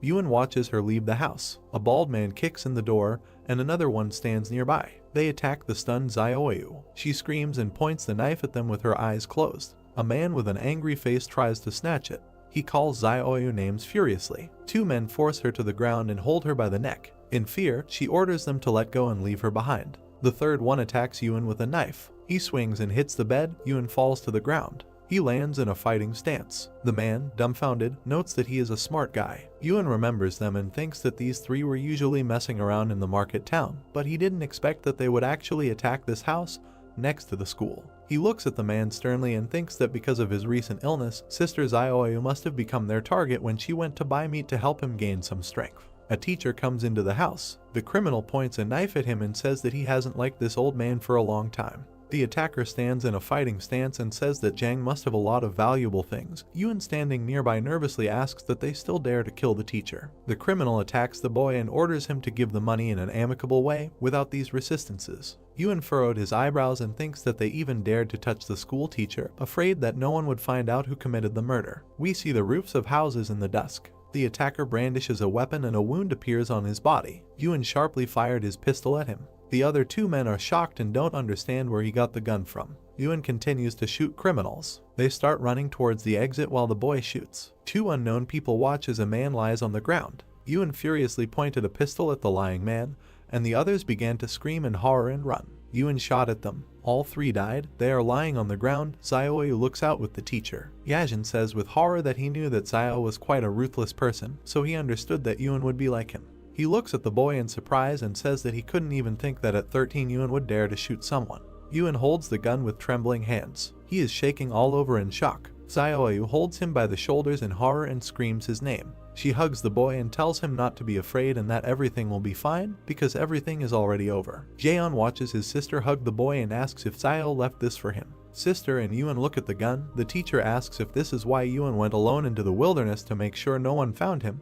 Yuan answers positively and says that he didn't think that something would happen right after he picked up a pistol. Yuan fearfully tells the teacher that he and his sister will leave the shopping mall right away so as not to cause him any inconvenience. The teacher sternly says that now that the wolves have returned, the wild lands are not safe. Zhang looks at them and says that the place that Xiao has prepared for him may be safe enough, but it cannot hide him from the smell of the wolves. He says that they do not need to run away because he will handle everything. Yuan looks at him incredulously and thinks about what the teacher can do to handle something like this. We see the roof of the house, the moon and stars. People go forward and say that the weapon was actually taken by this Ren child. There are many people in uniform walking. One of them angrily says that this child is the only one in this market town who has the opportunity and courage to touch a weapon. Van smiles and tells the commander that it must be some kind of misunderstanding. The commander stands opposite the old man and says that now he is almost sure that Wang Dingyang was killed by Xiao. The first says that the commander and Wang Dingyang were not on good terms either. He suggests discussing whether Wang Dingyang was killed by Xiao. The commander puts a gun to the old man's head and orders him to get out of here. He asks if he thinks that he is as corrupt as the rest of the inhabitants behind the wall. The commander points his finger and orders everyone to be arrested. He wants to see how Xiao will justify himself when he returns. The teacher stood in the aisle and ordered them to stop. He holds out a piece of paper and asks him to take it to the fortress and tell Fat Man Lo to come to him. Zhang stood in front of the two soldiers and said that he had to give this to him and he would understand, and this was no longer something he could handle. One of the soldiers said with a confused look that this school teacher just called Boss Luo fat. Another soldier put a gun directly to the head of the frightened old man Wang and asked what he was waiting for. Zhuo stood still, holding out a piece of paper while the same soldier said that he thought some kind of card would help him get rid of them. Then he snatched the card from the teacher's hands with an arrogant look. The soldier looked forward with a menacing gaze and simply remained silent. Teacher Zhang stared back straight ahead with a serious look. Then the soldier, looking at Zhang Jinglin's card, thought with great surprise that he was from the 178th fortress. The soldier immediately pointed his finger at the teacher and the people behind him, saying that they should watch them, and the other soldiers obeyed the order. Suddenly the soldier got into the car and with a frightened look pulled the gear lever. The car began to move forward at great speed, leaving only dust behind. Several soldiers approached Yuan and Xiaoyu, and one of them ordered that they need to be searched, while the other said that no one should move. One of the soldiers searched the boy and asked where the gun was hidden, while the other pointed his weapon at him, telling him what he should say. Yuan looked forward sharply with an angry gaze. The two soldiers, greatly frightened, trembled and looked forward. Xiaoyu turned to Mr. Zhang, asking if everything would be okay, and he turned back and said that there was no need to worry and everything would be fine and they wouldn't dare to do anything to them yet. Yuan said that he apologized for the trouble they caused him, and Zhang, turning in his direction, said that they were not to blame, this world was wrong, and he should thank him for saving him recently. Yuan asked him what he did before teaching, and Zhang, standing sideways, said that he was a military man, while he asked why he stopped being a military man. Zhang answered the question that because war cannot save humanity. He then abruptly turned to the side and continued to say that he originally chose Xiaosu as a replacement teacher because he was preparing for his departure from this city, and he plans to return to Sabei. Yuan asked about Sabei and that this was the same northwestern part of the country that was mentioned earlier in the lesson, and received a positive answer from Zhang, who imagined beautiful mountains in his head over which birds flew. He continued to imagine in his head a huge number of mountains over which birds were flying, and said that in the northern part of the country the snow and ice had not yet melted, and among the sand and yellow earth not a trace of greenery was visible. Zhang continued to say that Sabei has endless white spaces, which makes people there seem very lonely, and imagined in his head a small stone structure standing right in the middle of the mountains. Yuan, looking ahead, asked why he suddenly wanted to return to Sabei. Zhang, looking to the side, replied that because the world was starting to change, and he needed to be with those who were waiting for him. Yuan looked at him with great surprise and asked about the people who were waiting for him, and he simply smiled. Zhang leaned forward, holding Yuan by the shoulders, and said that he should not be afraid, and they would not dare to do anything to him. The most they could do was send him back to the 178th fortress. Immediately after this, the narrative of the story moves to a camp with a huge number of tents, in one of which the doe with a cigar in his mouth was looking at the card. Lan sharply asked where this Zhang Jinglin was and said that he should take him there while the soldiers standing next to him obeyed his order. The soldiers, stepping on the ground with their boots, walked forward, and one of them said that they needed to open the door quickly. The car, accompanied by soldiers, approached the huge metal gates, which slowly swung open. Lan was driving in the car, smoking a cigar, and said on the phone that Zhang Jinglin was here, and they asked him if he was sure. The doe, continuing to smoke a cigar, said on the phone that he was not entirely sure yet, but if it was true, should he kill him and why should this old man hide with him? A man in a white coat spoke on the phone and asked about his murders, while he was told that yes, and such an opportunity comes once in a lifetime. The man in the white robe looked to the side, continuing to talk on the phone, asking that if he kills him now, do those fighters from the 178th Fortress think to leave him alone? The doe, holding the phone near his ear, said that he could do it, but it would be a little script.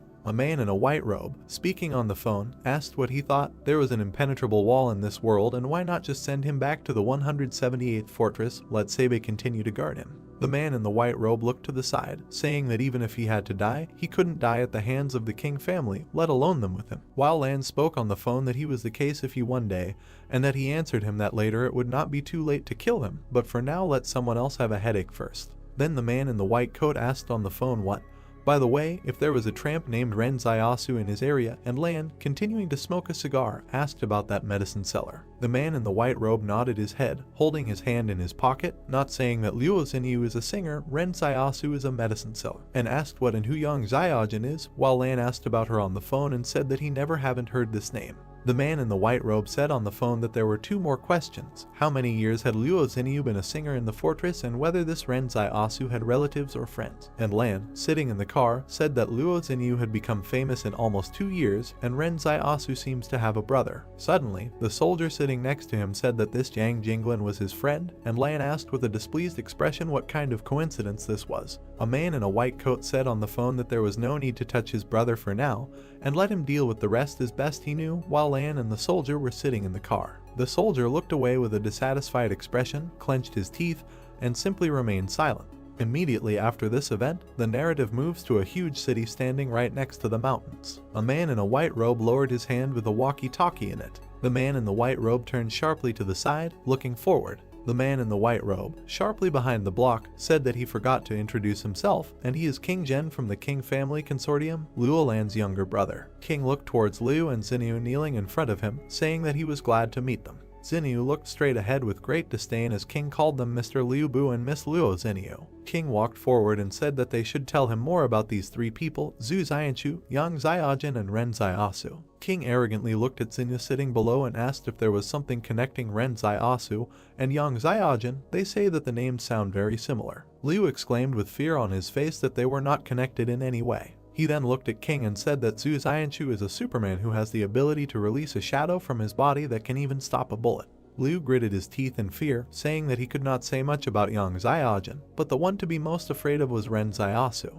King, looking to the side, asked in surprise why. Xinyu looked to the side with an arrogant look and asked that because he could cultivate anyone. Liu looked forward with great fear on his face, saying that no, and he was just very strong. At that time they were all fleeing in the canyon, and imagined in his head how the soldiers were running from a huge horde of insect monsters. Liu continued to say that he was the only one who ran in the opposite direction, and recalled how he turned back and looked at Xiao running away. Liu recalled turning back with a huge look of fear on his face and saying that he couldn't help but look back at him. Liu stood in the middle of the canyon and looked in the direction in which the streams of black energy were directed. Liu stood still and looked with great surprise at Xiao, who was running with a man on his back along the canyon. Liu recalled saying what the hell and how he could run so fast while carrying someone else, and stretched his hand forward towards the protagonist, who was running at great speed along the canyon, overtaking the car. Liu said that he was able to lift an adult man with one hand and still run fast, and he suspects that he is also a Superman, while Xinyu and King looked in his direction with great contempt.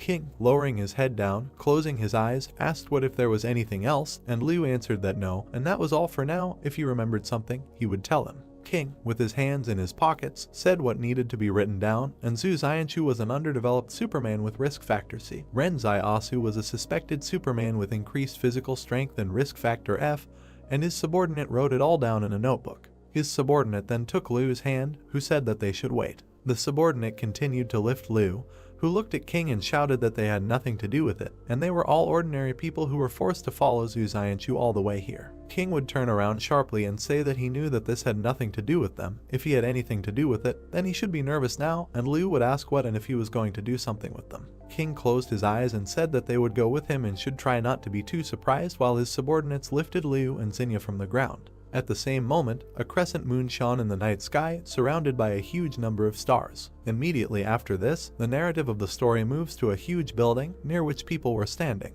King walked along with the soldiers and spoke to Zuman, saying that he should lead a group to find Zaiasu, Yang Xiaojin and Zhu Xianchu, and they should return by 12 o'clock at night, and he would take the order. King stopped near a group of people and said that teams 2, 3, and 4 should follow him, and they immediately followed his order. Liu, looking at King with great fear on his face, asked where they were going. King stood in the middle of the city street and said that now they themselves will soon find out. The narrative of the story then shifts to several soldiers standing near a huge cage. King raised one of his hands up, holding the other in his pocket. Liu stood next to Xinyu and was surrounded by soldiers, saying what the same.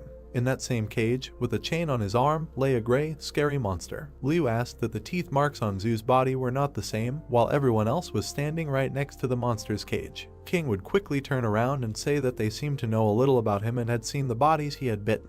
Xinyu looked forward with great fear and asked what this was all about. King, standing right in front of this monster, said that they were a product of the pre-catastrophe period, and they had only recently learned of their existence, and they should be called test subjects. Xinyu looked straight at King and asked about the test subjects, and he said that he must have recently escaped from the walls of some laboratory. King, with his head down, continued to say that they were all surprised how they survived to their days, because this is a living example. Xinyu, looking in his direction, said that this means that they came here for this sample and to find the laboratory that once held these experimental subjects captive. Suddenly, King turned his serious gaze to the side. King, standing still, says he doesn't know if they know that multicellular organisms like humans use cell division as the basis for growth and reproduction. He then went on to say that one would assume that cell division should be endless, but the strange thing is that all human cells stop at an average of 50 divisions, after which irreversible decay sets in, and he imagined several microcells in his head. King looked to the side and said that it is for this reason that a person's life expectancy is limited, he grows old and dies. Xinyu looked away as King continued to say that, well, that doesn't mean it can't be changed. King said he suspected the lab had developed a technology that made cells divide endlessly, increasing the body's metabolic cycle and lifespan, and focused his attention on the metal gate in the brick building. King reloaded his gun and said that, but they didn't expect that by doing this, they would create these monstrous and inhumane creatures, and these human-modified test subjects had completely lost their sanity as human beings. King suddenly left his gun directly into the monster's cage and continued to say that, but their physical strength and agility are far superior to ordinary people, while he looked forward with a menacing gaze. The monster abruptly grabbed the gun with its teeth and crushed it, while King said that they had to use 5 battle groups and sacrifice many of their people to capture at least one object alive. King turned sharply to the side, looking at his subordinate, who was writing something in a notebook, and said that he should write down that his teeth were developed, his pupils were narrow, his habit of moving on all fours, he was no longer human. King closed his eyes and continued to say that it was suspected that he was the product of a genetic change, and it was assumed that this laboratory was a secret experimental facility of the Flame Source Company before the disaster. Xinyu looked to the side with a puzzled look and reasoned that the base was the source of the flame. King looked down as she speculated on whether the King Consortium could take over this technology. The monster, standing on 4 limbs, squeezed its jaw with enormous force, breaking the pistol into small pieces. King looked towards the soldier and said that he should shine a bright light on him, and he obeyed the order. The soldier raised his hand up and made a finger gesture to another soldier standing on top of the building. Then the soldier sharply turned the huge searchlight to the side. A bright light suddenly illuminated the monster in the cage and the people standing next to it. The monster in the cage covered its face with its hand after the light hit it.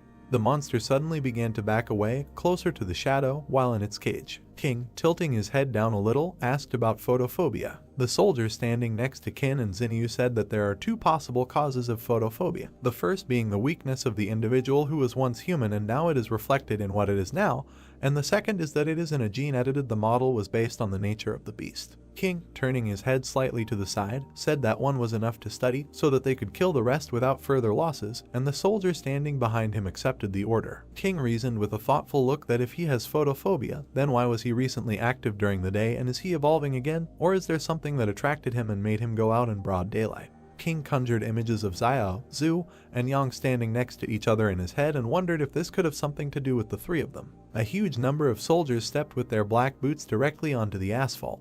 Man in a shirt stood in the middle of his subordinates, while through the radio they asked him what they had found, not them. Man in a shirt, using a walkie-talkie, said that there were no leads yet, but an active search was underway, and in response they told him that it was good and they should find them as soon as possible. Immediately after this, the narrative of the story moves to one of the buildings in the destroyed city. Xiao stood near the entrance to a huge building and wondered if all the stores before the disaster were built on such a grand scale. The protagonist focused his attention on the nameplate hanging on the building and reasoned that this was Lu Wang's department store, and if he could open a department store, then there might be a gold store somewhere. Zio entered that same department store and moved slowly around it, wondering what kind of mess it was and whether there could be a gold store here. Suddenly, the protagonist turned sharply back and looked at the shelf with goods. Right on the shelf were toys of characters from Journey to the West, and Zio reasoned that Journey to the West, and wasn't that the name of the book that Zhu Xianchu mentioned earlier. Then the protagonist stretched out his hand to the toys and reasoned that the one with the stick must be the general, after all.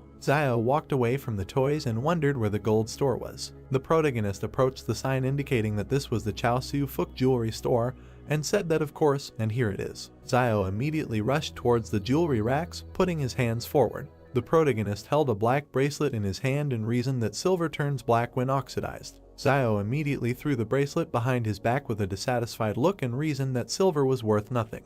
The protagonist held a huge yellow ingot in his hand and reasoned that here it was, gold. Zio joyfully stood right in front of a rack with a huge number of gold bars and reasoned that he thought there was enough gold here so that he, Liaoyuan and sister Zioyu could live comfortably for decades, and if they returned to the trading city with this, then the opening of a gold store would be no longer a dream. The protagonist thought and raised his hand to his chin, arguing that there was so much here and how he could carry it all. Zio suddenly realized something and reasoned that he would definitely do just that. The protagonist was holding in his hands several gold jewelry right above the shelf. Zio was doing something with his hands right above the jewelry rack. The protagonist held a ball of gold in his hands and reasoned that if you look for all the gold jewelry in the ball, you can put it all in the palace vault. Zio reasoned that it was already full and needed to be pushed in, and tried to hold the door with his shoulder, which was barely staying closed. The protagonist, holding a bag made from a cloak on his back, walked forward and reasoned that he would wrap the rest in his cloak and carry it away. Suddenly, several soldiers stepped with their black-booted feet directly on the ground. Zio looked forward with great surprise, his eyes wide open. A squad of soldiers with a man in a black shirt headed forward, passing through the department store building. Zio was hiding behind one of the building's walls, watching a squad of soldiers pass by. The protagonist looked out from around the corner with a tense look, wondering where the king fighters suddenly appeared from here. Zio looked ahead with great dissatisfaction and reasoned that there were so many people, and they were alert enough, and whether there was any danger here. A detachment of soldiers led by Man walked through the department store past a rack with characters from Journey to the West. Man looked sharply to the side and was very surprised by what he saw. Man opened his eyes wide in surprise and simply silently looked to the side. The protagonist, peeking around the corner, nodded his head and wondered if they had left. The entrance to the department store building was surrounded by complete silence. Man looked around the corner, looking at the entrance to the department store building, showing the soldier. The soldier asked Manny in a whisper if something had happened. Man, recalling the figures of characters from Journey to the West, said in a whisper that he had already searched this building and its contents were now in places that were not in the right places, as he remembered, and reasoned that he remembered that it was the monk who was riding on a white horse, and next to it stood a monkey. Man looked out from around the corner, standing next to the soldier, and said in a whisper that it looked like someone had been here, and perhaps even still inside, and reinforcements needed to be called to immediately surround the area. Man suddenly made a gesture with his hand, sending the soldiers forward. At the same moment, soldiers lined up on both sides of the entrance to the department store building. The protagonist looked forward with great surprise, his eyes wide open. A huge number of soldiers stood near the entrance to the department store building. Zio turned around with great surprise and looked to the side, reasoning that why the king fighters decided to turn back. The protagonist turned back and leaned against the pillar, reasoning that it looked like Liu Bu and the others had revealed his existence to the king consortium after they were captured, which meant these guys were coming for him. Zio looked sharply down at the bundle from the cloak that contained the gold, and reasoned that it looked like he couldn't take the gold. One of the soldiers made a gesture with his hand and looked forward with a serious look. At the same moment, a detachment of a large number of soldiers armed with machine guns immediately entered the department store building.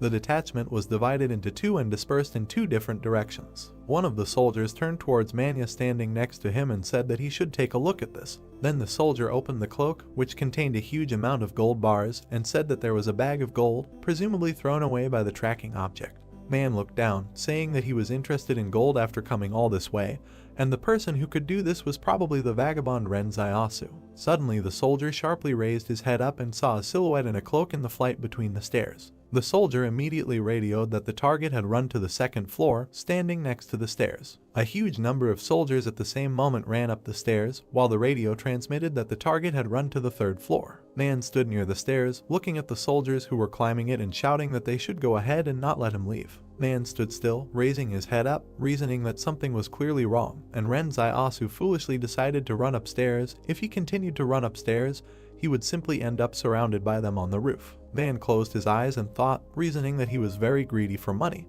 but abandoned it as soon as he found himself in a dangerous situation, and his decisive refusal of gold gives the impression that he is acting more decisively than recklessly. The protagonist slipped between flights of stairs with great speed. Zio ran very quickly straight up the stairs and reasoned that they had noticed him and would probably send someone to cordon off this entire building. The protagonist, gritting his teeth in dissatisfaction, looked up and reasoned that wherever he ran now, there was a chance of encountering king fighters, with the exception of. Man sharply imagined in his head the image of the roofs of buildings and reasoned that next to this building there was another building a little shorter, 10 meters from each other, and perhaps he would be able to escape by jumping from the building. Man sharply raised his hand with the pistol in it and gave the order to the soldiers that they should continue the pursuit, but they disobeyed the order. Man, sharply waving his hand with a pistol in it in front of his face, said that the external combat group should be sent to detach the neighboring building. Man abruptly jumped down from one staircase to another, holding a pistol in his hand. At the same moment, the protagonist hit the door with great force with his foot.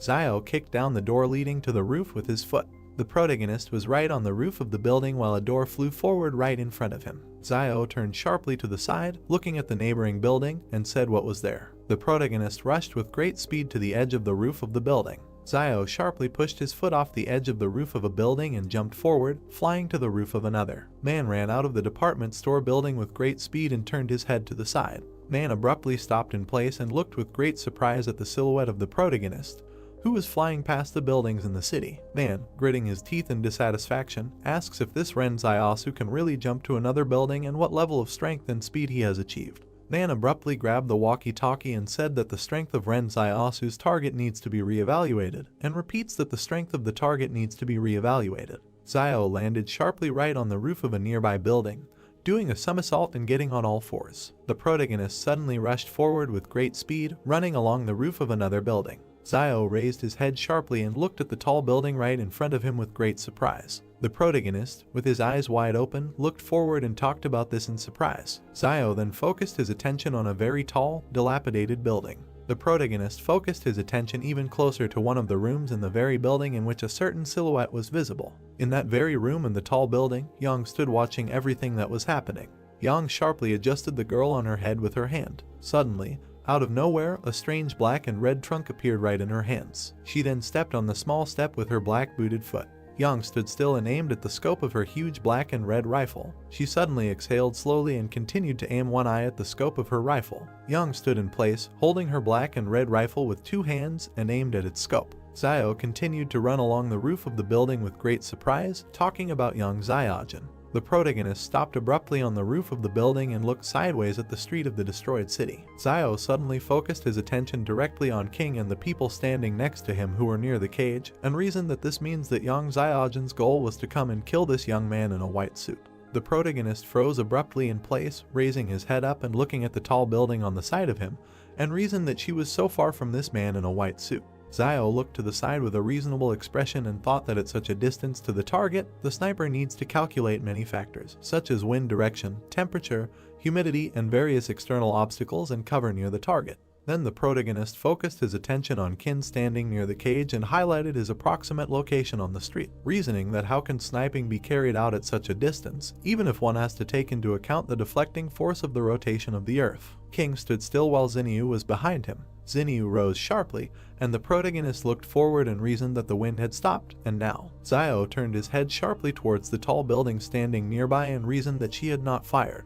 The protagonist then focused his attention on Xinyu, who suddenly stood up from the ground, and reasoned that when did she free herself from the rope binding her thumbs. Xinyu suddenly rushed forward towards King with great speed, holding a knife in her hand. Xinyu continued to rush forward at great speed, moving her hand with the dagger in it and back a little. King sharply turned his gaze back and looked at the woman in the suit who was deflecting Xinyu's blow. Xinyu threw a punch with her hand, which the woman deflected with her white fan. The woman in the suit would then lash out with her white fan, while Xinyu dodged it. Xinyu jumped back, landing on the ground as the woman in the suit collected her white fan. The woman in the suit suddenly took a blade out of her pocket and threw it forward with great fury. Xinyu landed on the ground with a huge look of fear on her face, holding a knife in her hand and looking at the blade flying towards her. Suddenly, a circle of purple energy appeared on the ground right under Xinyu's hand. Xinyu abruptly fell into a dark space through a circle of purple energy, while a knife flew into her place where she had just been. The woman in the suit watched as a flash of black and purple energy remained in Xinyu's place. The woman in the suit said with surprise on her face that she was a Superman,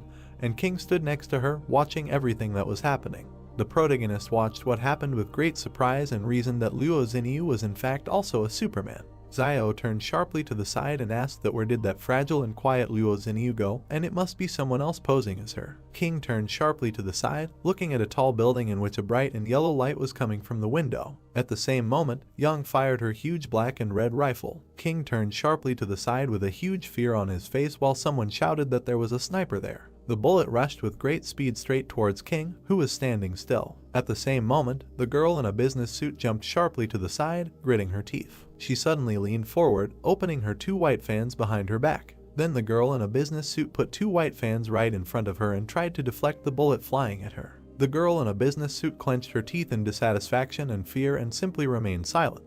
The bullet fired from Yang's rifle slightly damaged the white fan. The bullet, flying forward at great speed, destroyed the white fan into small fragments. At the same moment, the girl in a business suit fell back while the same bullet hit her chest. King stood still and watched as that same bullet flew right through the body of a girl in a business suit. King looked down at the body of the girl, who was falling down and coughing up a huge amount of blood. King, turning to the side, straightening his cloak, said that what a pity. One of the soldiers sharply pulled the pin from the grenade and said that everyone should prepare for a smoke grenade. At the same moment, a smoke grenade fell straight to the ground, releasing a huge amount of smoke, and a certain voice shouted that it needed to be compacted. King stood in place while a huge amount of smoke surrounded him, and voices were heard in the area to look for a sniper position, and it was an abandoned building in the southeast. King abruptly pulled out a bullet from the destroyed asphalt with his hand. King held the bullet in his hand and looked at it with great seriousness and simply remained silent.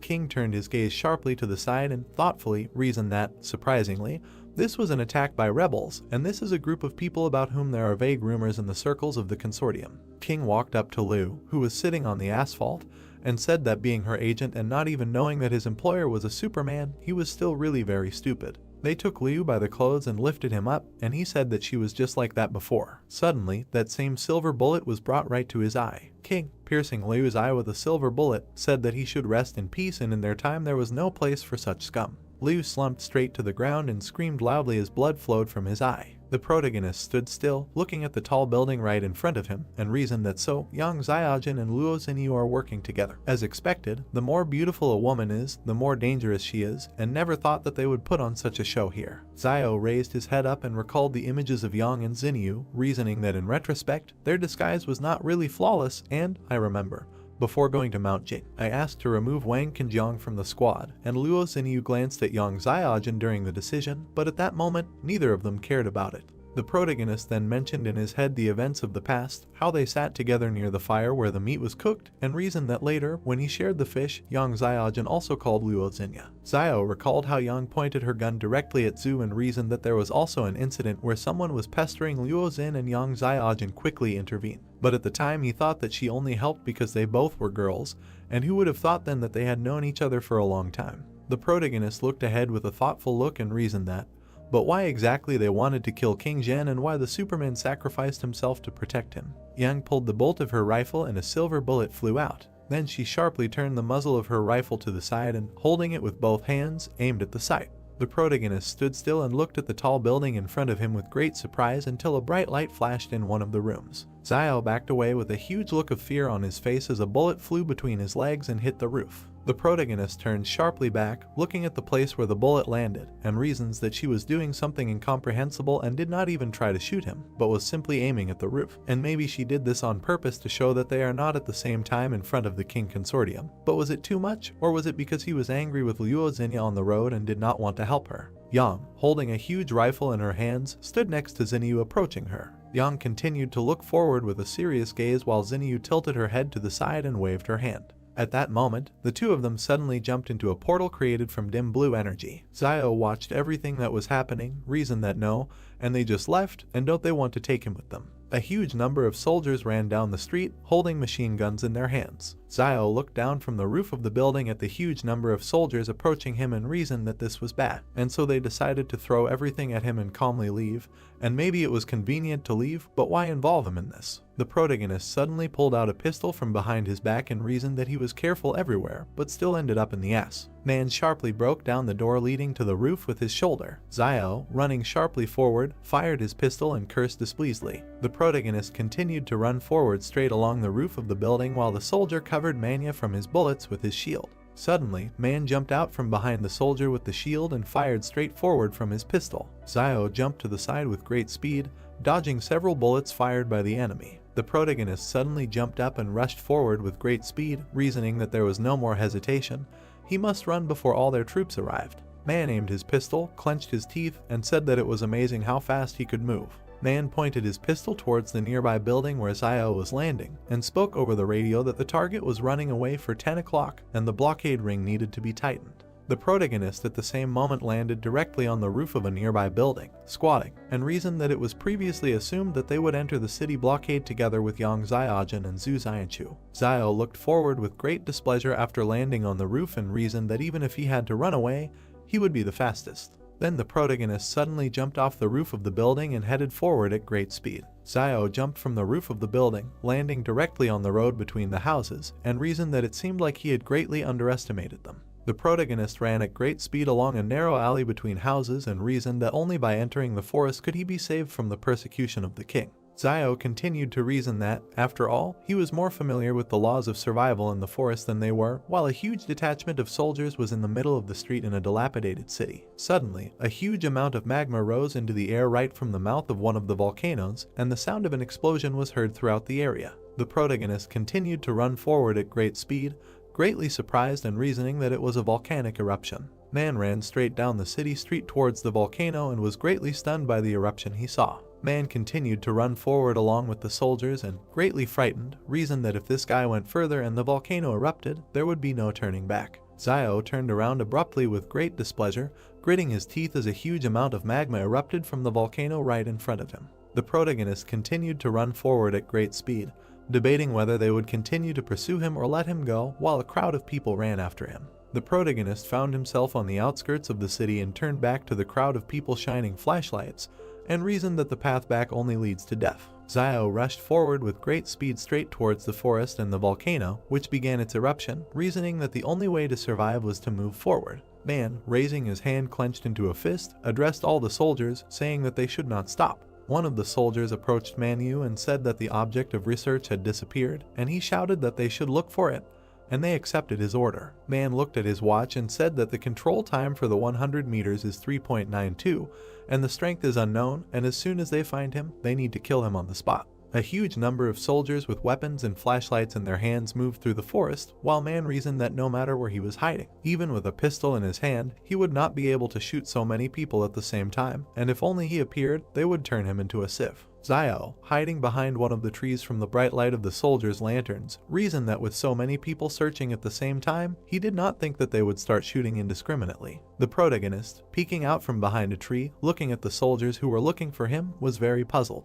Zio, peeking out from behind a tree, reasoned that he would soon be found, and suddenly jumped out from behind it straight towards a huge number of soldiers and Manhwa. The protagonist slashed directly at several soldiers, lifting them into the air and landing directly on the ground while screams echoed throughout the area, and Man watched. Man raised his hand with the gun a little higher and asked what was the matter, while Zio looked forward with a malicious grin. The protagonist jumped sharply, landing on a tree branch while the soldiers watched him, and said, pointing his finger at himself, that he was Zhu Xianchu and who would dare fight him. The soldiers looked forward with great surprise and, trying to comprehend what they had heard, simply remained silent.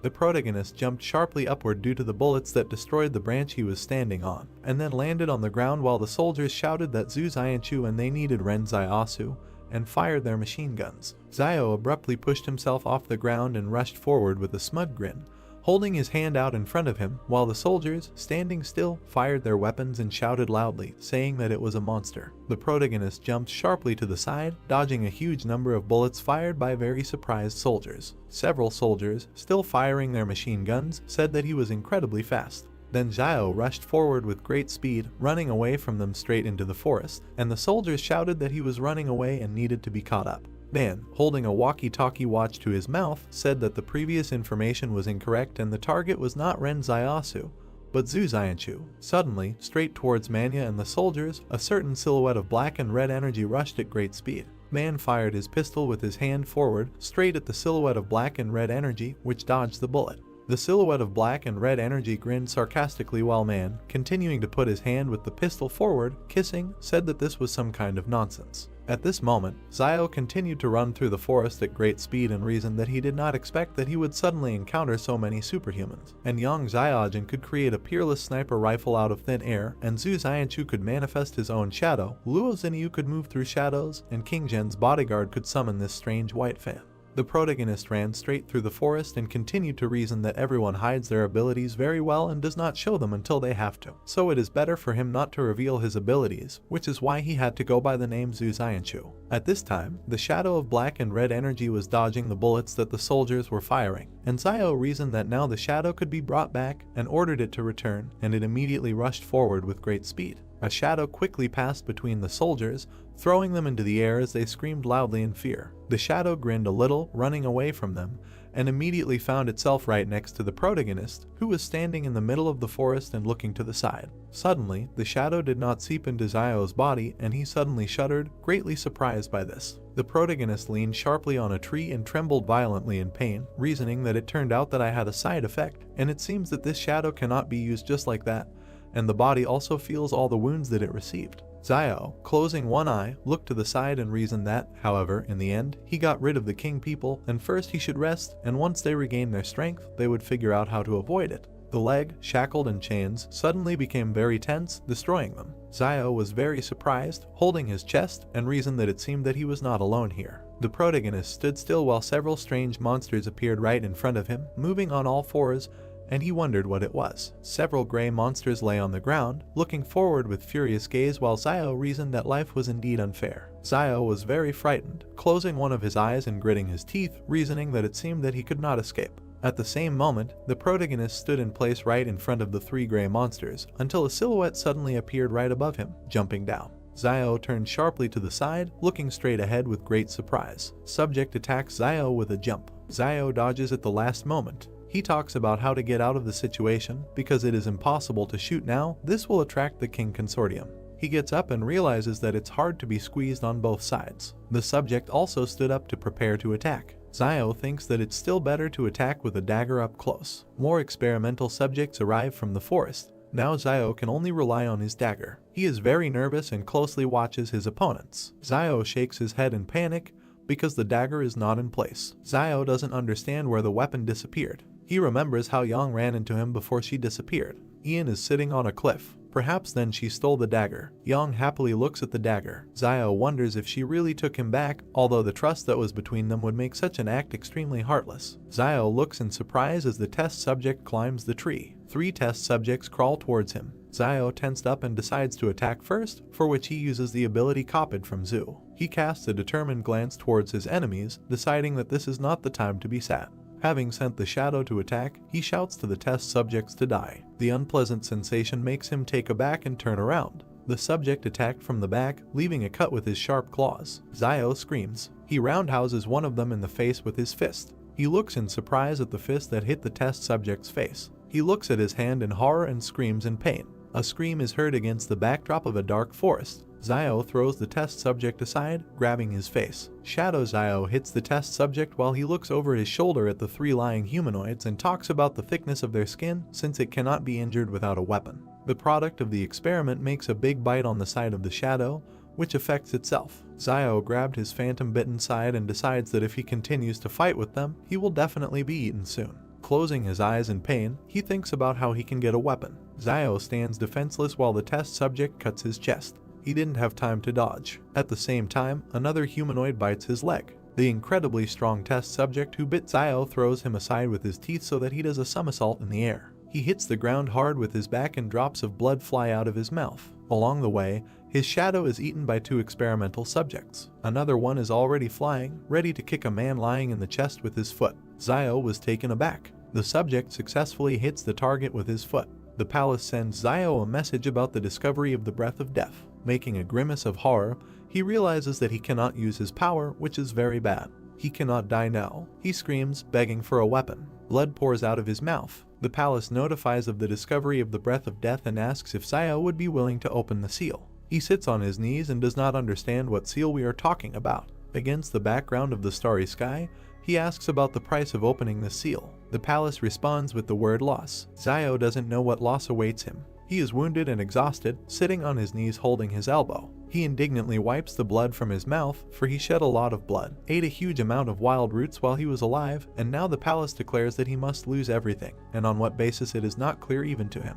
The test subject kicks him in the head and he flies off. Zio asks the palace for an understanding of how he was given all this: the gold, the money, the gun, his brother Liayuan, his sister Zioayu, and even the clothes on his own body. He is on his knees again and asks why the hell does the palace even need his clothes. He does not receive an answer and offers to at least bargain. He gets hit in the jaw. He desperately wonders if this is the end, because he has lived so little. The palace gives him the result of the check, because Zio only has 7 thanks left to collect before receiving the weapon. Zio looks at the inscription against the background of the night sky and wants to thank himself all these 7 times. He cups his face, closing one eye. Zio's first gratitude is that he never shies away from new opportunities. The second is that he is never afraid to face danger, while he thanks himself for the 3rd time for never compromising in the face of trials and tribulations. He is kicked again by the test subject. Zio flies to the side. He stands up and thanks himself for the 4th time for always having a backup plan when faced with temptation.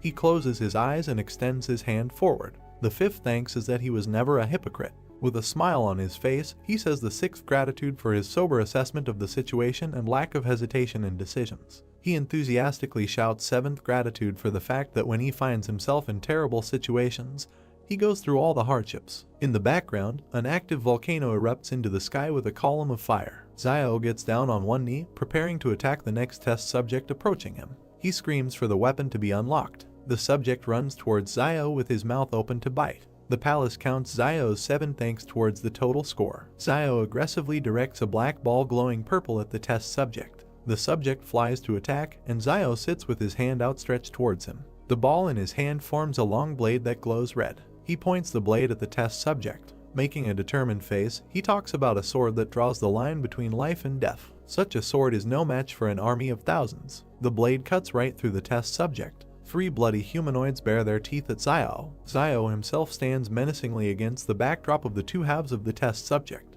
Zio uses the new sword and shadow together, making an armed shadow fighter. He goes on the attack, and the shadow follows him. He is not alone. The subject tries to injure Zio, but he dodges. With a rotating movement, he makes 2 halves of a whole experimental subject. His shadow is not far behind and cuts the other 2 test subjects into pieces. Zio stands epically against the backdrop of chopped up experimental subjects. He looks forward with determination and for the first time truly feels his superhuman power. The shadow dissolves as Zio leaves the battlefield in victory. The palace publishes a new side quest. Zio must receive 1,000 commendation coins to unlock the mid-tier weapon form. Zio is perplexed by such a huge number of thanks. An armed group of people runs out of the forest. The King Consortium discovers several dead test subjects in the forest. They are surprised by what they saw. The Consortium commander concludes from the shoe print that only one person dealt with the group of test subjects. He is warily perplexed as to whether one person is capable of defeating 4 experimental subjects. The power of this person must be greater than the power of their consortium. They need help. He radios to King Zhen that Zio, who called himself Zhu, requires his reassessment because he alone dealt with 4 test subjects. Zhen stands somewhere against the backdrop of ruins and listens to the fact that Zhu was wounded and left traces of blood. Zhen is surprised by Zhu's capabilities. Putting on a serious face, he asks his assistant to adjust Zhu's danger level to B and orders the commander to take a sample of Zhu's blood and send it to the warehouse for analysis. The commander presses the radio button and accepts the order. Zhen stands pathetically with his eyes closed and argues that Zhu and Yang have proven themselves. Xinyu has also revealed her superhuman nature, but no one knows where Zio has gone. He looks to the side. For him, capturing Zio would be a good outcome because he could become a bargaining chip in the future in the fight against Zhang Jinglin. Zhang Jinglin's love for justice is well known throughout the north of the country. Zhen smirks, because there is nothing wrong with Zio not being caught, since Fortresses 112 and 113 are under the influence of the King Consortium.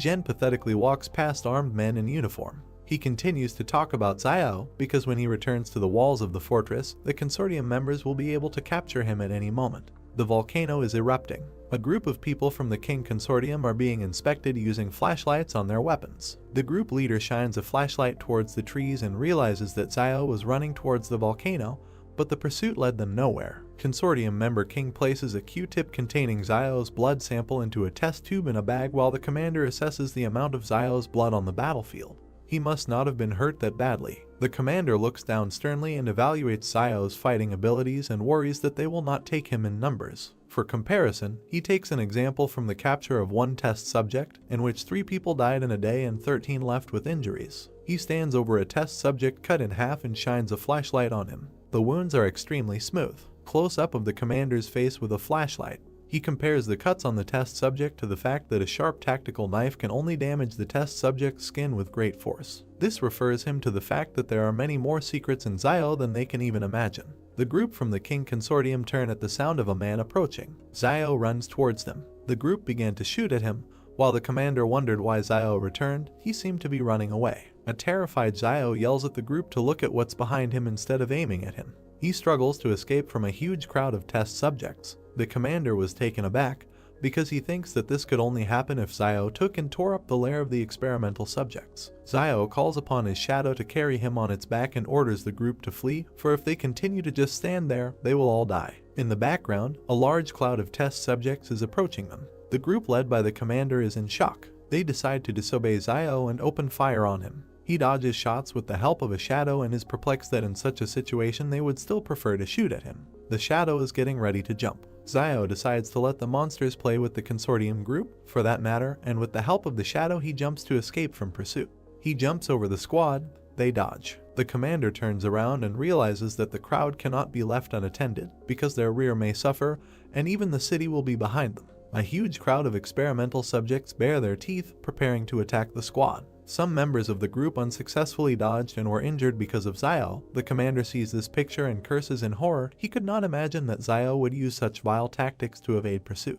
He realizes that Zio is using the test subjects in order to contain the squad and get rid of persecution from both them and the test subjects. The commander with a menacing face looks at the crowd and does not understand where such a large number of experimental subjects came from, if the information said there were 100 individuals. Close up of the commander's face. He thinks that the source of the flame may have deliberately spread false information to deceive Jen, and most likely this happened after the source of the flame could not intersect with the King Consortium to resume the work of this laboratory. This is quite possible, because Jen killed many people from the source of the flame campaign over the past couple of years. He worriedly notifies the city via radio that a defensive line should be built. Team members follow orders to fire to support defenses on the ground. We need to gain time so that the city can prepare for the attack. Zio turns to look at the group going to the front line and thinks that maybe this is the difference between the consortium members and the private army. A close-up of the squad in combat readiness is shown. Zio is surprised by the dedication of the consortium soldiers, that they are willing to sacrifice their lives and safety in order to buy time for their comrades in the rear. The shadow drives him away from the carnage while he talks about Jen with his image in the background.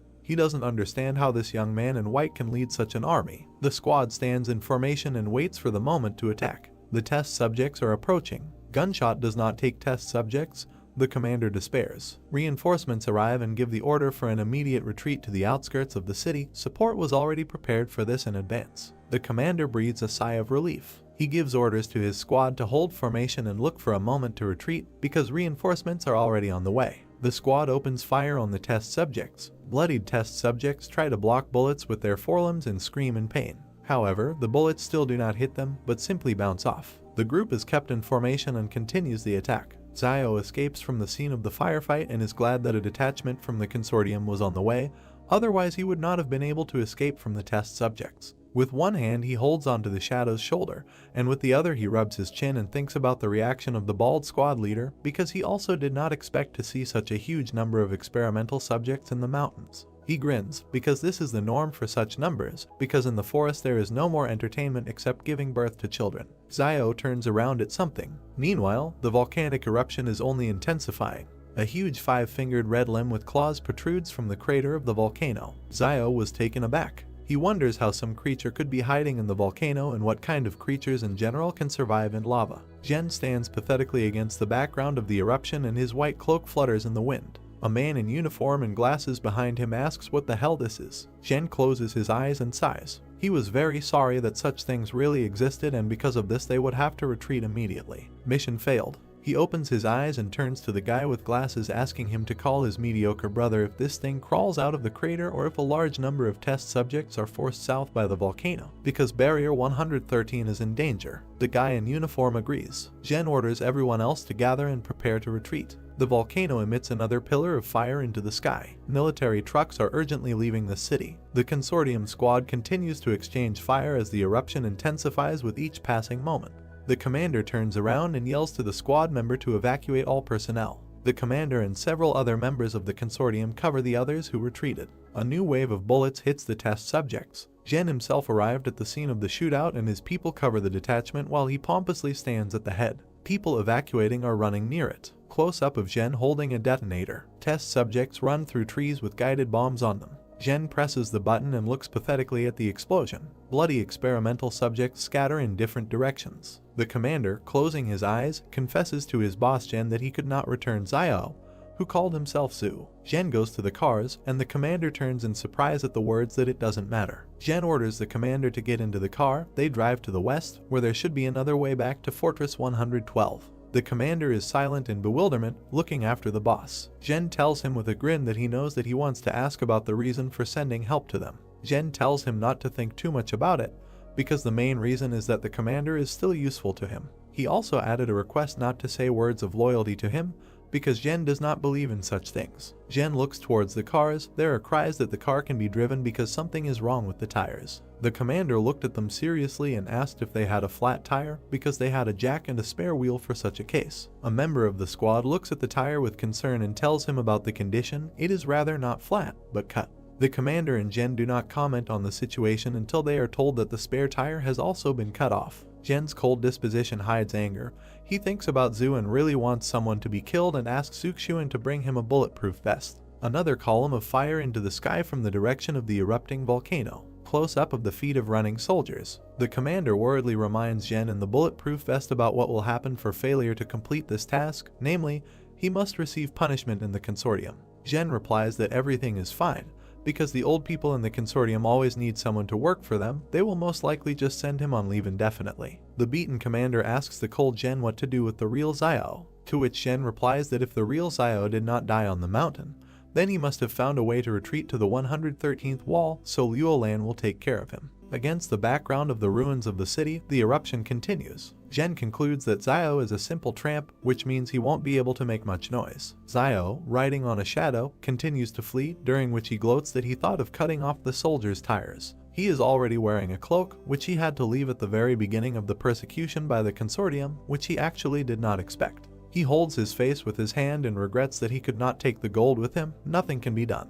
He stops with a shadow near the cave and thinks about spending the night there today. He lit a fire. Xiao looks into the fire and remembers that they stayed in this cave as a team and that now he is here alone. He heard something behind him and turned to look. The words, "It is carved into the stone right behind you." He rubs his chin and concludes that the message was written relatively recently. He remembers that the last time they were here, Jan was the last one to leave the cave, whether they could have left this message or not. He looks thoughtfully to the side at the background of Yang's image and wonders if she is really so cruel that she would carve out such inscriptions to scare people purely for fun. Something flies out of the volcano like a fireball and bounces in a couple of places. 3 different animals run out of the forest. Xiao looks at the erupting volcano. He looks ahead warily and realizes that he won't be able to rest tonight and his time is running out. He finds himself riding the shadow again. He understands that in order to be saved he needs to continue his path. Xiao runs past the trees in a zigzag pattern. His speed is so high that he is almost invisible. He is convinced that if he is fast enough, the monsters will not be able to catch him. Runs past small rocks on which gray red-eyed arachnids sit. The arachnids are talking, because they don't understand what it was, a person or something else. Xiao runs past the wolf, who hatched after him out of shock. Then he knocks another wolf off his paws. He looks forward confidently, sitting astride the shadow. In front of him there is a view of the trading city. He's glad he's finally back. Fugui goes to Liaoyuan and Xiaoyu's sister's house, asking to see what he brought for Liaoyuan.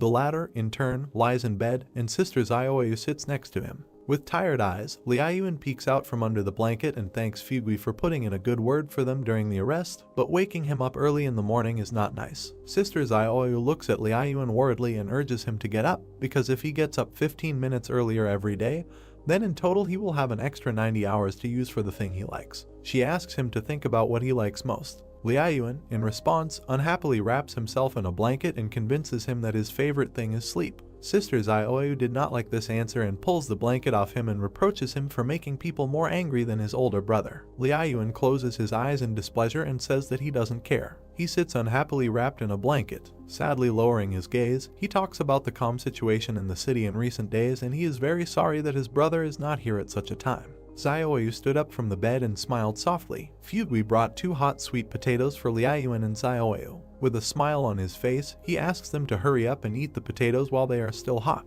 Liaoyuan, without getting out from under the blanket, looks at the potatoes and asks Fugui about the reason for his love for sweet potatoes, because he cooks them every day. With a thoughtful face, Fugui remembered his dysfunctional childhood behind the 107th wall and told Liaoyuan that there was a famine then and he had to leave the wall after his father and go here to reunite with his relatives. Smiling again, he continued to say that despite the famine, before it was not as dangerous there as it is now. The story about his love for potatoes was that one day he and his father dug up 2 sweet potatoes in the field and Dad baked them for Fugui to eat. Then it seemed to him that baked sweet potatoes were the best thing in the world. Liaoyuan looks at Fugui enthusiastically. A conversation with Xiao pops up in his memories. He asked his younger brother if he knew why people were happy. They both sat and looked at the night sky and Liaoyuan asked his brother the answer to this question. Frowning, Xiao told his brother that human happiness comes not from pleasure, but from pain, because when, at a moment of unbearable bitterness, you try something sweet, a desire arises to fight for your life. Liaoyuan looks at the softly smiling Xiao in surprise, and the latter continues that the sweet taste may not mean much to others, but for you at such a moment, this sweetness is the greatest joy. Liaoyuan and Xiaoyu started eating the potatoes. Fugui says that with Mr. Zhang gone, there are no more teachers left in their trading city. Liaoyuan enthusiastically says that this is not a problem, because when Xiao returns, he will teach. Fugui answered warily, spreading his fingers that he had heard rumors from factory workers near Jing Mountain. It seems that the Jing Mountain volcano has erupted and it is unknown how Xiao is doing. Liaoyuan closed his eyes and said confidently that his brother should be fine, a hint of concern in his eyes. He remembers that he wished everyone with his life for Xiao's safe return to the city, and since Liaoyuan is alive, then Xiao is completely fine. Fugui cheerfully raised his finger up and noted that Xiao should be alive, because as they say, a good man does not live long, but an unkind man prospers. Fugui looks around the street warily and states that the street has been very busy lately, which is most likely due to the fact that the fortress is not easy to rule the trading town, for which they bribe strangers to be their ears and eyes. People on the street look unfriendly. Fugui confirms this fact by saying that you should not offend them or pour out your soul to them. He still looks out the window and warns Liaoyuan and Xiaoyu to be careful these days if they want to leave the trading city. If anything happens, they should turn to Fugui and he will help them find their way, because in his opinion, all these people are here not because of the 2 of them, but because of Xiao. Xiaoyu asks Fugui in surprise why they need Xiao. Fugui nervously wipes his sweat with a towel and says that we are talking about Xiao and he could do anything to the team from the fortress, that's obvious. Liaoyuan and Xiaoyu were taken aback. Zhen, the commander, and a couple of other people move through the forest. Zhen looks ahead and curses because he doesn't know how much longer to go to get back to Fortress 112. The commander notices that the situation is so bad that even the boss has lost his cool. Zhen grins at himself because his image is falling apart. Some guy saw a mutated arthropod and fearfully noticed the presence of a human face on its shell and assumed that they eat people. The soldier approaches the guy's screams and reprimands him, because Mount Jing is far from here, so he should go about his business and not get in the way. Not far from them, Xiao jumps off the wall. Xiao walks into the door of his house, where a surprised Xiaoyu and Liaoyuan stare at him.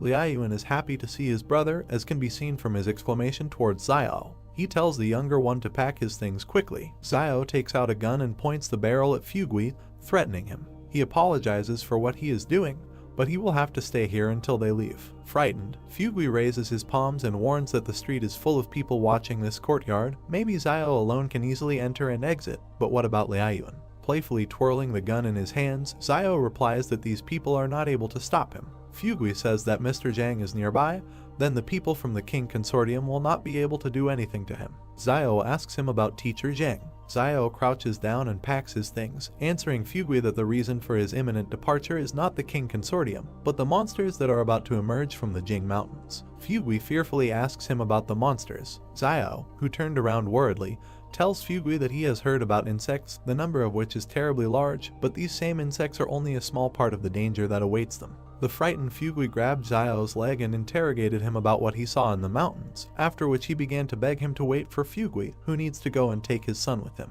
Surprised, Xiao asks Fugui about leaving, because his family business is located here, but he is still ready to leave the city with Xiao. Fugui tries to convince Xiao because he doesn't know what about everything else, but he believes in Xiao and believes that he can survive by following him. Evil Xiao asks why he thinks so. Fugui replied that only Xiao knows better than anyone what is happening in the Jing Mountains and maybe no one believes him, but Fugui himself believes and is ready to follow him. This pleasantly hurt Xiao, who looked at Fugui in surprise and put his hand on his chest. He thought about it, because if he went outside now and shouted that monsters were coming from the Jing Mountains, half of the residents would simply look at Xiao like he was a fool. But Fugui was able to believe him. He continues to look at Fugui, who begs for his help and reasons, because to put it in perspective, Old Man Wang is not very capable and ruthless, but nevertheless, he is a little more tactful, and his ability to survive in these turbulent times is based on his ability to always quickly making better choices in the face of danger. Xiao clenched his fist thoughtfully and wondered if it was even possible to run away with Fugui, because although he was a profit-oriented businessman, he was not inherently bad. Fugui interrupts his thoughts with the fact that he doesn't just want to follow him, because he has money and medicine, and he also has better communication skills with people than any of them. Xiao happily points out that medicine is also considered the most valuable thing in this era. He agrees and winks at Fugui to follow his son. He doesn't need his money, he will help him without it. Fugui agrees and asks to wait for him. Liaoyuan confesses that they were attacked by robbers some time ago and he had to use firearms. He even killed them, which brought Wang Qinjiang here. Angry Xiao notices that after all, someone bullied his younger brother in his absence. Concerned, Xiao asks about the further course of action, whether Wang Qinjiang saw the Liaoyuan pistol and whether it caused them problems. Liaoyuan responds by handing him a coin with the inscription 178 and said that Mr. Zhang revealed himself to protect him and Xiaoyu, causing him to go with them and give Liaoyuan this coin before leaving. Xiao holds a coin in his hands and clarifies what kind of person Mr. Zhang revealed. Did they say who he is? Liaoyuan raised his finger up and replied that Zhang had asked about this, but he did not answer, but only mentioned Fortress 178 and also said that if things went really badly, then Xiao could head to Sabei to find him there, but clarified that it's not worth going there just like that. Liaoyuan added that the northern lands are very harsh and that most likely Mr. Zhang is an important person there. Xiao clenched the coin in his fist and agreed to go to Sabei for Zhang if they were driven into a corner. Xiaoyu intervened in the dialogue, saying that the things had been collected because there was nothing special to collect. Xiao sees a full bag of cabbage behind a satisfied Xiaoyu. He was taken aback and realized that she had simply collected all the cabbages that Mr. Zhang had planted in the backyard of the school. Provocatively rubbing his chin, he noticed that this behavior was very similar to himself. Satisfied, Xiao points his finger at the cabbage, but Xiaoyu is not very happy with what is happening, because Xiao said that there is no need for cabbage. Xiaoyu can take bread with him, but cabbage is not needed because you can find wild vegetables on the road. In the background, Van dragged his son, who really didn't want to go. Evil Zhang drags his son into the house, shouting to his son that otherwise he will be eaten by bugs. Maybe that's what he wants. The son protests that he did not allow a certain Lai Yuqian to be taken with him. Xiao does not understand who we are talking about and asks Liaoyuan in a whisper who Lai Yuqian is. Liaoyuan replies that this is the daughter of Old Man Lai. Wang's son is in deep sadness because Xiao refused to take this girl with him. The son replies that Xiao is a substitute teacher at the school and cannot just leave the students. He desperately tries to convince Xiao because if Zhang were here, he would not have left her. Xiao jokingly tells Wang that his son is very worried. It looks like this is love. They could make a great couple. Wang, Xiaoyu and Liaoyuan were taken aback because this was not the right time for such jokes. Van's hand grabs the wall. Xiao sits Wang down and simultaneously tells Liaoyuan and Xiaoyu that the best way to avoid being seen is to climb over the wall. Xiao climbed the wall himself, but then someone noticed him and called him by name. He looks at the startled people who are shouting for Xiao's return. Wang turned out to be right. They were waiting for Xiao to appear. Xiao picked up a gun and opened fire while his opponents asked for help to capture him. The guy is knocked down by a bullet in the chest. Xiao jumped back down. Smirking, he asks them to step back. Residents of the city do not listen to him and run into a frontal attack. Xiao hits all three hard, killing them. He rushed after the others, who had retreated. Xiao raises the gun and asks if they really want to call for help. He shoots the fleeing rioters in the back. Xiao stands in front of the corpses, and behind him, Xiaoyu, Liaoyuan and Wang stand in shock, silencing their son. He turns his gaze to those standing behind him and says that it's time to run away. In the southwest there is Fortress 109. Some people who came to the wall are perplexed because they are fools if they hope that they would just get to the wall and be accepted. Their home is no longer there. Zio's team is running not far from them. One of the residents decides to eat a mutant arthropod. The girl with the child in her arms is also eaten by another arthropod. Zio was taken aback because he felt an earthquake. From them to the wall, the ground forms a large crack. Huge pieces of soil fly out of their usual position. The crack has reached the wall. All 5 of them look in shock at the collapse of the wall. Zio announces the fact of the collapse. The wall began to collapse. People fled towards Zio and Zioyu. The main character began to run while he was thinking about what Yuen had asked him earlier about what would happen if the wall protecting humanity collapsed. And now suddenly the wall actually fell. Zio remembered the monsters and thought that the wall could collapse at any moment. But now is the worst time for this because monsters have appeared behind the wall. Old Man Wang shielded the boy with himself and called for help while a huge insect approached them. The main character turned and shot the monster with a pistol. He looked at the old man and the child next to him and told them to speed up. Zioyu was running next to Zio and the others when she asked him if the city's inhabitants would survive if the wall collapsed, and Zio, without stopping, replied that it was enough for them to survive. Yuen turned to his brother and pointed his finger to the side when he said that some strange light had appeared near the walls. A bubble appeared above the wall, and Zio and his brother looked at it, while the main character thought that this ball looked familiar, and then remembered that this was the same bubble that Baojin had blown out at one time. The guy wondered if he was alive. The monsters began to flock towards the bubble as someone shouted about a Superman. Suddenly the ball began to burst. The city's residents continued to run until one guy stopped and was glad that this was the work of a Superman. Numerous bubbles began to appear among the monsters hovering above the wall, and people froze on the ground and watched what was happening. Bubbles began to explode around the monsters again. One insect quickly flew away from danger. A bald guy with a bat in his hand turned to an older man and asked him to run before these bugs dared to fly at them, and the man told him to run and find a place where they could survive. Old Man Wang pointed his finger at the wall and turned to Zio, saying that thousands of people were running towards them. The main character took his brother's hand and said that in this case they will have to speed up even more because these people will most likely bring monsters with them, so they need to keep some distance from them, and then he added that these people may turn out to be a new danger. Zio opened his eyes wide and looked forward menacingly as he thought that he knew these people from the trading town too well and that they were capable of anything. But he added that if you point a gun at them, then rabble like them will immediately turn into a disorderly crowd. While they were running, the main character handed a firearm to his running brother nearby and asked him to hide the gun. Zio clenched his fist, turned to Zioyu, the man with glasses and 2 boys standing behind him, and said that they had broken away from the stragglers, and since it was almost dark, they would spend the night here. The boy, holding sticks in his hands, turned to his father,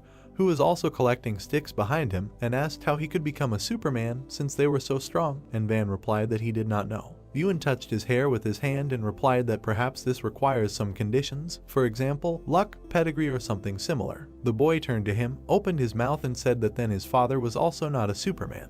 Yuen closed his eyes, raised his hand and told the boy with the sticks not to despair, because it might turn out that Wang was not his real father. The bespectacled man rushed towards his screaming son and told Zio that he and his brother were too sarcastic. The main character and Yuen stuck out their tongues and began to tease the man, who clenched his fist when Wang asked that in their opinion, since Baojin was a Superman, then his father must have superpowers. The barefoot man was sitting on the ground when the white-haired man told him that Bond seemed to be quite intelligent and usually had a high status in the trading city, and that as a result, he was now running around behind the backs of several young guys, to which the dark-haired man replied that he had initially followed after him when they saw that he was in such a hurry because he thought that some danger awaited them, but no one was pursuing them. He then stood up, clenched his fists, and said that Wang probably carried a lot of money with him, since he had owned the store for many years, so he must have some property to escape, and the gray-haired man remembered Zioyu. Another man, sitting on the ground with his eyes closed, said that it was better to forget about it, because Zio and Yuen had weapons with them. The man with gray hair clenched his fist in front of him and asked him what he was afraid of, and how they could be afraid of guns since they didn't have much ammo. The men turned to the sides when the guy raised his finger to his face and asked which of them would go first.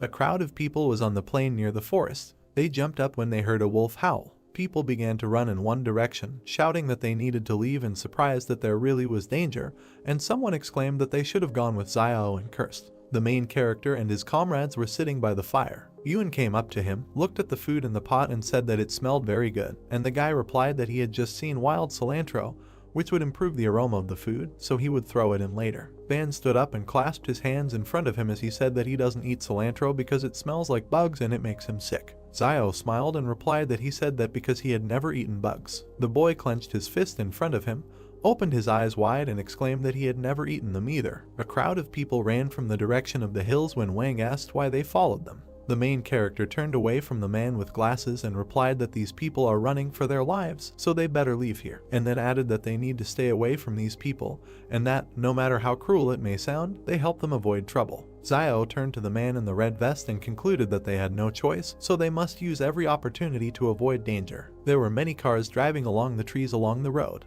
The main character opened his eyes wide when he heard the sound of cars and wondered why they were there. Cars and people walked through the forest. Zio watched them and thought that these military vehicles must have broken out of the fortress. The main character looked forward resolutely, standing in front of Zio. While he was thinking about what Zhu had said that the King Consortium battle team in the fortress numbered 4,500 people, but for some reason they advanced with such a small number of people. A fat man in an orange shirt asked how it was that the barracks were built in this crack, and then added that he was fast asleep, but he was lucky. The doe turned to the driver and asked him how much fuel was left, and whether they could get to Fortress 109, to which the man behind the wheel told him that they were a little more than 210 kilometers from the fortress, and that they had definitely not enough fuel. The cars were driving back to back through the woods when the driver added that they could ask the guy in the SUV behind to pull up next to them so they could transfer fuel from his car to theirs. The doe looked forward with empty eyes and a wide smile. Then he touched his face with his hand, closed his eyes and replied that the cars were full of wounded and the trucks were overcrowded. The driver turned his head, opened his mouth and addressed the passenger, saying that he and the boss had been very kind to them, unlike other high-ranking people in the consortium, and that therefore they did not mind suffering a little. The man in the orange shirt spread his arms to his sides and told him to stop talking about it as if he were a good person, and then added that he was not a good person, because good people do not live long. The main character looked towards a passing car. Zio turned to the bespectacled man, clenched his fist and said that the high-ranking people from the fortress were running in the same direction, and that there should be quite a lot of people following them, and also that all these people would distract the attention of the beasts, so they don't need worry. The main character looked away and concluded that even if they were attacked by a small number of wild animals, he would take care of it. Van opened his mouth slightly, but said nothing. Zio and his comrades walked behind other city residents through the forest. The main character turned to the man with glasses when he addressed him and said that he did not know whether it was appropriate to ask about this. Wang opened his mouth, sweat appeared on his face, and asked where the rest of the people who went with Zio to Jing Mountain were. The main character looked to the side and replied that when they left, there were 21 of them, but now most likely there are only 4 alive. Zio exhaled when Wang reached his hand to his face and thought that if there were only 4 of them left, and the main character was one of the survivors,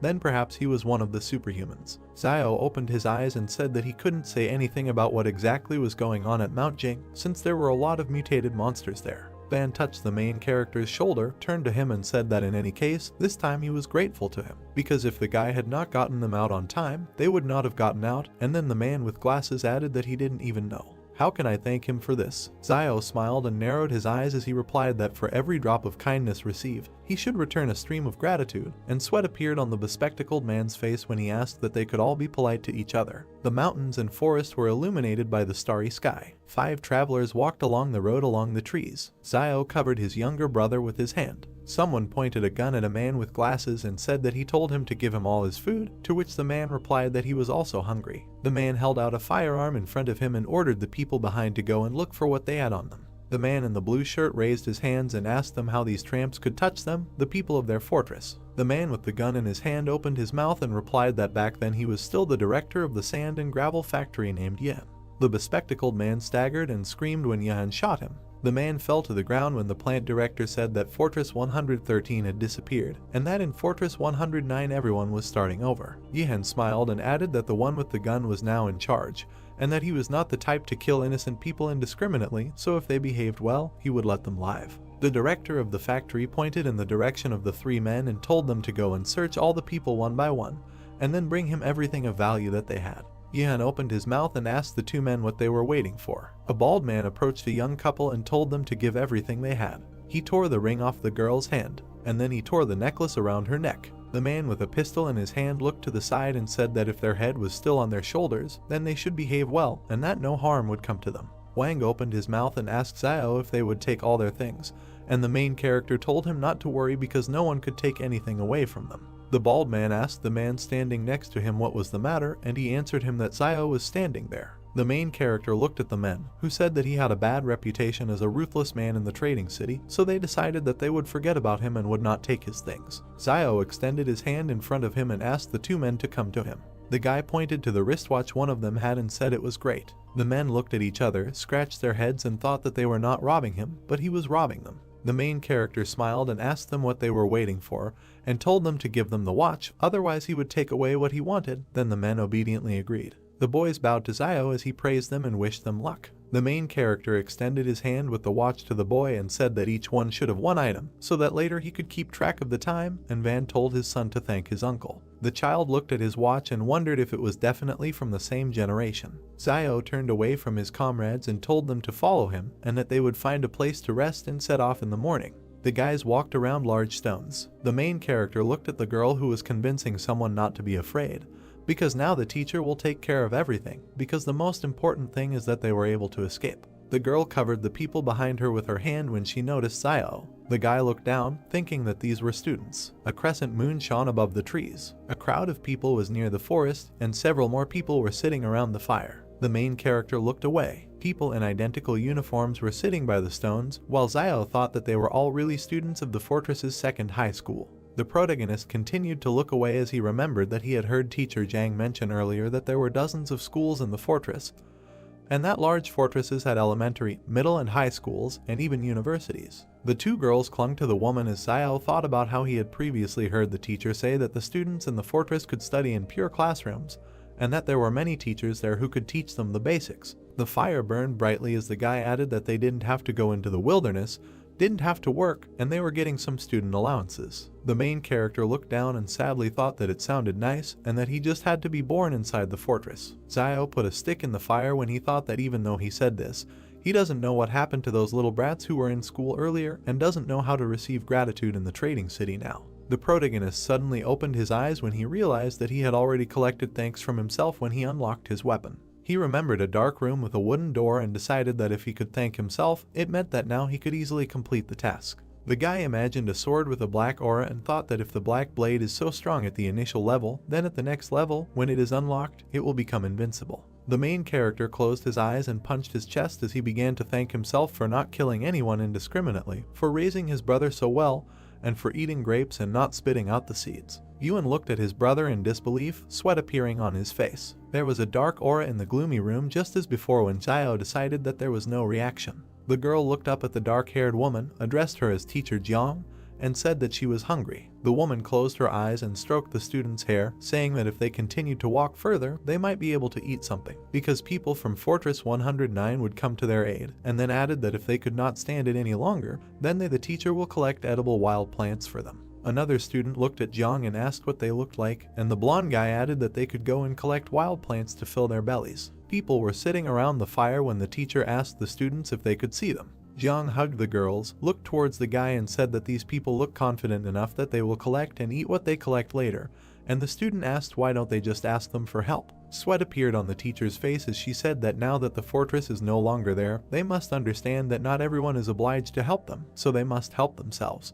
The two students looked at each other and agreed. Xiaoyu walked up to the main character and addressed him. The girl smiled, looked at him and said that in that group of students there are many beautiful girls who look his age, and that if at such a time he feeds the girl he likes the most well, she will definitely follow him. Xiao touched his forehead with his hand and replied that there was no need to worry about this now, because he needed to deal with Fortress 109 first. And Xiaoyu said that if he changes his mind, then all he needs to do is tell her, and she will help him with his children in the future. Water boiled in the container. The main character sat down, holding a bunch of plants in his hands. Teacher Jiang looked to the side and told the nearby students to find the exact same plant he was holding. Xiao stopped near the guys picking grass from the ground. Jiang smiled as a student approached her with a plant in his hand and said that they had found it, and that there were quite a lot of these wild plants there. The main character walked up to a man with glasses, handed him green leaves and said that this plant should never be eaten, since he ate it once the year before and had diarrhea for 3 days. Sweat appeared on the disciples' faces when they saw Xiao throw away the green leaves. The guy in the white suit threw the plant to the ground. The main character looked to the side and realized that they were following his example. The guy pointed his finger at the grass next to the bespectacled man and told him that the small clump of plants at his feet was a purse, also known as a shepherd's purse, and that it was edible. The plant's leaves were arranged in a circle. The guy added that when consumed raw, it may taste a little bitter due to plant alkaloids, but this is insignificant compared to the desire to survive. Van opened his mouth and replied that he was clearly underestimating him because his family often made dumplings with this herb, so he knew for sure that it was edible. Students ran after Jiang when she told everyone to go collect this plant. Her foot tripped on a stone. The girl fell to the ground. The guys helped her up while she said everything was fine. The dark-haired student opened his mouth and turned to Jiang with the words that she had helped them find water and food all this way, and that she did not have to do so much for them, because they were not at school now. The girl closed her eyes and replied that she was their teacher, so she must lead them to the fortress in safety. Xiao turned his head and remained silent. The girl with her eyes closed took a bite of grass. Then she stuck out her tongue, spat out the contents, and exclaimed that she was bitter. The girls began to hug the teacher, saying that they missed home and their parents, and that they did not know where they were now. The main character was sitting by the fire when Yuan told him that they were all crying, and Xiao replied that everything was fine and that they didn't need to get involved. Several people were running in the same direction when someone said that there was a fire there, so there must be someone alive there. The guy in the striped shirt exclaimed that, just like he said, he was able to lead them to other people. The man was shaken by hand and thanked. He smiled and touched his head with his other hand as the man in the dark suit talked about how he helped them get away from the crazy bugs and brought them here so they could join the others, and that he was the greatest Superman he had ever saw. The man in the striped suit replied that this is what he had to do, because the great sage, equal to the sky, must pacify demons and protect people. The people sitting around the fire watched them silently. Xiao continued to watch carefully. On the back of the man in the striped uniform it was written that he was from the psychiatric hospital of Fortress 113.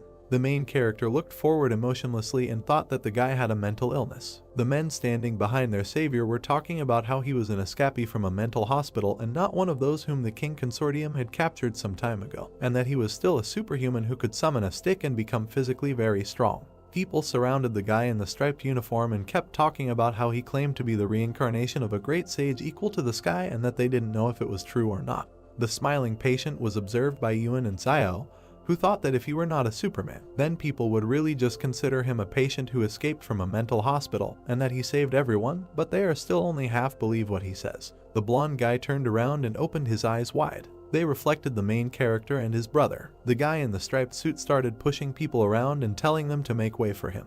Yuan turned to his brother and asked him if he knew him, to which Xiao exclaimed that he did not know. The fugitive from the psychiatric hospital smiled sweetly at the main character. He then folded his hands in front of him and addressed Xiao, calling him master. The main character opened his eyes and mouth wide. The guy in the striped uniform waved to the people behind and said that he had found a master whom he was taking to the west for the sacred scriptures. 4 people opened their mouths and looked in one direction in disbelief. Wang turned towards Xiao and laughed loudly until he cried. The guy raised his index finger, called the man with glasses Beiji, and asked what he was laughing at. The patient smiled and turned to the son of the man in the red vest named Wu Jing. The man in striped clothing hugged them and exclaimed that they were all gathered here to go west for the holy scriptures. Xiao, Yuan and Xiaoyu looked ahead blankly and asked the man again. An inscription appeared that sometimes life takes an unexpected turn. A hand touched the shoulder of a patient in a psychiatric hospital. Wudi turned to Xiao and asked what he could do for him, and the protagonist replied that he should clarify that he was not his master and was not going to go to the west for the scriptures. The man crossed his arms over his chest and asked the guy which direction he was going now, and Xiao replied that they were heading towards Fortress 109, which is located in the southwest. The man clenched his fist in front of him and said that the southwest was just in the west, and that perhaps he did not realize it yet, but he was already on the way to receiving the scriptures in the west. Xiao held out an open palm in front of him and repeated that he was indeed not his master, and that Wang was not Beiji, just like his son Dallin was not Wu Jing. Yudi waved his hand and exclaimed that it didn't matter, and the man with glasses grabbed his head and asked about how it didn't matter. A man with a gun appeared behind the blonde man, began to threaten Zhang and told them that he had not seen them before, so they should hand over everything valuable that they had. The man with thick eyebrows opened his mouth wide. Wudi pointed a stick at him and called him by name Zuanfeng. The man put his finger on the trigger. Yudi grabbed the stick with both hands and hit the man on the head. Yihan raised his head and spat out blood. There was a flash near the pistol and he fired. The main character opened his mouth and eyes wide. Wang and Dallin also opened their mouths and bulged their eyes. Yudi twirled a stick in front of him and said that he could not pierce this golden staff with a bullet. Yuan touched his brother's hand and said that the bullet did not hit the golden staff and that Wudi was bleeding from his chest. The guy looked down and cursed. Yuri stood with a stick in his hand and was bleeding. A man with blonde hair was lying on the ground. Ian opened his mouth and looked to the side. The guy in the striped uniform gritted his teeth and said that the legend says that the bronze head and iron hands of the great sage equal to the sky are invulnerable to swords and spears. Yuri opened his mouth wide and spread his arms out to the sides when he asked about how a small bullet could have wounded him. Meanwhile, the bullet fell to the ground. Ian put the pistol in front of him and called the guy a Superman. The guy jumped, swung at the man and said that he would receive a blow from his golden staff. Blood sprayed from the man's mouth. The man fell to the ground. It bounced off the surface several times and landed near a crowd of people. Yuri put his hand on his belt, opened his mouth and said that this is called destroying the demon, eliminating evil and promoting good. The guy in the striped clothes gave a thumbs up and exclaimed that he was good. Woody turned to Zio, and Yin was still lying on the ground. His eyes were empty and blood was flowing from his mouth. People started looking at each other and smiling. Many refugees stood in front of Yuri, some bowed and thanked him, and he asked why they were doing this. The guy touched the main character's shoulder and told people to thank his master. The guy and the girl looked at each other and remained silent. People stood in several rows, bowed together and expressed gratitude. A system notification appeared indicating that Zio had received 10 commendations from refugees. He looked forward resolutely, surprised that he had received so many gratitude coins at once, and thought that usually he had to work hard to get them, but now he did it without difficulty. The main character touched Yuri's hand, called him his student and asked if his wound hurt, and then offered him his medicine for external wounds. Zioyu, Yuan, Wang and Dallin looked ahead blankly, thinking that going west to get the scriptures was foolhardy. Zio put out his hand, smiled and asked the man with glasses to bring his older brother something to eat. Van clenched his fists and exclaimed that he himself is Beiji. Everyone was sitting around the fire when the main character turned to Yuri and advised him to eat more slowly, despite the fact that he was very hungry. The guy closed his eyes and thanked Zio and Beiji, who were sitting next to him, when another gratitude notification was displayed, and the main character thought that this relationship between master and student seems very good. Woody touched the back of his head with his hand and told his master that he was still hungry, and Zio thought that he was a good fighter, but he eats a lot. The main character closed his eyes and asked Yuri if he knew what alms were. The guy replied that he knew. The master looked the student in the eyes and said that he was sending him to some people to ask them to prepare some lean rice and then return. He pointed his finger at some people sitting on the ground and said that they had all helped the man with the gun in robberies before, and that now they most likely had a lot of things left. Yuri put his palm to his forehead. The guy jumped high and told Zio that he was going. The main character turned his head, smiled and said that this man was quite funny. The hand took the food. Zio took a small bite while he thought about how recently, more and more, it seems that everyone's unusual abilities are more or less related to spiritual power. He remembered the lieutenant and thought that there was a direct relationship between the Shadow's combat power and his spiritual power. Zio looked at Woody and decided that he expressed this even more obviously, since he imagined himself to be a great sage equal to heaven. His golden staff had actually appeared, and he himself was gradually approaching an inhuman state in his physical qualities. Sitting by the fire, the main character looked sternly ahead and thought about his spiritual strength, but realized that there was no clear answer yet. Feet walked on the ground. Jiang touched her hair with her hand and asked Zio if she could take some fire. Jiang timidly asked to exchange some fire for their dry firewood.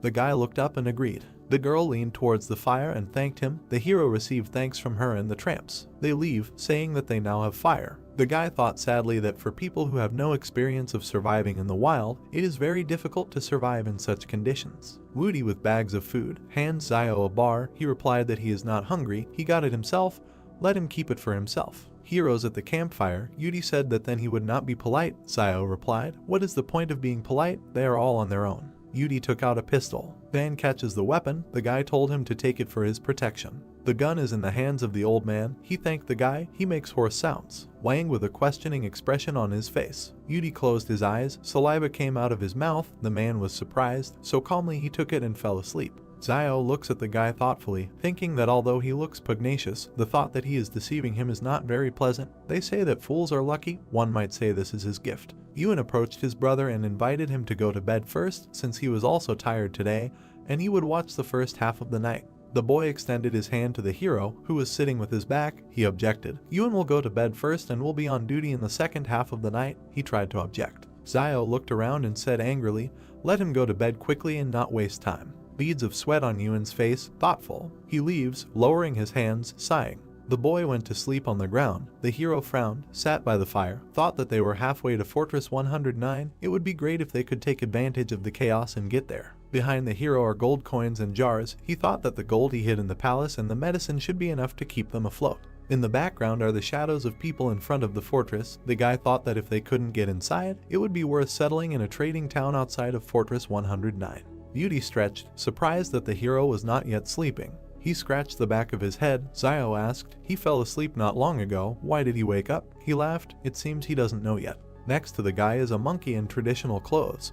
He explained that since he learned that he is the reincarnation of a great sage equal to heaven, he sleeps 3 to 4 hours a day, and this is enough for him, as if he slept as usual all night. Zio was confused whether this was even possible. They were sitting by the fire. The hero bowed his head, asked how old he was. The guy clarified how many thousands of years old, and said that no one knows how many reincarnations he experienced in past lives. With a dissatisfied grimace, Zio clarified that he was talking about this life, thinking how difficult it is not to send him away in conversation. Beauty raised his hands, yawned, replied that he was 22 years old. The hero thought that he was 5 years younger than him and somehow became his master. These are those same legendary young men. Zio raised his hand and asked, so he was taken to a mental hospital by private troops. The guy raised his fist and replied that no, he was sent there a few years ago. They did not believe that he was the reincarnation of a great sage equal to heaven. But some time ago, no one knows what happened, but suddenly he was transferred to a new hospital. They took blood and things like that. Zio asked if he knew Baojin. Beauty put his hand on his chest, leaned over, and asked if this was the bubble blower. He knew him. He was lying in the next room. He raised his index finger and added that before that, there was another patient, who then disappeared somewhere. The hero raised his fist to his chin and thought, Woody really came from a mental hospital and lived next to Baojin. Zio thought that the people in the fortress were dissecting such people, but now it looks like they are just taking some blood from them. He froze in surprise. According to Yudi, there were originally 3 superhumans imprisoned together, but one disappeared. He was worried about where the third had gone. Zio glanced gloomily at the guy and asked if he had any plans for the future. He rose from his seat, clenched his fist, proudly said that he would accompany the master to the west. The hero asked what if he did not want to go to the west. The guy shuddered, his face changed, stuttering. He asked if he didn't want to. He got down on all fours, dropped the stick, said in frustration that all these years he had been thinking about this day and night. This is what kept him from sleeping peacefully at night. He wanted to find his master and go to the west together to get the sacred scriptures, to pacify demons and eliminate violence along the way. But now his master said he did not want to go west. He crawled to the hero, grabbed the half of his robe and said that he had to go. Zio pursed his lips, looked down, thought, just look at this face, it looks like I'll have to go there. It won't hurt to learn about the West. Teacher Zhang also mentioned this. Yudi looked at the guy. He took him by the hand and asked if he knew where this Western paradise was. He replied that he didn't know. The guy turned away, raised his fists, and thought with a grin, if he doesn't know, that's good. Woody raised his hands contentedly when Zio told him not to worry and leave the rest to his master. Trees with green crown, rays of sun. The hero looks at the refugees, they cough. Zio's thoughtful look. Ewan, with a backpack on his back, looked back and noticed that his brother had woken up. A serious face, looking at a man choking from coughing. The hero thought what was wrong with everyone. Did the long journey and lack of sleep provoke the flu? No, something is wrong. The guy looked at his comrades and said that they needed to hurry. An infection zone had formed here, and if they did not leave quickly, they could also become infected. Wang raised his hands in fear and asked, is the infection zone? Then of course we need to go. The hero and his team leave. The old man hurries everyone forward. Woody extended his palm to the departing Zio and said that it is better to save a person's life than to build 7 floors for the monastery. They cannot leave them. The guy looked around and replied that Western Paradise was right ahead. Yudi stands with his hands down. The group leaves. He added that he is going there for the scriptures, but he can stay here if he wants. Yudi raised his head and clenched his fist. Raising an eyebrow, he thought with regret that accompanying the master to the west for the scriptures was the most important thing at the moment. He looked at the refugees. He closed his eyes and exhaled. He ran after the others and shouted for them to wait for him. He caught up with the hero, said with a smile that he had thought about everything. Now the most important thing is to accompany him to the west. Zio said that he was doing well and was glad that he had finally decided. The girl with the bob approached Jiang and asked why don't they stay and help everyone. Zio turned his head. Jiang looked at those leaving. She seriously said that no, first they need to save at least themselves. Perhaps now the teacher is not teaching them quite correctly, but they must follow her. She follows the group and told the guys not to lag behind and to be sure to collect wild greens if they see them along the way. The girl with the bob brought her index fingers together and said, it's so terrible. The teacher replied that even if it's difficult to eat, they should eat it. Jiang and her guys follow the hero's company. The refugees look at them. A crowd of people among the trees. Xiao wondered why they came so far and did not encounter a single wolf. It is reasonable to assume that they as a group do not pose any threat to them. Maybe they are scared off by a large crowd of people. He frowned, thinking that he couldn't reveal his superhuman abilities until it was necessary, but who knows what the 109th fortress does to superhumans. Yuan grabbed his brother's robe, pointed with his finger, and noticed a car in front. With a stern look, Xiao looks at the cars in the distance. Aren't these the King Consortium cars? Are they really so unreliable? It looks like these cars broke down not long ago, and they might meet King people if they go forward. Sunset, sun over the trees. Someone shouted that they saw the King Consortium. They should ask them for help. The guy with the backpack runs forward. He said with a smile, finally they are reunited with the army. They are saved. Xiao clenched his fists. Yuan looked at him questioningly. The guy told them to wait and not go there. At the Karslan and his soldiers, Xiao wondered why this fat man was moving so slowly. The soldiers were sitting on the ground, talking, but he was surprised that he did not leave the wounded soldier to go on his own. The doe, with a cigar in his teeth, raised an eyebrow. The man stood up. The hero thought that this fat man was funny and put the seat cover on himself when he got out of the car. Refugees stand in front of the army with clenched fists. The doe shuddered and shouted that they should quickly take away all the weapons, if they had them, so that these refugees would not make a noise in their camp. The soldiers load their weapons. The doe turns away. The guys stopped, scared, walked next to the hero, looking forward. Two soldiers approached the hero. The military men were near the fire. The refugees were sitting to the side. Yuan is sitting on the ground. Xiao approached his brother and said that it was already late. He needed to find a place to stay somewhere nearby. Wang approached the hero and whispered whether it was dangerous for them to be so close to the people from the King Consortium because they killed several pursuers when they fled. The guy looked back. He looks towards the camp and replied that everything should be in order. They can stay here with peace of mind. If something bad happens, they will simply run away into the wasteland again. The heroes are sitting by the fire. Xiao said that in the current state of affairs it is better for them to follow the main group for now. He is a little afraid that the wolves are just waiting for someone to fight off the group. Soon Wang looks at him. He agreed with the guy. Yudi is sitting on the ground. Xiao stood up, turned his back, said, okay, he will go with the great sage to collect brushwood and let the guys rest. Wudi walks behind the hero with his hands behind his head. Xiao thought about not having the intention of harming others, and at the same time, remember to protect himself from the evil intentions of others. He still has to keep an eye on Wudi. Maybe he joined them with ulterior motives. They were collecting firewood. He thought that there was nothing wrong with being careful. There were still a few days ahead, and if during this time he did not find any ulterior motives, then he could accept it openly. Yudi approached the hero and asked if he hadn't said this morning that the Western Paradise was just ahead, but why didn't they come there after a whole day's journey? Xiao raised his shoulders and, spreading his arms, said, the Western Paradise is moving. The guy asked, he thinks he is stupid. Xiao said in confusion, such an answer really can't fool even a fool. He placed his hand on his shoulder and asked him if he had any desire other than to accompany him west for the scriptures. The guy scratched his head, smiling nervously, replied that indeed there was another desire. The hero asked what. Drops of sweat on Xiao's face. Surprised, the guy replied that he was looking for a girl named Zixia. Wudi sternly said that after his reincarnation, there are two things he must do. The first is to accompany the master to the west for the scriptures, and the second is to find Zixia. He raised his fist. There was a glow all around. Xiao doesn't understand. This is also something from the plot of Journey to the West. What kind of book? Jiang and her students appeared in front of them with brushwood. She said that they did not need to collect them. She would be happy to help them collect them. The hero frowned and thought, the more people add brushwood to the fire, the brighter its flame will be, so that's good. Standing opposite each other, Xiao leaned forward, thanked her. She said that if he had not lent them the fire earlier, the students would have frozen and gotten sick. They turned around. The teacher said that they had left and were going back. Xiao replied okay and thought that he just shared the fire with them.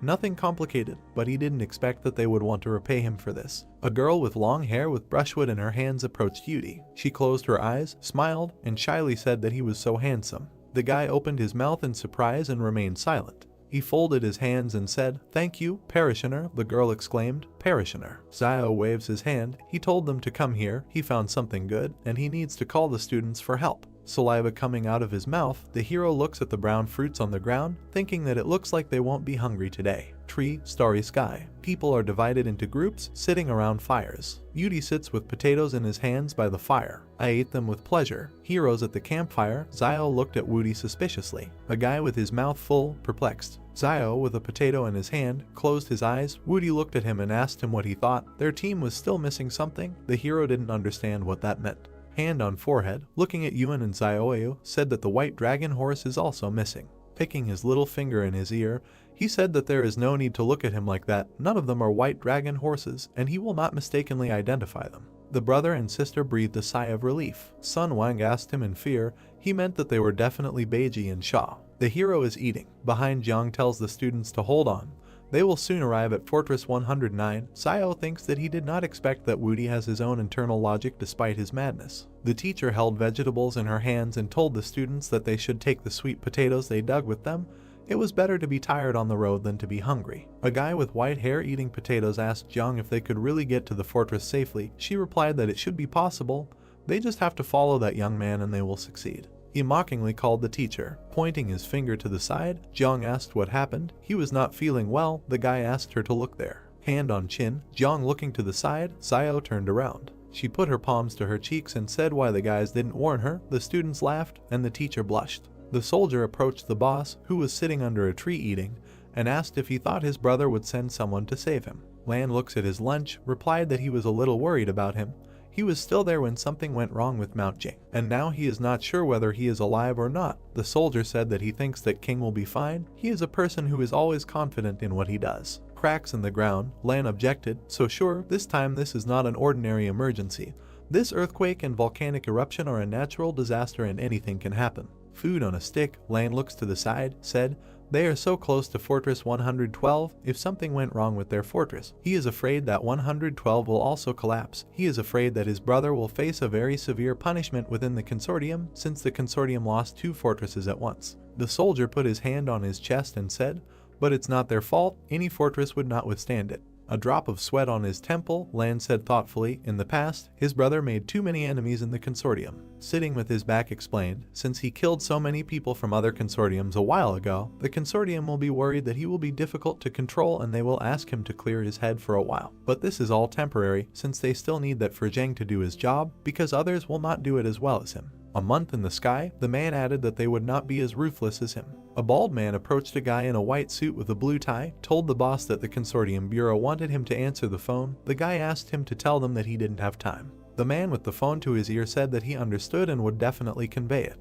He put down the phone, followed the guy, said that fortresses 112 and 113 were no more. He replied that he had guessed. The man looked to the side, with regret on his face, and began to convey what else they said. The guy looked back thoughtfully. He stepped forward and added that they wanted him to proceed to Fortress 111 for investigation as soon as he got off the mountain, and that without permission he could not leave the confines of Fortress 111. He extended his hand to the leaving guy and asked if we were talking about house arrest. He remained silent. Mouth open, the guy replied that it had been a long time since he returned to Fortress 111. He put his hands in his trouser pockets, said to call Lu from Fortress 109 and asked him to send someone to look for Lan. The man replied that this fortress is controlled by the Lai Consortium, and Lu, as its manager, may not have much say in the matter. The guy looks ahead and noticed that there is always the opportunity to send several private troops. He pointed his finger forward and sternly told him to tell him that if he did not find the dough, he would die. A doe opposite the refugees sitting around the fires, chewing his food, smelling the potatoes, thought that these poor people know how to be practical in everyday life. A stick with a piece of food in his hand, closed his eyes, called Tang and said that he would go there and buy fried sweet potatoes and come back.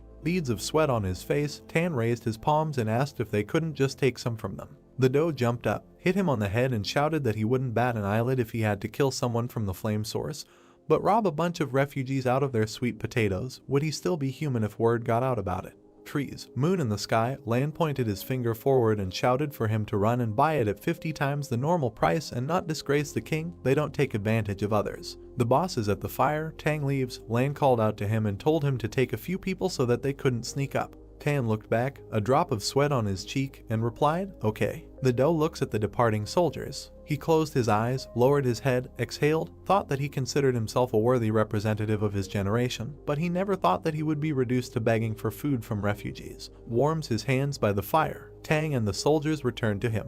There are potatoes lying on the cloth. Doe is moving his finger and counting. He looked at the wounded sitting on the side and counted them. Tang holds the potatoes. Looking at the boss with a smile, Lan said, 1/2 per person. No one should eat more, and the wounded can eat one whole. He also asked Tang to bake it. The fruits lie in the fire. Tan takes the potatoes out of the fire with a stick. He brought hot potatoes to the boss, telling him to take them and eat them. The doe divided the fruit in half. He handed one half to the soldier, said, "Here, half for one." Tan said that he didn't have to do this, asked how he could take only half. Lan said to close this topic already and take it. He's hot. The soldiers gathered around the boss. He said that now he does not have time to tell them about all this, but when they get to Fortress 109, he will invite them all to enjoy life. He pounded his chest with his fist and said with a smile, "All of them who escaped this disaster will be blessed after it." The soldiers raised their fists up, smiling. Tang said, "That's right, even in a great disaster, blessings can be found." Birds flew up from the trees and a cry was heard. The man hit the woman on the cheek and she fell. He said irritably,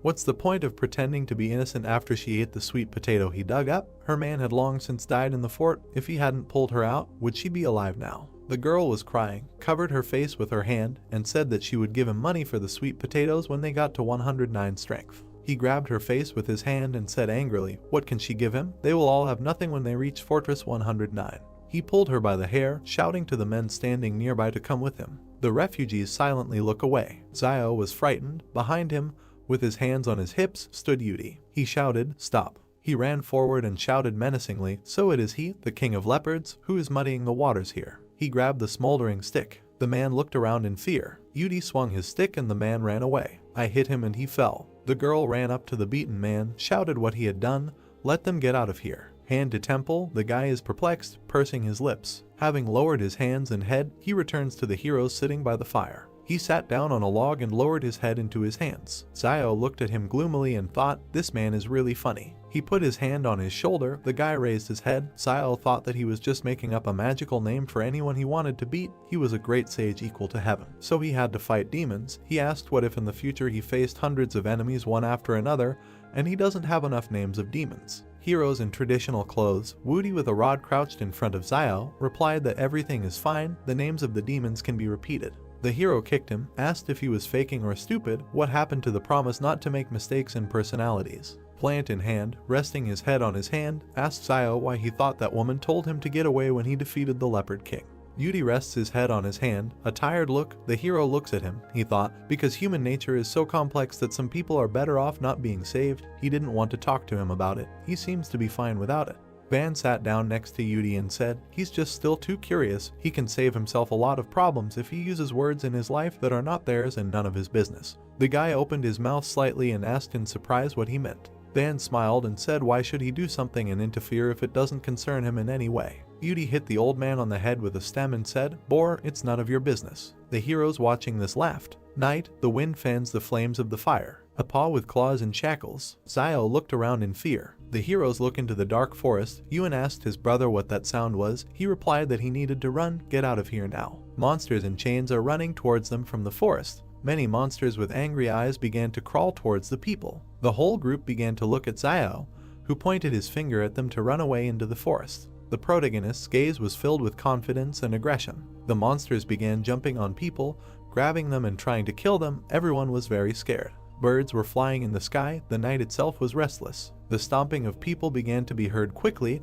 Everyone ran as fast as they could. The group quickly ran to meet some people who began to look at them. The two men looked at the group. One was calmly silent, and the second was pointing a weapon at them, gritting his teeth. Xiao began to scream in fear and try to calm the men, telling them not to shoot and to run too. The man began to tell his assistant not to shoot and to follow them, so that they would first listen and then move away as far as possible. The main character began to grit his teeth angrily, saying that if the guy had opened a weapon, there would have been much more losses and it would be better to run away with the troops now, since at least they have firearms and this is better than revealing their abilities. One of the soldiers was wounded in the leg and held on to the second, slowly limping.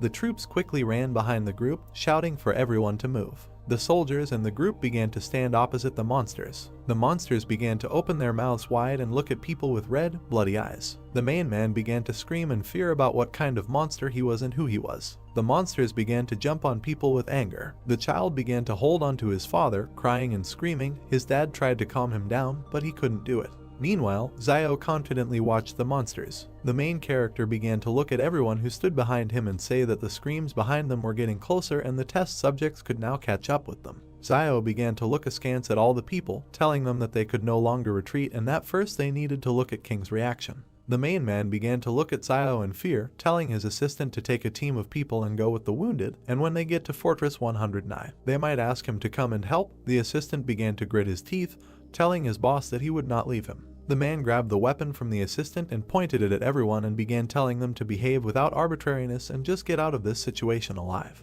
The boss began to raise his gun with a smile on his face, telling everyone else to follow him and finish them all off as he would fight them. The assistant began to look at the soldiers with anger, asking what they were waiting for and that they needed to protect the boss and then leave. The army began to confidently tell the assistant that they would do it. The soldiers began to grab the boss by the arms and carry him away. The man began to shout to be let go and that Shiluolan had never been a deserter. One of their soldiers began to hold the box, telling him to carry the thing into the box. The soldiers' hands began to open the box. Two guys held weapons in their hands, who took their box and with a smile on their faces began to be glad that they took it with them. One of the troops began to bring the weapon to the peephole, pointing it. The soldier began to confidently open his mouth and shoot at the place where he aimed. A lot of guys were shooting and aiming missiles to the side. The fire quickly spread across the entire area opposite the guys. The soldiers threw grenades and bombs in the direction with anger and confidence. As soon as the air cleared, there was no one on the ground. One of the monsters began to slowly approach the soldier, who was throwing grenades in the other direction. The guy wounded in the eye began to look in the direction where the sounds were mocking. The wild monster aimed its bloody teeth at the soldier's neck, killing him completely. The guy clenched his teeth and began to look at the monster out of the corner of his eye. The man's hand began to quickly open the grenade. There was a huge explosion on the spot as everyone else looked on. Xiao looked to the side through the smoke, gritting his teeth. One guy's foot began to move towards the monsters. The guy with white hair and a golden wand began to open his mouth wide and tell the brave demons to see where they could run now. The main character began to confidently look forward, telling his assistant Yudi to go in the other direction. Xiao began to look at the monsters, holding his sword tightly. Yudi with a smile on his face began to look at the main character, telling him that in this life he is more deadly and much better than in his previous life when they were indecisive. Xiao began to cut the monsters in half with quick movements. The guy began to look at the people looking at him and shouted at them to run away. Old Man Wang, Yuan and Xiaoyu began to look at the main character in fear without doing anything. Xiao began to glare at the people, shouting at them to run away. Yuan began to hold the girl by the hand, taking her away from Xiao. Wang rushed after them, looked at the guy with fear. The brother began to look askance at the main character, saying that now they would only interfere with them. Xiao stood looking at the monsters and called out to Wudi, who was next to him. The main character and his assistant immediately rushed towards the monsters, quickly running towards them. Xiao killed the monsters with deft movements, leaving behind a cloud of dust. The guy began to look to the side, watching something. With his golden wand, Yudi began to hit the very heart of the monsters who were trying to jump on the guy. The guy jumped high into the sky, pointing his weapon at the monsters who were looking at him. Yudi began to quickly swing his stick, killing several monsters at once. The guy stood confidently on the bodies of the monsters, putting his weapon behind his neck. Xiao stood there in shock and looked at Wudi, saying that it was unexpected that this guy's strength was much higher than Xiao himself thought. The guy began to point his finger at himself and, with a smile on his face, tell the monsters that from now on they would call him, but Yudi did not have time to say. Xiao kicked the guy, telling him not to waste time. The main character and his assistant began to run towards the people. Yuan began to look at Xiao, asking if he was okay. The main character answered his brother that he was fine. Xiao began to fearfully look into the depths of the forest, where they were shouting and calling for help. The main character and the others ran towards the sound and saw an overturned car. The boss began screaming from the window, closing his eyes and asking to be pulled out. Yudi hit the car with quick movements, opening the door. The guy stood near the car and told the boss that now 2 of his soldiers were gone. The man stood on his knees, saying nothing. Xiao began to take the boss by the hand, telling him to move and follow him. Law began gritting his teeth and closing his eyes to tell the main character that he could not leave, even though they saved him. The depths of the forest were black and scary. Xiao began to run away from the soldiers who were fighting and, grabbing the man with him, began to tell him that they had to run away as a pack of wolves were coming towards them. The army covered their ears and shot at the monsters, tried to kill them, but could not, as they survived. The monsters opened their mouths wide and looked at the soldiers. People began to watch as a flock of monsters headed deep into the forest. The soldiers opened their mouths in fear, not knowing what to do. Xiao looked askance at the monsters, wondering if these test subjects were afraid of them. The main character began to hold Wudi's shoulder and tell him to call Wang Fugui and the others. The guy hesitantly scratched his head, asking Xiao who Wang Fugui was. The main character smiled at the guy and said that this was Ba Jai, who should be told to wait for them there and not come back, because if something strange happens, they should continue to run for their lives. Xiao didn't understand why Yudi doesn't understand anything unless you mention names from history. Law began to look at his soldiers, who were wounded and lying in a pool of blood. The boss and Xiao quickly began to head towards the wounded. One of the soldiers held his stomach and showed his hand to Law, saying that he should not be here since the monsters might return soon. The main character watched as the boss squatted down next to the guy and asked if he had anything to tell him. The guy began to look at Law with a smile on his face, telling him that he said that he would give them a tour of this beautiful world. As soon as they get to the 109th fortress, the guy began to say that he is afraid now they will not be able to go with boss and Law needs to have a blast himself. The boss began to smile, covering his eyes from tears and telling the soldier that he was afraid he would die from exhaustion in the 109th fortress. Law began to laugh loudly with his lying assistant. The soldier's hand began to squeeze the boss's hand. The guy held the wound on his stomach and told Law with a smile that they had no regrets. The boss looked at his assistant with a sad look full of tears, nodding slowly. Xiao began to slowly approach Luo and the soldier and talk about how some of them don't have to die. The main character began to stretch out the boss's hand, which contained the jars. The guy began to say that his medicine is the best, which is suitable for external injuries and therefore you don't have to worry that they will die. But Xiao began to say that he doesn't just cure. Law began to look with interest at the jars in the guy's hands. The main character began to tell the boss that in exchange for this medicine they should bring them all to Fortress 109 and provide them with a legal place of residence. Law smiled and laughed, saying that it was a very familiar feeling. Lo began to open his mouth and eyes wide, telling Xiao that he was a miracle healer. The main character imagined in his head how he would hit Law on the head for saying such words. The boss began to smile sweetly and, looking at Xiao, said that given their relationship, if the main character saves their lives, he will be able to drag as many people as he wants into the barrier. Xiao did not understand what kind of relationship the boss was talking about. Law laughed and scratched his head from discomfort, saying that they had a relationship between a doctor and a patient. The guy looked at the boss with a smile. Xiao began to close his eyes and throw jars into the boss's hands, saying that he would remain calm and would not ask what diseases he was treating for and that this medicine should be applied to the wounds. Lo began to smile and say that he understood everything. Xiao began to look askance at Luo and holding him by the shoulders, asking if he was thinking of capturing him when he healed his soldiers. The boss held jars and said that in fact his main goal was to catch Zhu Xianchu, and the main character just his accomplice. Xiao smiled, looking at the boss and told him that this was good. Law began to approach the soldier, telling him to hold on. The boss's fingers began to apply medicine to the wounds. The guy immediately began screaming in pain, which was created by the medicine. The main character began to wave his hand at the soldier's wound, telling the boss to hurry up, finish and hit the road. A loud cry of pain from wounds began to be heard from the mountains. Yuan began to look at Xiao with a smile. The main character began to tell all the guys that everything was fine with him and they should move on. The soldiers began to head out with Xiao and Luo's group. The boss began pointing his finger at Yudi, saying that he remembered him and this crazy man who was in the 3rd psychiatric hospital. The guy began to clasp his hands with a smile on his face, telling Lo that he also remembered him and his name was Benbo-er. The boss began to tell Yudi not to talk nonsense and not to call him Benbo-er. The guy began to clench his hands on his chest in anger and tell the boss to call him a great sage, not a madman. Law began to get angry and angrily tell Yudi that all crazy people say that they are not crazy. The boss began to tell the guy that he says the great sage who protects his master. In order to receive the scriptures in the west, Law began to ask Yudi where his master was. Xiao began to point his finger at himself with a calm face and tell the boss that he was his master. 2 people also began to say their names. Luo could not believe that they were telling the truth. 3 cars stood in one of the places. The boss began to be surprised and say that it was strange, because they looked like the cars from Fortress 109. Law began to point his finger up, smiling and saying that most likely they were saved. Law began to sit on the edge of the car seat and hold the walkie-talkie. Questions began to be heard from the walkie-talkie about who he was. Lo began to smile and shout, saying that he was Lolan and he needed to be connected to his brother.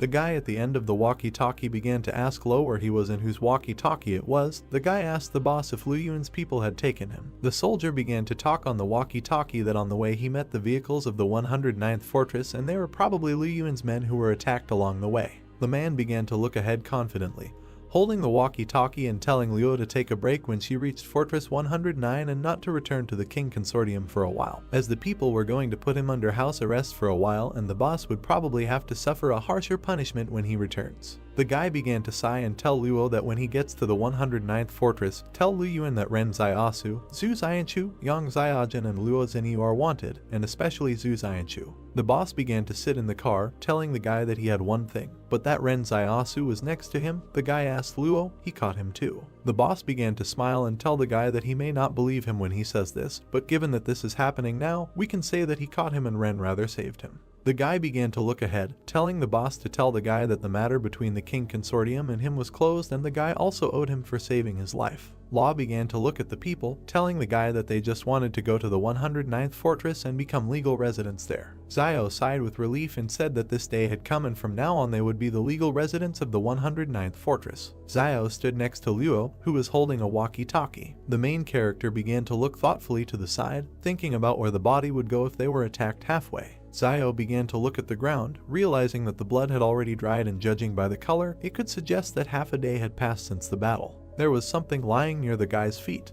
Zio began to look at the fur in his hands, realizing that it was wolf. The guy began to stand near the rock. Zio looked down carefully, noticing something. A wolf began to emerge from the cave. The main character decided that it was the Wolf King. The animal began to look at the guy carefully. Zio looked confidently at the wolf, deciding that they had been chasing him all this time. The guy looked at the wolf, who was slowly walking away from Zio, doing nothing. The main character did not understand why he did this. The boss began to raise his hand high, telling everyone to climb in, since now they have a car and everything will be faster. All the people began to look at Zio with a smile, and Yuan began to shout to his brother to sit down and they would leave. The main character began to look at his brother, smiling sweetly. The car began to drive away. Yuan began to ask Zio if they could overcome the barrier. The main character began to say that if they arrived, they would not have to be careful while resting. Zio patted his brother on the head and with a smile on his face told him not to worry, and from now on their life would only get better. Van lowered his eyes and sadly began to say that some things were too difficult for him to achieve, but for people on the other hand, they were absolutely familiar. The boss began to pull a cigarette to his mouth,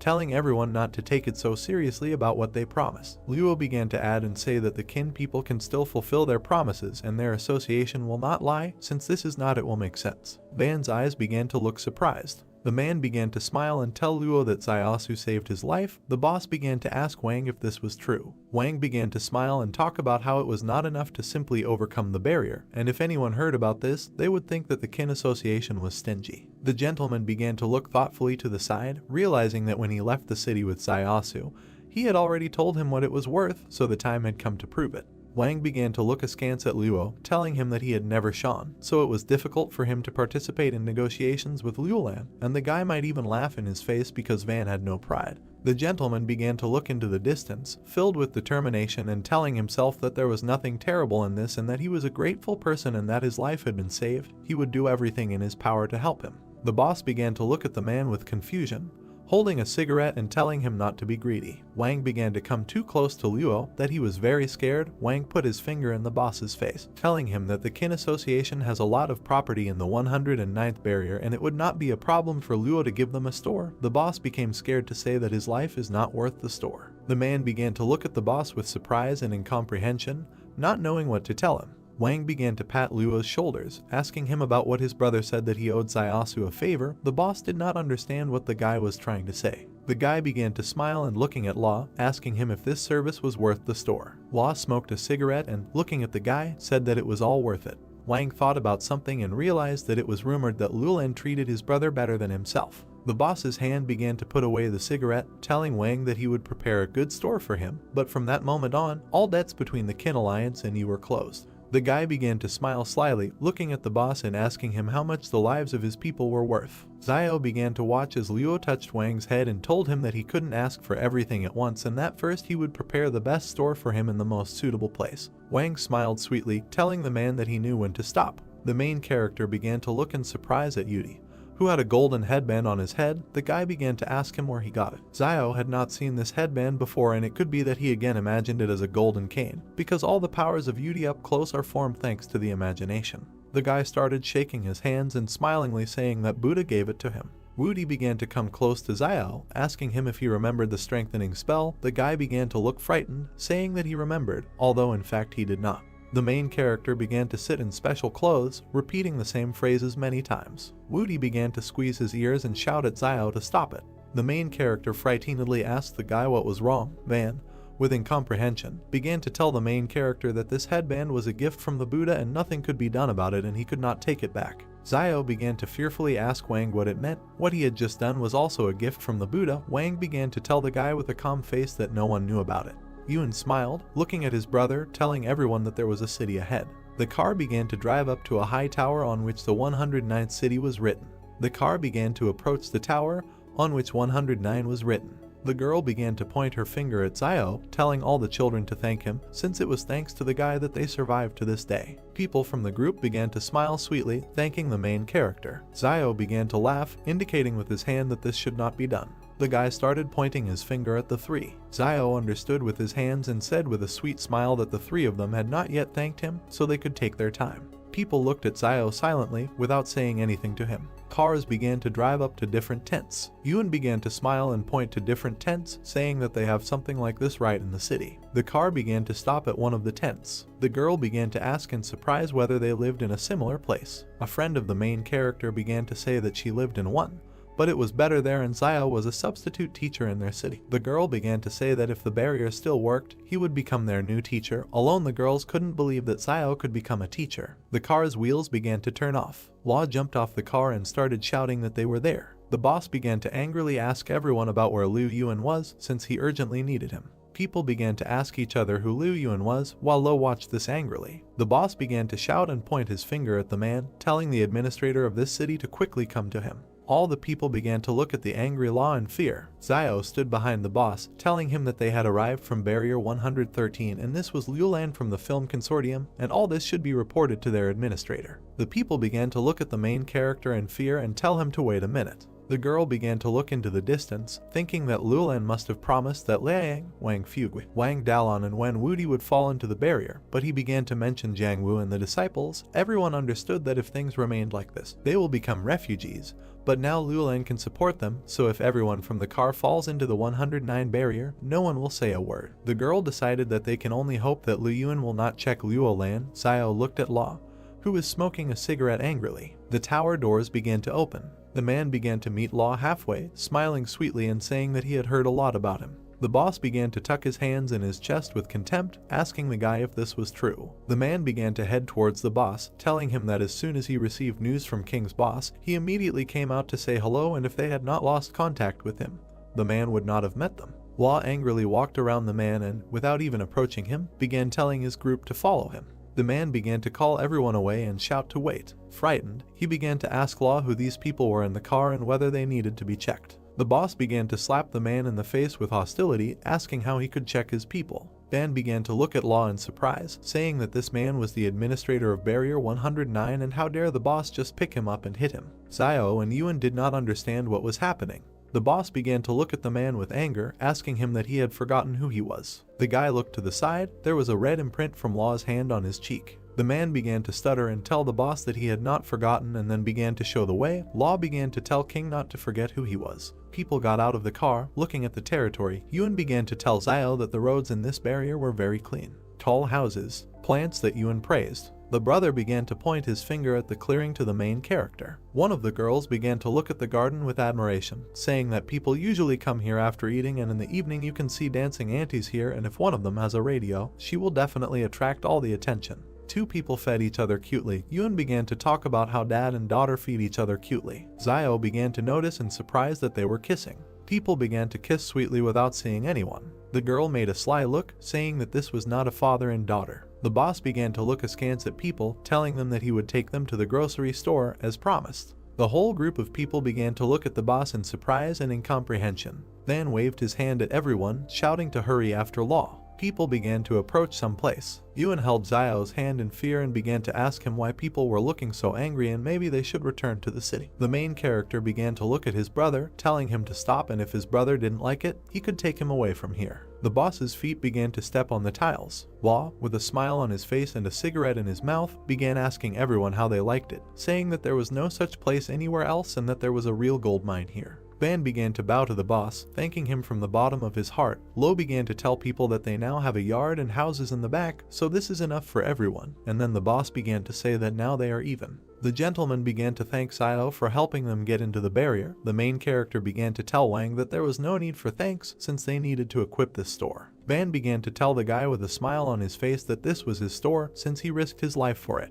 The man began to touch the guy's hands, telling him that he could work there as a cashier without asking for a lot of money. The man told Zio that he would have a slightly higher salary. The main character smiled sweetly, saying that he agreed. Van was surprised to not believe that the guy agreed so quickly. Zio began to come closer to Wang's ear, telling him that 30% of the profit from the store was his, so the money from his antibiotics also belonged to him. Dan didn't know what to answer the guy out of surprise. The gentleman began to smile at the main character, saying that he would try his best. Someone began to watch them. Zio began to understand this out of the corner of his eye. The guy quickly began to look to the side, spreading the tent, but did not see anyone and decided that he had imagined it. Zio stands in front of the woman, asking her what she plans to do. The girl looked at one point with fear, continuing to remain silent. One man addresses the main character, telling him not to worry, and as soon as he receives his residence ID, they will immediately prepare his enrollment, adding that teacher Jan Wu can continue teaching, and the students can continue studying under her guidance, and the school will take care of the place of work and salary. Holding his hands on his chest and covering one eye, the man notices that this is not kindness at all, but they have all gone through fire, water, and copper pipes, so the King Consortium can cope with such a small task, to which Zio asks what he is. So kind old man Wang turns to the guys, asking if the Lai Consortium is not responsible for this barrier,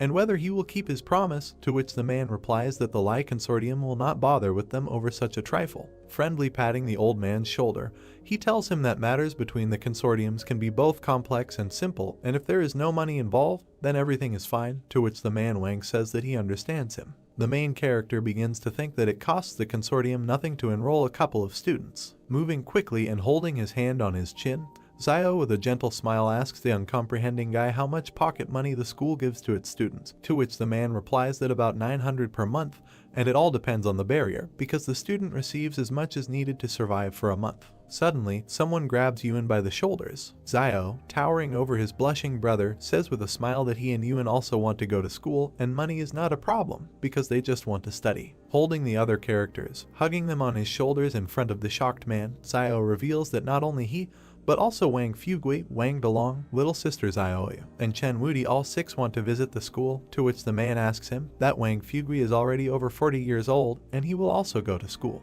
Tired, touching his head with his hand, the man says that they will forget everything, and the main character, Yang Li Yuan and Wang Dalong are age appropriate, so they will come up with something. The little boys start crying and opening their mouths wide, saying that they don't want to. The guy, menacingly folding his hands on his chest, scares them away, asking in response that they think that they have the right to vote in this situation. The man quickly places his hand on top of the guy. He, standing friendly with Zio, pointing to his heart with his other hand, turns to him, telling him not to rejoice too early, and he doesn't owe anything to the King Consortium yet, but if he wants to get into school, then he needs something due for them. The main character passes the bottle to the man, noting that he knows that Luo needs it. With incomprehension and contempt, the man looks towards the main character leaving with his younger brother, asking himself in his head that he also calls him a fat Luo man. The hero's boots walk briskly across the square among the city houses. Their whole group ends up in a beautiful room with a Chinese concept. The brothers look around. Yuan with interested eyes says that this store turned out to be much better than his expectations, to which the elder tells him that now their lives will be much better. Old man Wang, peeking around the doorway with his son, tells Zio to go and look at something.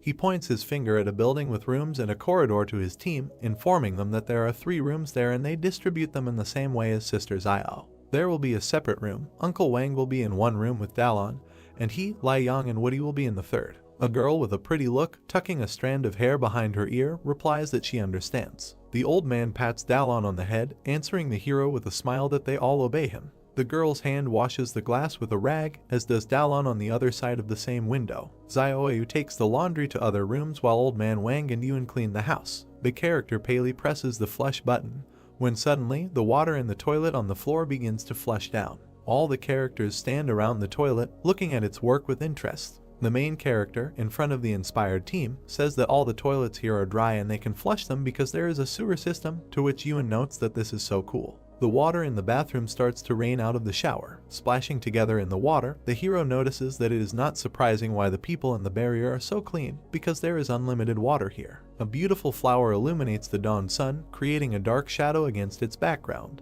The whole company sits together on a mattress in the living room of the building. The sunset casts its last rays of sun on the city houses. Sister Zioyu says that it is so good, adding that so much time has passed since they could sit like this, which old man Wang confirms. Turning to the brothers, Van informs them that while they were cleaning up, several people came to talk to the director, suggesting that apparently the place was originally a clinic and a very famous one, asking why don't they do it. Zio remembers the image of a kindly gangster with a cigar in his mouth, making a face and responding with silence. With a sigh, hands folded, and standing next to a hand holding his chin in thought, he asks which of them is a medic, explaining that all he knows is how to make black medicine, and he thinks they need to sell at first shoes, and these toys will expire if they leave them idle. To which the elder replies that he thinks the guy is right, and they will be allowed to live for some more time, adding that it is too late, and tomorrow he will go to exchange the book for currency Lee.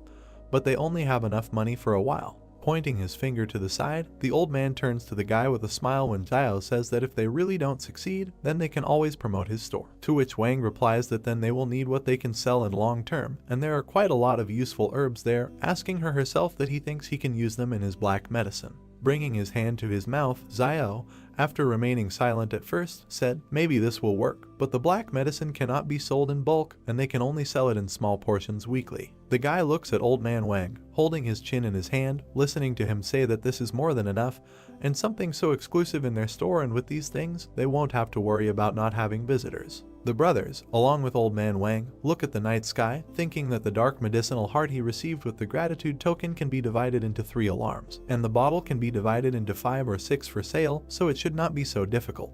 There are bars of gold and coins on the table, to which the guy plans that tomorrow he will take a walk around the barter and see that he can live for a while longer. Against the background of city houses and the dark sky, Zio notices that it is already evening, and after so many days of running around, they deserve a good rest. The brothers stand in front of the door. Ewan suddenly shows the guy a piece of paper with a note. Holding it in his hands, he reads that there is a dangerous place, and it is better for them not to stop too far, to which Ewan asks Zio what this note means and who wrote it. Holding the handwriting in one hand and scratching his head with the other, Zio says that the handwriting is familiar to him. Standing up to his full height, the guy holds a note in one hand, thinking about what is probably also in the 109 barrier, asking each other why she left them then, and whether it could be that she too thinks that something serious will happen if she is here, to which the guy tells himself that this is some kind of nonsense. And if she wanted to kill him, she would not have tried to get into the barrier. Sitting with his brother, Zio begins to cry about it, asking why he didn't tell him earlier, and he just got caught in the barrier and now he literally can't get out. The bright sun illuminates an ancient Chinese building. Almost the entire team heads outside after a great morning, stretching and yawning. Old man Van, holding his hands on his sides, turns to the main character, saying that this is simply wonderful and he has not slept so well for a long time. The man holds his head with his hand and cautiously asks everyone where brother Chen Wudi is. The blonde, covering his face from the sun with his hand, walks barefoot through the city, attracting attention to himself, and says that he was locked in a shelter since childhood and could not even imagine that the outside world was so beautiful, and he begins to remember something. Lowering his eyes, passing by a married couple with a child, he thinks that he, too, once lived in a similar place, but these memories are already deep in the past. Suddenly, Woody heard the melody of music, opening his eyes in shock. Dozens of dancing women with fans open in front of him. Looking at the women with the couple, the guy says that he feels so nostalgic. Chen enters the field and begins to dance, attracting attention to himself and humming the beat of the song. He gets up in the dance room, pose, telling everyone to get moving, which makes people feel awkward. All the women begin to aggressively attack him, showing their fists and creating an appropriate atmosphere around themselves. They all start beating Chen together. At the moment, they kick the guy to the side so that he doesn't interfere. The trees against the background of the city sway in the wind. Chen walks down the street, crossing paths with his team. The main character takes the guy by the shoulder, asking if he is okay. Woody, all beaten up and with a blue face, looks at the hero, to which the guy asks who did it to him like that. Walking further past the characters, the guy says that the outside world can be both intriguing and boring. The main character looks at him out of the corner of his eye in confusion, thinking that maybe this barrier is too dangerous and even the elite are hiding here somewhere, remembering that note that told them that this is a dangerous place and it's better to stay too long here. The sun illuminates a huge palace. The story goes that this is Lai's bank. Old man Wang sits down at the employee's table, greeting her and telling her that he would like to transfer money into Lai currency, to which the girl respectfully replies that to transfer foreign currency, the bank takes 23% of the amount, to which the man asks why that is.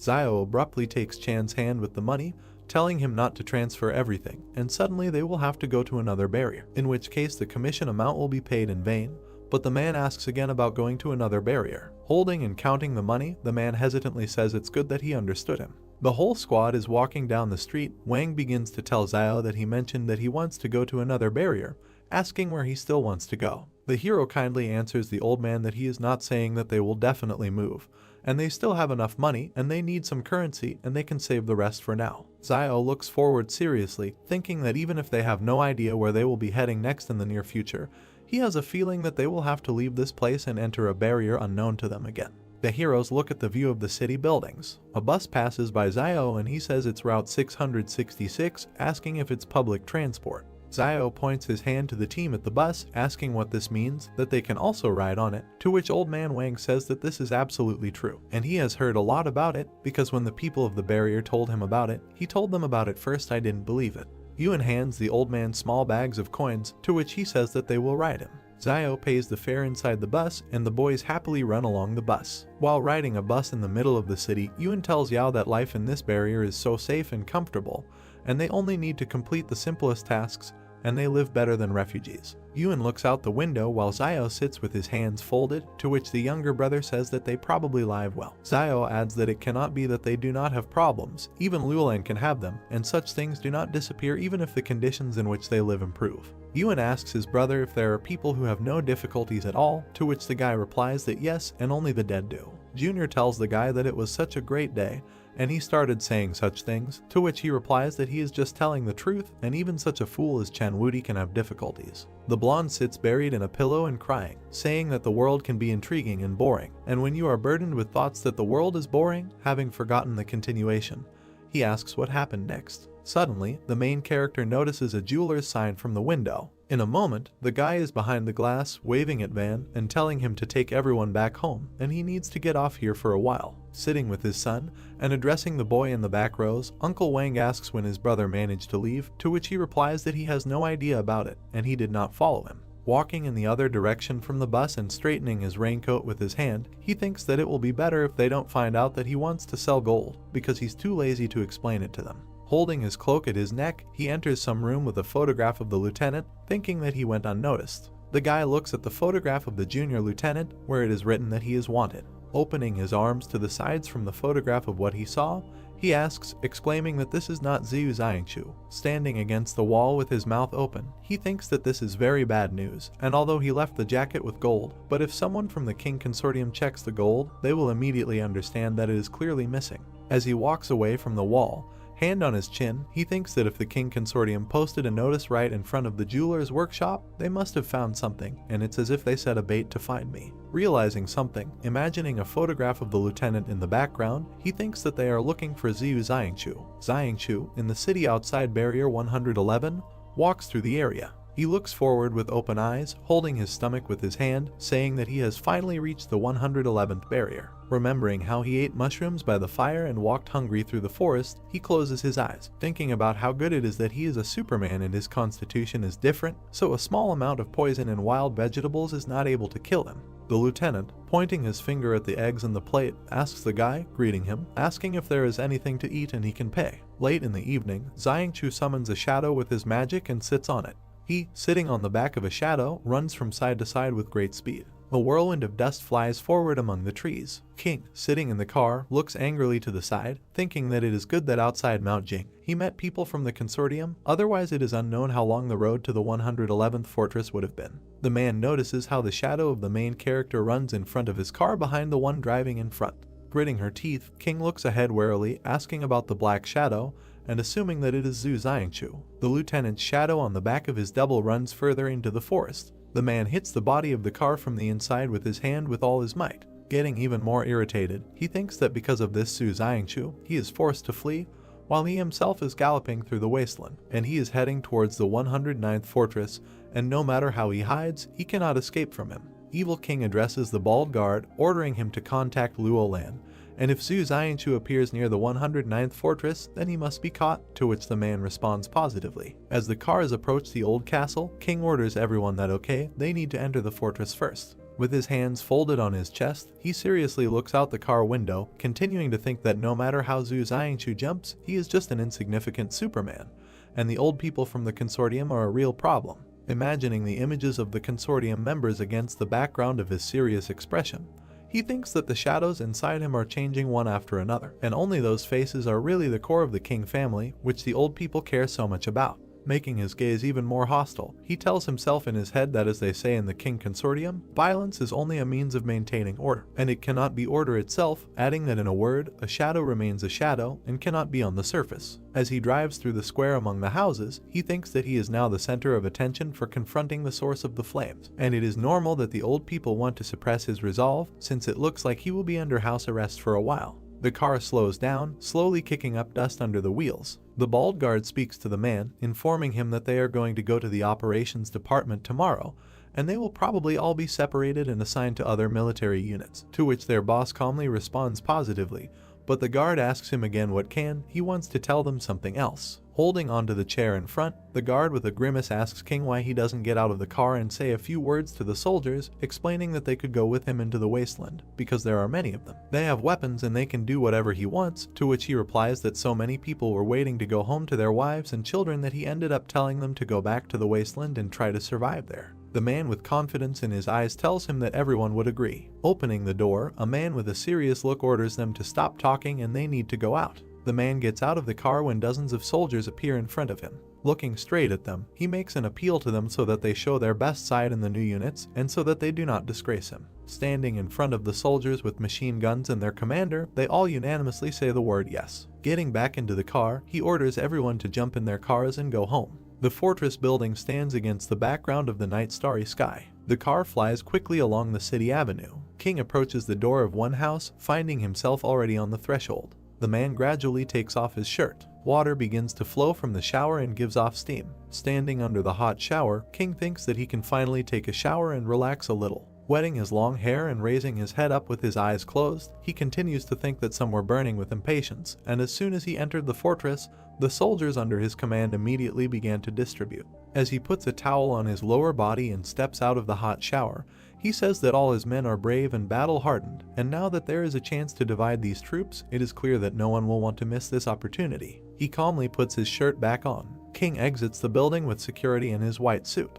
A security guard in uniform blocks the gentleman's passage with his hand, telling him that he cannot leave the house and he better not make their job difficult. The guy looks at the guard with arrogance, saying that the old people said that it was forbidden to leave the fortress, asking that when they said that it was forbidden to even leave the house, and did someone really give the wrong decree. He passes by the men, telling them not to worry, and he is just about to go listen to the singing, asking who in this fortress does not know that he, King Zhen, likes to listen to others sing. A man in armor runs in front of King, blocking his path, explaining that they are simply following orders. The man's eyes clenched with anger. Suddenly, a bullet flies into the ground in front of the entrance, causing the guards to go into shock. A man passing by explains that everything is fine and no one will cause them problems. The guard bows to King as he leaves the house, thanking him for his mercy. Looking after the departing King, the men whisper that there used to be rumors that King Zhen had trump cards with him, and he could not think that this would turn out to be true. To which the other asks his comrade that yes, but didn't the consortius remove him?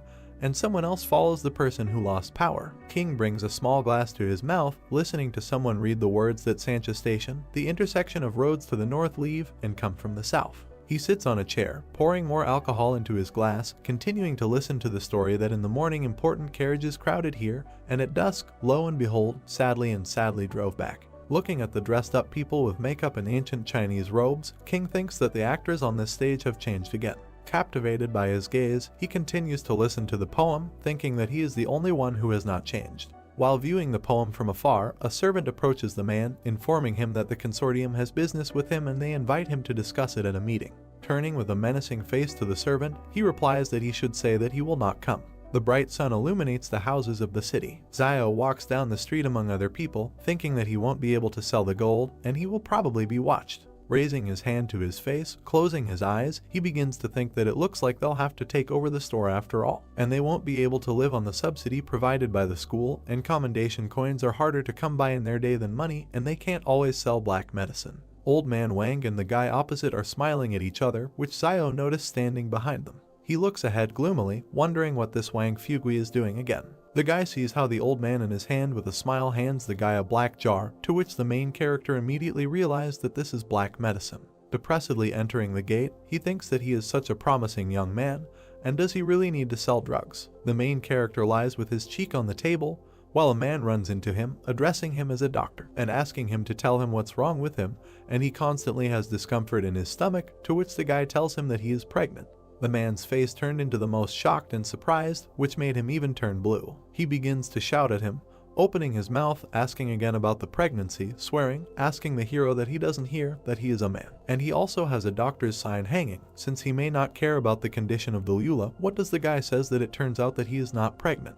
The enraged man points his finger at the tired hero with anger, asking him if he even knows who he is, and how he dares to talk to him like that. To which the guy asks without interest who he is, and the man introduces himself as Yanlin Feng is from the western region, and let him come and ask around. Suddenly the protagonist's face lights up with joy, and he receives a notification that he has received a new task to cure a patient.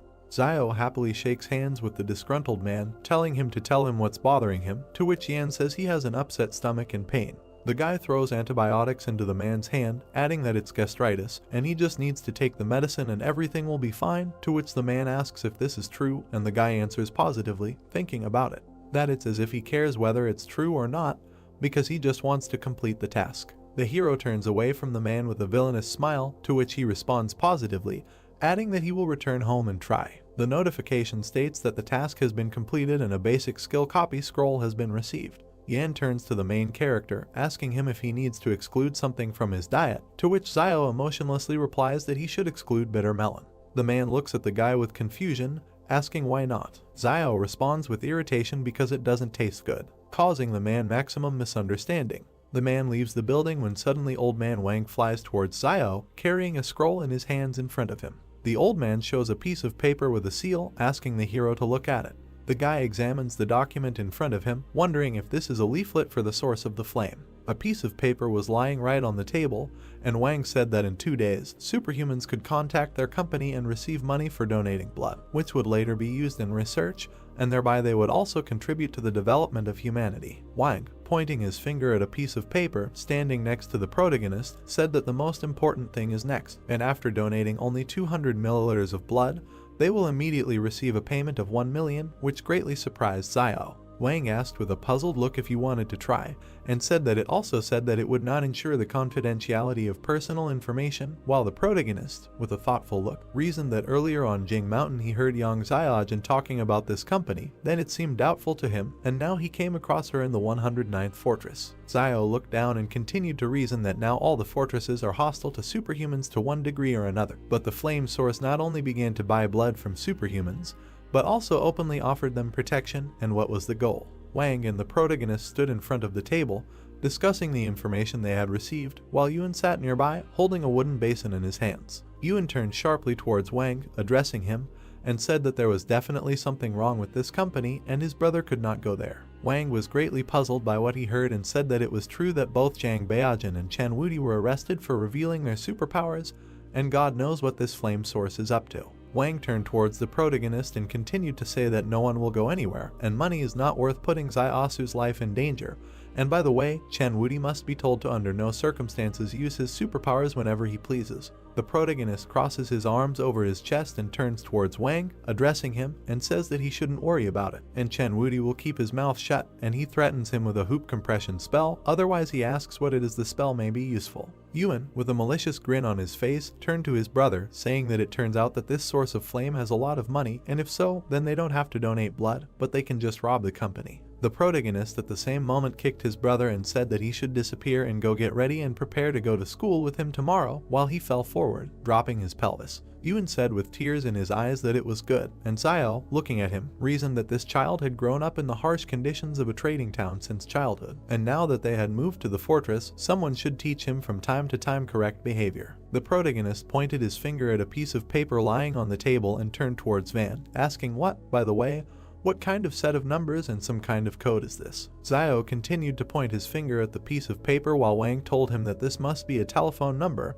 and heard that since ancient times, every fortress had a telephone network and people could communicate with each other while being tens of kilometers away from each other. Friend, and their shop also has a telephone, but they have not yet figured out how to use it. Yuan turned back sharply with a smile on his face and said that then he should try to use it right now. Immediately after the formation of the story, they are transported to a small green telephone. The protagonist and his friend sat on the floor around a small green phone, and he asked what and how this thing works. Beauty, looking down, said that he seemed to know. Suddenly he picked up the phone and began pressing buttons on its body while the protagonist watched him. Xiao was greatly surprised as he watched everything happen as the phone beeped throughout the room. Suddenly someone picked up the phone, and Yudi shouted loudly into the phone that he was a great sage, equal to the sky. Woody was holding the phone receiver in his hand, from which came a voice that he was crazy, and Xiao, watching him, reasoned that this phone was an amazing thing and so accurately determined the essence of Chen Wudi. Xiao looked at his brother and said that Liaoyuan should now try, and he said with a smile on his face that it was good. At the same moment, the boy's finger pressed a button with a number on the phone's body. A voice came straight from the phone receiver, asking who it was and what was the matter, and Yuan said that they were greeting uncle and nothing like that, he was just trying to call. And he had just learned how to use the phone, and they asked for forgiveness for disturbing him, and he said that he is with that psycho and should not call here anymore, hanging up. Yuan, holding the phone receiver in his hand, turned towards his brother, saying that this phone is an amazing thing, and it feels as if the person on the other side is right in front of you. And Xiao, crossing his arms over his chest, said that he would not you need to call, and it's not good to bother other people. Suddenly, a small green phone lying on the floor rang sharply. Yuan, like everyone else, looked down with great surprise and, turning to his brother, said that he should answer the call. The protagonist picked up the phone and greeted the interlocutor, and on the other side they told him that they just found out that he has a store, and how things are going lately.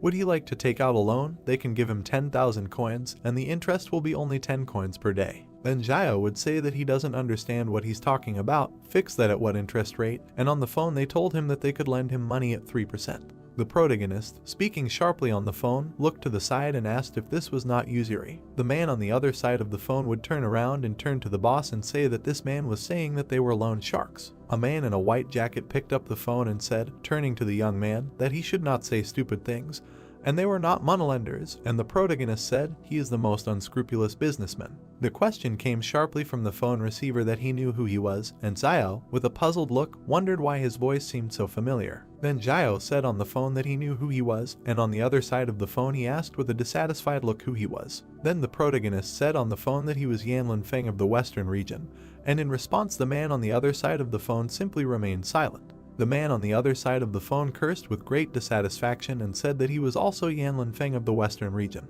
Xiao then slammed the phone directly onto the floor, bringing his hand to his face. The protagonist, with great misunderstanding, holding his hand to his face, reasoned that it is not surprising that the voice sounded familiar, and not everyone is ready to call themselves, and if there are those who want to, then, damn it, everyone turns out to be Yanlin Feng. Suddenly, Wang put his hand on Xiao's shoulder and said that one should actually maintain a relationship with a local authority like him, and it seems that this Yanlin Feng is doing some kind of shady business. He has subordinates, and wherever there were, it wouldn't hurt to know such people, but he said that yes, and if he comes for treatment again, you need to talk to him more. Van leaned straight to the protagonist and said that about the black medicine, and during the day he distributed it to passers-by and believes that after tonight many will know about its properties, but he simply listened to him in silence. Xiao held out a small piece of paper towards Wang, saying that by the way, he should go and buy a few things tomorrow, and here is the list, and just have to remember that under no circumstances should he take them from one place. Wang said okay and took the list from Xiao's hand, who reasoned that once everything was bought, they would be able to make a bomb. And fortunately, he copied Yang Xiaojin's bomb-making skill, and it would come in handy at the crucial moment to leave path to escape.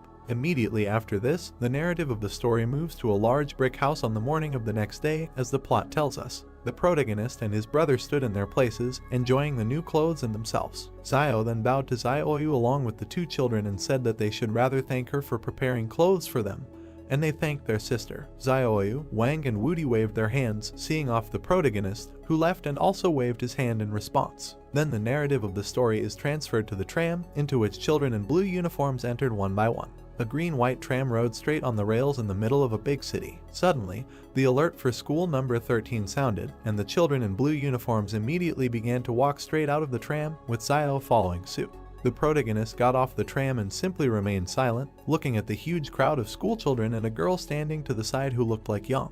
Yang stood against the wall, blowing a bubblegum bubble and crossing her arms over her chest. Xiao saw a girl he knew, approached her and said that he didn't think he could meet her here. Then the protagonist, smiling, asked that maybe she could return the dagger to him. Yang stood near the wall and simply remained silent in response, and several schoolchildren looking in her direction asked if this was not the new kid from their class. Yang looked sharply to the side with her menacing and dissatisfied gaze. Several schoolchildren approached Yang, and one of them asked why she was standing there. Yang sharply pointed her finger at the protagonist, who was very surprised and said that he wanted to rob her. At this moment, Zio shuddered sharply in surprise and fear, standing still. Zio raised his hands up and said that they knew each other, while two boys stood next to him, and schoolchildren came up to him and asked that if so, what was her name. Then the protagonist, without hesitation, said that her name was Yang Xiaojin. Hearing this, one of the schoolchildren with an arrogant look says that he is also pretending to know, and she is actually Ren Zaiasu. Zio, greatly surprised by what he heard, opened his mouth wide and asked what Ren Zaiasu was,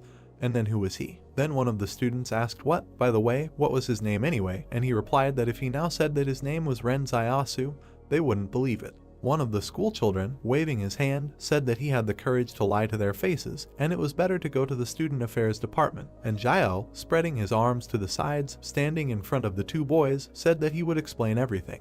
Then the schoolchildren in blue uniforms took the protagonist by the arms and took him aside, and he asked what they couldn't even listen to, and one of them said that it was better to save his explanation for the teacher. Yang stood with a smug look next to everything that was happening, and Yun said that, apparently, her brother worked well with her on Mount Jing, and this girl was really not so simple, since she made him get into trouble. Then Yun approached Yan, raising his head up and looking at her, saying that he greeted his sister, and his name was Yan Liayuan, and he was Ren Zaiasu's younger brother. Yang, holding her hands in her pockets, said that she greeted him, and she was a good friend of his brother, while Yuan, standing in front of her, reasoned that he was more problematic than his brother, and that's what good friends do. Immediately after this, the narratives of the story are transferred to the department to the teacher's office, where the protagonist stood right in front of a woman who was sorting through papers while sitting at the table, asking that Ren Zaiasu had been enrolled just a few days ago and where another one had come from. Zio, very angry in his heart, reasoned that Yang Xiaojin did not have a drop of conscience, and she took and called herself by his name when entering school and said that this is not the end, and he will show it.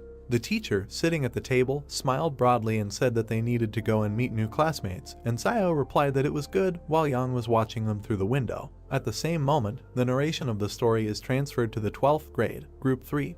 Then the teacher entered the class with students sitting at their desks and said that the third row in the back is free and to begin with. You can sit there, and they distribute seats in accordance with academic performance. If she writes the upcoming exam well, she will be able to choose the place herself, and Zio, who came with her, said that it was good and thanked her. The protagonist walked through the classroom between the desks of students and reasoned that, fortunately, he did not end up in Yang Xiaojin's first grade, otherwise there would have been two people named Ren Zaiasu, and it would have been awkward. Zio sat at the desk next to a girl with pink hair who asked if he had just transferred, and he said that it was so. A girl with pink hair asked where she was from the eastern city, and Zio, turning her side, said that she was from the 5th high school. Then the girl with red hair, suddenly frightened, jumped aside, saying that there was no 5th school in their fortress, and it had merged with the 6th a long time ago, and Zio, looking at her, tried to justify himself. The protagonist reasoned about what and how he should know this, and there are 13 schools here, so why isn't there a 5th one? And the girl with pink hair asked that he didn't come from behind the fortress, and he's not contagious, and he only responded was silent. Suddenly, the teacher came into the class and said that the final exam is just around the corner, so today they will review trigonometric functions, and Zio talked about trigonometric functions. Then the teacher began to write something with chalk on the blackboard and tell it. The protagonist sat at his desk and tried to understand all the information he heard, thinking that before he listened to Mr. Zhang's lectures and easily understood everything he said. But with the trigonometric function it's different, it just doesn't fit in his head. The teacher, standing at his desk, holding a magazine in his hands, said that it was good and the lesson was over. The students abruptly stood up at their desks and rejoiced, and Zio hit his head on the table and talked about what changes and does not change. Zio walked straight down the school corridor, holding his hands in his pockets, and reasoned that he didn't think that studying in the fortress was so tiring. The protagonist's legs in black sneakers and blue pants were reflected right in the eye. Zio stopped right in front of Yuan, who stood in front of him and addressed his brother. Yuan asked his brother that all his classmates said that they were contagious and some people died after contact with them, and whether this was true. And the protagonist answered that, of course not, while seagulls flew across the bright sky, and he asked what then why do they say that, and this is slander. Then Zio, standing with his brother on the roof, asked if it is considered slander if 10 people say that they are bad, and Yuan asked why not, while he asks what then does it count if 100 people say so. Yuan, lowering his head down, said that it was so, and the protagonist, looking at him, asked what, and if 10,000. Zio approached his brother and said that it turns out that this is not slander, but the truth, and Yuan turned to his brother with a dissatisfied look. Then he, lowering his head down, said that, unlike him, he did not understand a lot, but even the words of millions of people cannot be called truth while he thinks otherwise. Xiao stroked his brother's head and said that he was right. Yang suddenly came to their rooftop, holding her hands in her pockets, and stopped in the middle. Xiao, looking in her direction, standing next to his brother, asked why she had come. At the same moment, Yun pulled the protagonist's hand, and he looked back in his direction while Yang stood right in front of them. Yun abruptly walked away and said that they should chat and he would go to the toilet, while Xiao, standing in front of Yang, turned to the little one and said that this was some kind of betrayal. Suddenly, the door to the roof slammed shut, leaving Xiao and Yang alone. Yang sharply waved her hand and threw something unknown straight towards the protagonist. Xiao looked at his hands with great surprise and caught the dagger with them, while Yang said that it was his dagger and now they were even. Yang abruptly took out her pistol and pointed it at the protagonist, who was raising his hands up, and asked how he managed to escape from the blockade of the King Consortium. Xiao kept raising his hands up, saying that he ran non-stop until he finally ran out of the King Consortium blockade, didn't ask if anything was wrong while Yang aimed her gun straight at his head. She kept holding the gun right next to Xiao's face and asked what happened on Mount Jin after they left, and he said that countless monsters rushed out, including the monster from the volcano, and she couldn't even imagine how terrible he is. Yang, continuing to extend her hand with the pistol forward, said that she could, and Xiao reasoned that she said this with such confidence and had she really met such creatures before. Then Yang suddenly lowered her hand with the gun down and hid it behind her back, saying that before she was worried that he would tell the King Consortium. But now she is not afraid, because he also has something to hide from them, and Xiao asked what and what same. Yang said that when she and Luo Xinyu returned the same way they came, they discovered that all this time the wolf pack was at the end of the gorge, and imagined how the two of them stood right in front of several wolves between two mountains. Yang continued to say that if it weren't for Luo Xinyu's abilities, she was afraid that they would have had to take a detour, and recalled how she activated a portal of purple energy. They rushed towards him. Yang, looking ahead, said that she had counted the time it took him to return, and he definitely returned before the 113th fortress was destroyed, and it was simply impossible for a strong person to escape at such speed, let alone slip through a pack of wolves. She then said that, therefore, he was also a man, while the protagonist, standing in his place, simply remained silent from fear. Xiao sharply raised his finger up and said that he did not see the wolf pack on the way back, he just ran in a straight line through the gorge, and besides, those flying creatures moved slowly. Yang covered her ears with her hands, saying that she couldn't hear anything, while the protagonist was very surprised by this, standing in front of her. Yang threatened him with her finger and said that she did not threaten him, she only said this so that he would understand that everyone has their own secrets, and therefore there is no need to do something that will hurt both of them,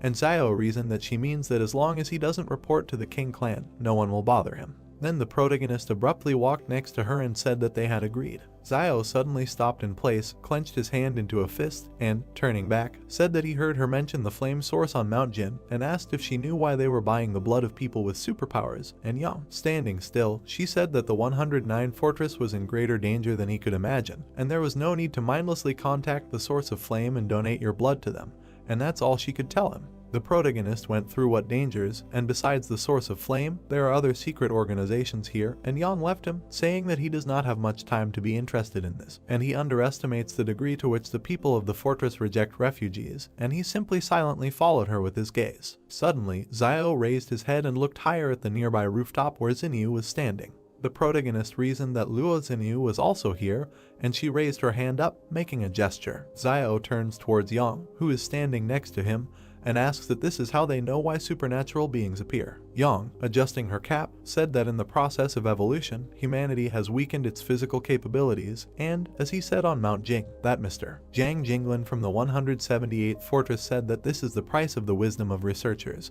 but if you pay the price, then, of course, there will be a great result, and Xiao listened to her carefully. The protagonist, looking to the side, asked what she even meant. Yang, turning her back to him, adjusting her cap, said that when disasters happen, it is the strength of spirit that becomes humanity's first weapon in the face of danger. Xiao then looked straight at Yang standing in front of him with great surprise. Immediately after this, the basis of the story is transferred to the night of the same day, when Xiao, along with two children, walked along a city street at night towards a crowd of people. Wang stood against the wall and wrote something on paper, and Yuan asked his brother why things in the store suddenly went uphill. Wang abruptly turned around with the other people and called Xiao boss, saying that he had returned. Then they found themselves inside the store, and the protagonist, turning back, asked why there were so many people here, and Van, leaning towards him, said that the men tried and immediately advertised the black medicine, And the rumors worked. All these people came on purpose behind him, and he reasoned that how could this be? Wang, holding a pen and a piece of paper with a confused look, said that they, young and strong guys, do not know the pain of middle-aged and elderly men, and they are all fellow sufferers, while Xiao and 2 children stood next to him. Xiao suddenly stretched out his hand and said that it was still not possible to sell too much, and he had to tell them that they would only sell 1 dose per week, and they couldn't do any more. Ban said with a smug face that besides, their medicine had no side effects, and what he was afraid of was that if they could sell more, they would become the largest health product store in the fortress. Yuan, pointing his finger forward, turned to Uncle Fugui and said that they could win without volume. And Van, awkwardly scratching the back of his head, asked what he meant. Yuan, imagining a gift box in his head, pointed his finger up and said that they can no longer use simple porcelain bottles, and they need to pack the medicine in the best box, and, in addition, they need to advertise it, and let it be even more mysterious. Wang took the little boy by the shoulder and said that Liaoyuan is so smart, and perhaps with 1 dose a week, they will become rich in the future, and they should leave the rest to him. Xiao, turning to Uncle Wang, asked what and where Chen Wudi was, and he said that he had gone somewhere as soon as they left for school, and he didn't know where. He couldn't find him, or he needed to worry. In the end, after all, he will definitely be back for dinner because he is extremely punctual. The protagonist, with a dissatisfied look, asked that he only comes back when he needs to eat, and Ban answered that not really, while he asked what and how then, and said that he would return for dinner, and if not to eat, then for what? Wudi ran straight into the shop with great speed and said, turning to the teacher, that he had collected alms, holding food in his hands, and Xiao was very surprised by what he saw, while Wang said that in order to bring them food. The protagonist stood in the middle of the shop and reasoned that in the end, young Xiaojin was up to something, and she was not going to blow up the fortress, but it was impossible for one person to prepare so many explosives, or she needed them for something else. The protagonist closed the doors to the shop with his own hands and reasoned that Yang Xiaojin and Luo Xinyu in the fortress, like the King Consortium and the Source of Flame, were buying the blood of superhumans, and, according to Yang Xiaojin, there were most likely other organizations here. The protagonist looked down with a thoughtful look and reasoned that until now he had only seen one fortress manager named Liuyuan, and what attracts all these people here and what will happen in the future. Xiao walked forward, closing the doors, and said that no one from the Lai Consortium was visible,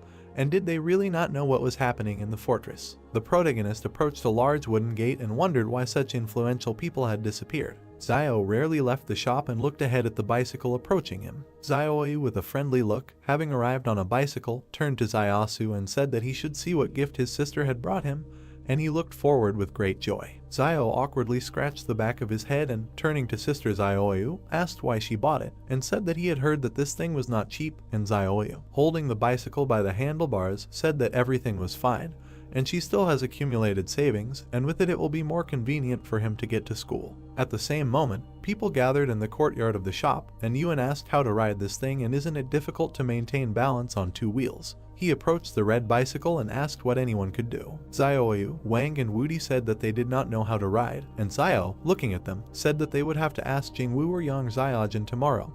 They should know. Immediately after this narration, the story moves to the next day to a huge brick school. Right in the 12th grade of the 3rd group, students in blue uniforms sat at their desks and communicated with each other. Suddenly Xiao entered the class and wondered why they had become silent so abruptly and were hiding something, and all the students in the class looked to the side with great fear. The protagonist walked through the class past the students and reasoned that okay, it doesn't matter, and the main thing is that he feels equal to everyone. Xiao sat at his desk, pushing back his chair, and reasoned that he went to school to study and not to please everyone, and, taking the textbook in his hand, continued to reason that it was better to prepare for the lesson, and the exact sciences he doesn't understand, but you can master geography. Xiao flipped through the pages of the textbook with his hand and reasoned that this textbook was somehow incorrect, and it only talked about the surroundings of the 109th fortress and a little about economic geography. The gym protagonist read a geography textbook and reasoned that it was because they didn't have enough information about the world outside the fortress, and just as the Lai Consortium would never share its topographic maps with the King Consortium, the other consortiums would be wary of each other. Xiao looked down when suddenly a system notification window appeared next to him with a task to help a classmate. The protagonist looked sharply to the side at the girl with pink hair sitting next to her, who was shaking all over and talked about helping her classmate. His deskmate turned sharply to the side while Xiao extended his hand in her direction and asked if his stomach hurt. The protagonist would put his hand into the inner pocket of her sweater and ask if she had diarrhea, not from toilet paper. She would say that he had, she would answer that it was not diarrhea, and she would shake all over. Xiao turned to the side with a puzzled look and reasoned that it was not diarrhea, but what? The protagonist stood up from his desk, extending his hand to his classmate, and asked what was the matter, and she got sick or should he take her to the hospital. And a girl with pink hair, holding her stomach, waved her hand and said that he should stop asking questions and there is no cure. Xiao was greatly taken aback by what he heard and reasoned that everything was so serious, while his classmate in front of him doubled over in pain. The girl with pink hair turned back and reasoned that maybe she was too rude to him, and that she shouldn't talk to someone who was worried about her like that. At the same moment, Xiao, pointing his hand at her classmate, shouted that everyone should listen and Ku has an incurable disease. And since all her classmates will hopefully lend her a helping hand by donating money, and she was very dumbfounded by what she heard.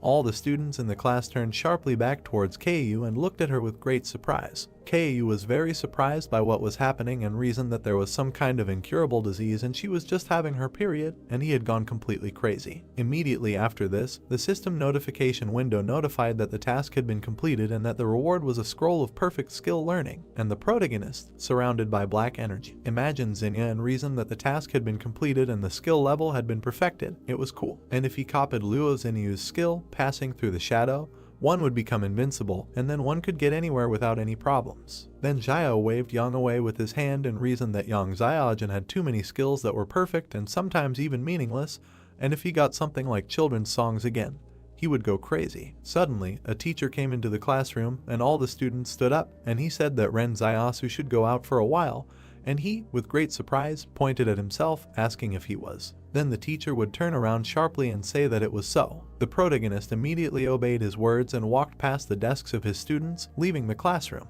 Immediately after this, the narrative of the story was transferred to a conference room, in which the teacher entered along with the protagonist and said that these were the parents of his classmates, while people were sitting on chairs right in front of them. Xiao was greatly surprised and dumbfounded by what he saw, while the women and men continued to sit in their places. The teacher looked at the protagonist and said that the situation is that they all say that he is carrying the virus from outside the fortress, so they want him to transfer to another school. Xiao looked forward with a dissatisfied look, raising his hand up, and asked about transferring and where, and said that he was afraid that not a single school would accept him. Suddenly, the blue-haired man said that if that was the case, then he should just drop out and one person shouldn't endanger the whole class. The protagonist looked sharply to the side with a menacing look and asked what if he refused. Suddenly, someone slammed his hand directly on the table and said that then he was being sued and she could report him for threatening public safety. The dissatisfied woman, pointing her finger at Xiao and the teacher standing next to him, said that they should allow him to ask if their school does not force him to transfer, then they are willing to bear responsibility if the epidemic spreads. The teacher awkwardly scratched his head and said that this student was assigned here by Liuyuan and asked that why don't they talk to him about it. Suddenly, a teacher with black hair walked into the conference room and asked what they were trying to achieve. A dissatisfied woman, putting her hand forward, asked that they could allow refugees to go to the same school as their children. The teacher immediately answered her that why not, and they are all people, and asked who said that refugees must be infected and that one of their children got sick. The dissatisfied woman spread her arms and said that no, but she heard that they were infected in the fortress. The teacher, putting one hand on the protagonist's shoulder and holding the other to his chest, asked what she heard, and now because of this, she can put an end to the future of this student, and said that she, as a teacher, doesn't care whether he is a refugee or a resident of the fortress, and for her he is a student like everyone else. Xiao looked to the side with a joyful look, reasoning that although polluted, there will always be clean people in it. A man with blue hair, holding his hands to his chest, asked that since she was so protective of this student, then why didn't she take him to her class? The teacher then said that this is why she is here and she is applying to transfer Ren Xiaosu to their class. Suddenly, the teacher and Xiao turn around sharply as a girl wearing a cap appears right behind them and says that she will also apply to transfer to their class. The man with blue hair looked at the teacher and said that as a teacher she is irresponsible about what she talks about, and even though she wants to let him into her class, will the parents of her students agree? The teacher, with her head down and her hands clenched in fists, said that they no longer had parents and she needed to get the consent of her students. Suddenly, several students in blue uniforms walked into the conference room and shouted that the teacher did not need to ask for their consent and that they would always support her in Ren Xiaosu. A woman in a yellow jacket, crossing her arms over her chest, said that it was very interesting why they were helping this refugee so much. Suddenly, one of the students, clenching his hand into a fist, said that they were not helping him. He did not need their help, and if it were not for him, they would not be alive now. Then this student recalled how he and the teacher went out into the forest and said that they were completely ignorant of the world outside the fortress, and he thought it was sad. The teacher with a menacing look said that Ren Zaiasu would immediately start teaching in their class and it was time to start filling out the application. And the other teacher, holding his palms together, said that it was good, he would start this later. The teacher then said that a teacher who can't even protect his students and he is ashamed of him, and he didn't say a word while the other teacher stood in front of her and just remained silent in response. Immediately after this, the story moves to the school courtyard where students were running around during recess. The protagonist stood near the desk of his classmate with pink hair, and she reasoned why he returned so quickly. Keiyu raised her head a little and looked to the side, and Jio stood in his place and told her to get better soon. Keiyu, not understanding anything, sank back onto the table and simply remained silent. Then the teacher turned to Ren Zaiasu, said that she would take him to a new class. He, leaving the office, said that it was good, while Yang stood nearby and laughed. They all walked along the school corridor together, and the teacher said that if there were difficulties with his studies, he could tell her and she would help, and Zio, walking next to her, said that he really needed to consult her. The teacher asked what was in what subject, and Zio, with a calm expression on his face, said that it was in cycling, and she talked about it and that this Ren Zaiasu can really surprise sometimes. Yang leaned closer to the protagonist and asked him that he bought a bike, and he asked what she was doing and shouldn't they have avoided getting into first grade. Yang smiled, raising her hand to her mouth, and said that she didn't mind, while Zio reasoned that who cares whether she minds or not. Yang said with a joyful smile on her face that, by the way, teacher Jiangwu just said that they would sit at the same desk and hope for his instructions in the future. They then shook hands, and the protagonist said that it was mutual. Zio continued to walk down the school corridor with a smile on his face. Yang also walked along the school corridor and looked to the side while the protagonist reasoned that this was really fate. Immediately after this, the narrative of the story moves to the evening of the same day to Wang's shop, in which Zio came along with teacher Jiang, and Yuan, meeting them, said that they had returned. Yuan said that he heard what happened today and thanked her. Jiang leaned forward a little, stroking the boy, saying that he shouldn't, and every teacher should do this. Yuan reasoned with a smile on his face that because of what has been happening in recent days, the people from the fortress are not to his liking. But teacher Jiang Wu and her students are different, and sister Yang Xiaojin is also different, and he likes to watch how she mocks his brother. The protagonist turned to his brother and told him to quickly roll the bike so that the teacher could teach them, and he said with a joyful face that it was good. Yuan then rolled the bicycle and brought it to the teacher, telling her that she should try it.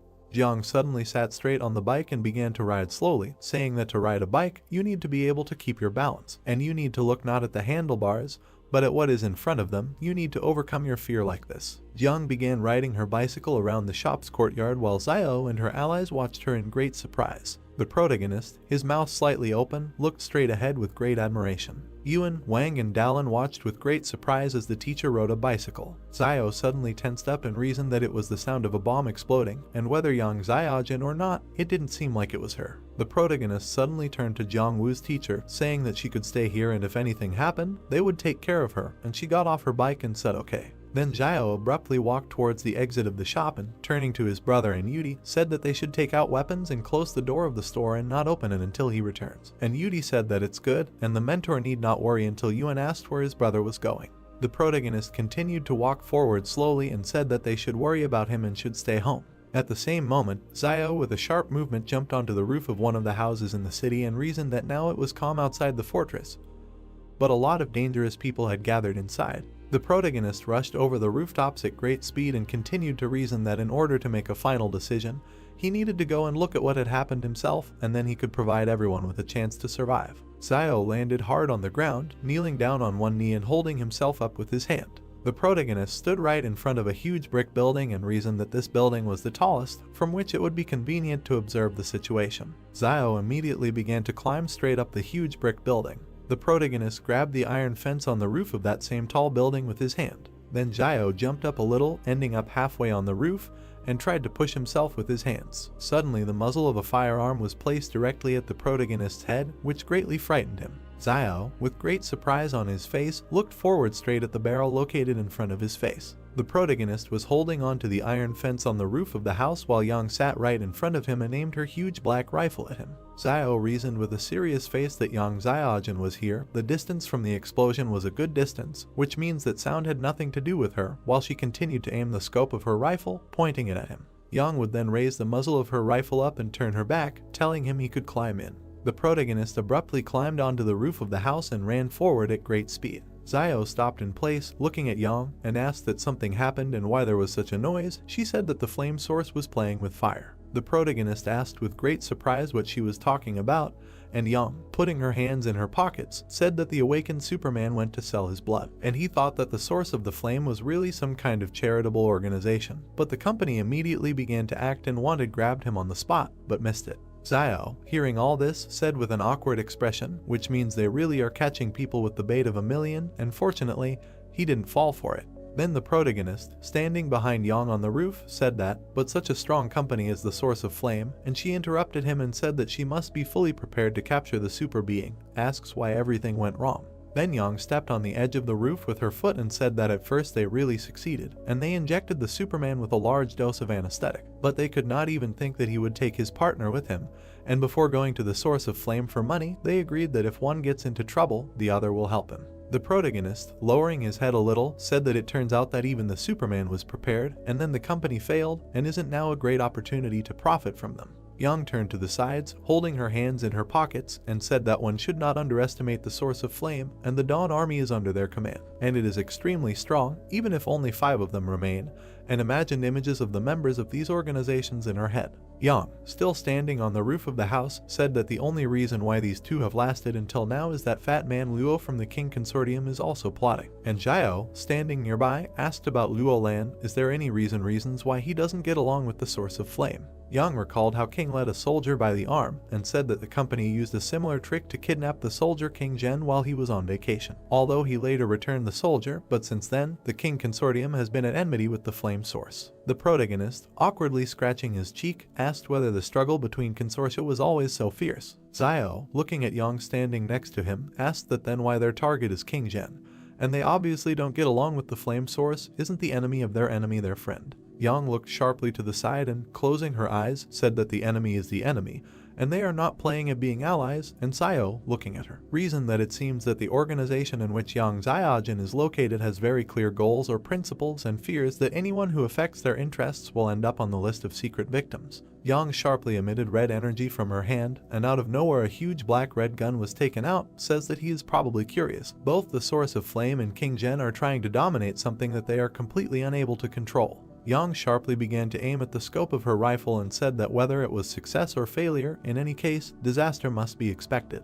Xiao looked at Yang, who was aiming at the sight of his rifle, and reasoned that it turns out that the goal of the Yang Xiaojin organization is love and peace. Then the protagonist looked down sharply and simply silently watched what was happening. An explosion suddenly occurred right below on the road, and people said that they should quickly go there, while the protagonist, watching this, said that why was the Lai Consortium hesitating, and the 109th fortress was their territory. Yang continued to aim down the scope of her rifle and said that right now they have something more important that needs protection, they don't care about what doesn't threaten that thing. Xiao, looking to the side, wanted to ask about this, and Yang told him to shut up, putting her hand in his direction. Yang continued to aim down the sights of her rifle as Xiao turned sharply to the side. A sewer manhole suddenly appeared right on a city street. Lan climbed out of the sewer hatch and said that he was very tired, while the protagonist, looking at him, reasoned with great surprise that it was Luo Lan.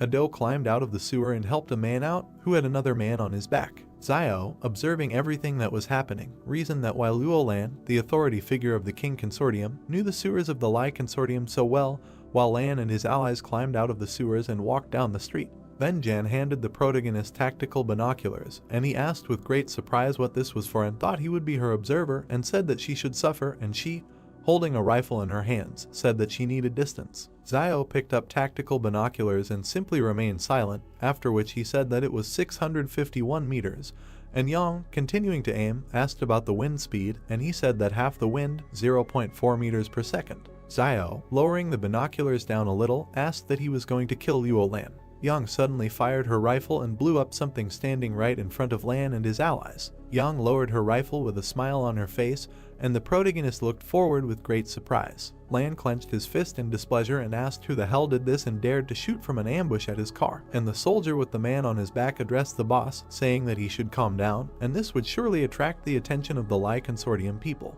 The doe began to run with great speed along with his allies along the street and said that this was true, they needed to run quickly, and they could not be discovered. The doe ran up to the next descent into the sewer, opening the hatch together with his allies, and said that faster, we need to come here. The doe and his subordinates climbed into the sewer and closed the hatch behind them, going down. The doe looked out of the sewer, looking around, after which she abruptly closed the hatch. The protagonist asked that she came out at such a time only to blow up Luo Lan's car, and Young, standing next to him, asked that isn't it funny. Zio was very surprised by what he heard and asked what and where it was funny, calling her crazy, and Young waved her hand, wishing him luck, turning back. The protagonist looked after her with great surprise as she went into the portal of energy and asked what again. Suddenly, an unknown voice said that there was a sniper on the bank building, and right on the building where the protagonist was, there was a sign saying what kind of bank Lee was. Zio turned sharply to the side and cried, laughed and said that this was very funny. Then the protagonist ran at great speed along the roof of the house and continued to cry, saying that if he did not get out of here, he would be surrounded by Lee's consortium. Zio jumped sharply from the roof of the building and flew forward, jumping down, and asked why it was he who was deceived every time. The protagonist would land directly on the ground while in the courtyard of the shop, and say that, fortunately, he quickly escaped, and if they caught him, it would be the end.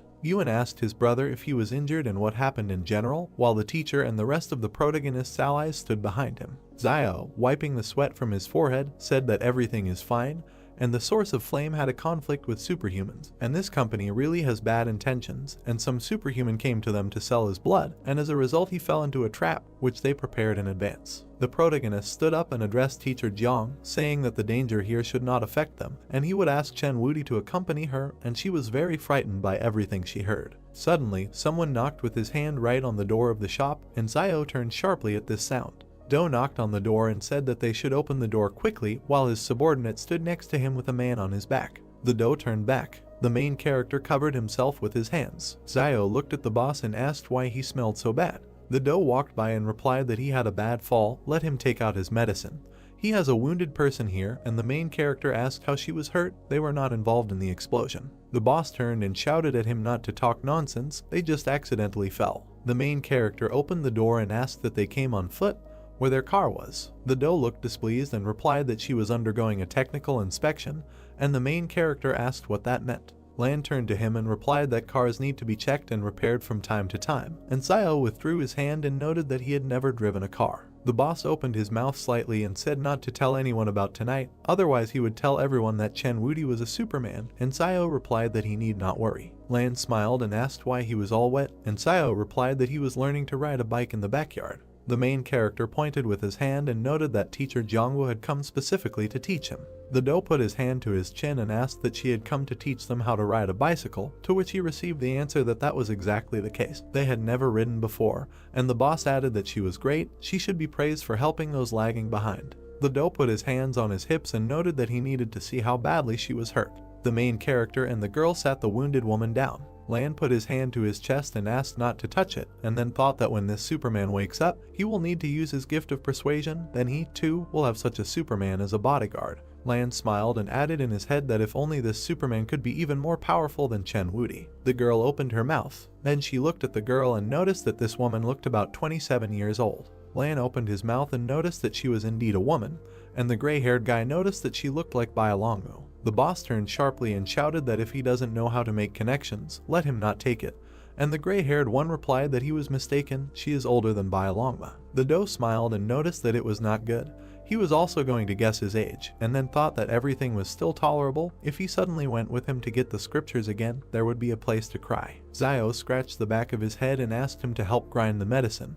Otherwise he was uncomfortable, and Zio replied that he could leave it to her. The girl smiled and noted that she would apply the medicine, so let her turn away. The protagonist's brother looked away. The girl jumped up and asked who they were. The Do smiled and remarked that he was the one who saved her from the source of the flame, and then noted in his head that he did not look like the person who was able to save her from the source of the flame, but it was him. The girl began to stagger. Zio put out her hand and noted that she had not yet been cured, there was no need to move. The girl turned and noticed that her brother was still in the hands of the source of the flame. The Do opened his mouth and noticed in his head that another Superman, her brother, another Superman, turned out to be her bra. It's not surprising that she wants to save him so much. The dark-haired guy opened his mouth and noticed that her brother was probably already dead. Then he narrowed his eyes and added that she was running for her life with him on her back, and when they were separated from the blow, they only managed to take her, and the source of the flame clearly did not need him alive. The main character remembered the girl and thought that when he heard the name of the company Flame Source before, he thought that it meant the flame source for the survival of mankind. He did not know that this company is willing to do anything to get the blood of superhumans. Then Yang is a good person. If it goes against them, Although the complexity of human nature far exceeds the definition of good or bad, one cannot simply define a person by the signs of good or bad. It is too biased. Zio opened his mouth and asked that it was the fat man who saved her from the source of the flame, and Lion replied that he could be sure that this would not affect them and he would not allow him to cure diseases and save people for nothing. Tang Zhu would send him 30,000 yuan at dawn. The boss spread his arms and added that she could join them.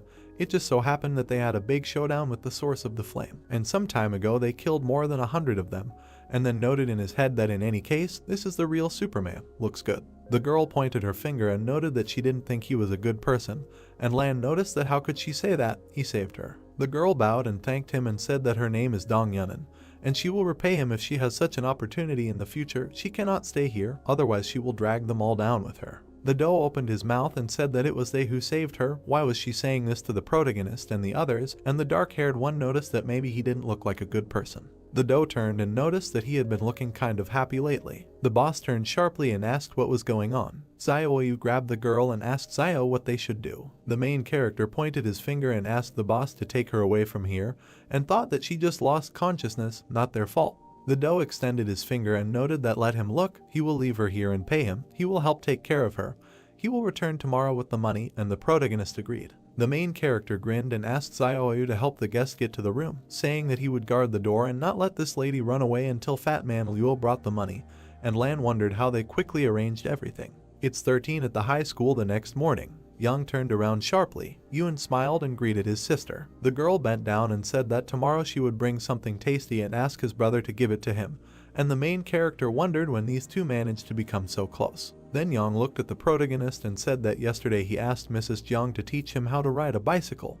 And where is the bike? He never learned. And Zio replied that how could he not learn such a simple thing, and the girl clarified, why didn't he ride it? Zio walked away and replied that he had submitted the bike for inspection. Yang approached the protagonist and asked that he gave the bike for maintenance, and Zio answered positively, after which the girl laughed loudly, and the protagonist asked what was funny. The girl put out her hand and replied that if he hadn't learned to drive it, then let him say so. Why come up with such a stupid excuse? And the protagonist noticed that when he asked the boss yesterday where his car was, he said that he had sent it for maintenance. The girl spread her hands and noticed that this is a car. Its maintenance involves changing the oil and filter in the engine. His bicycle has an engine.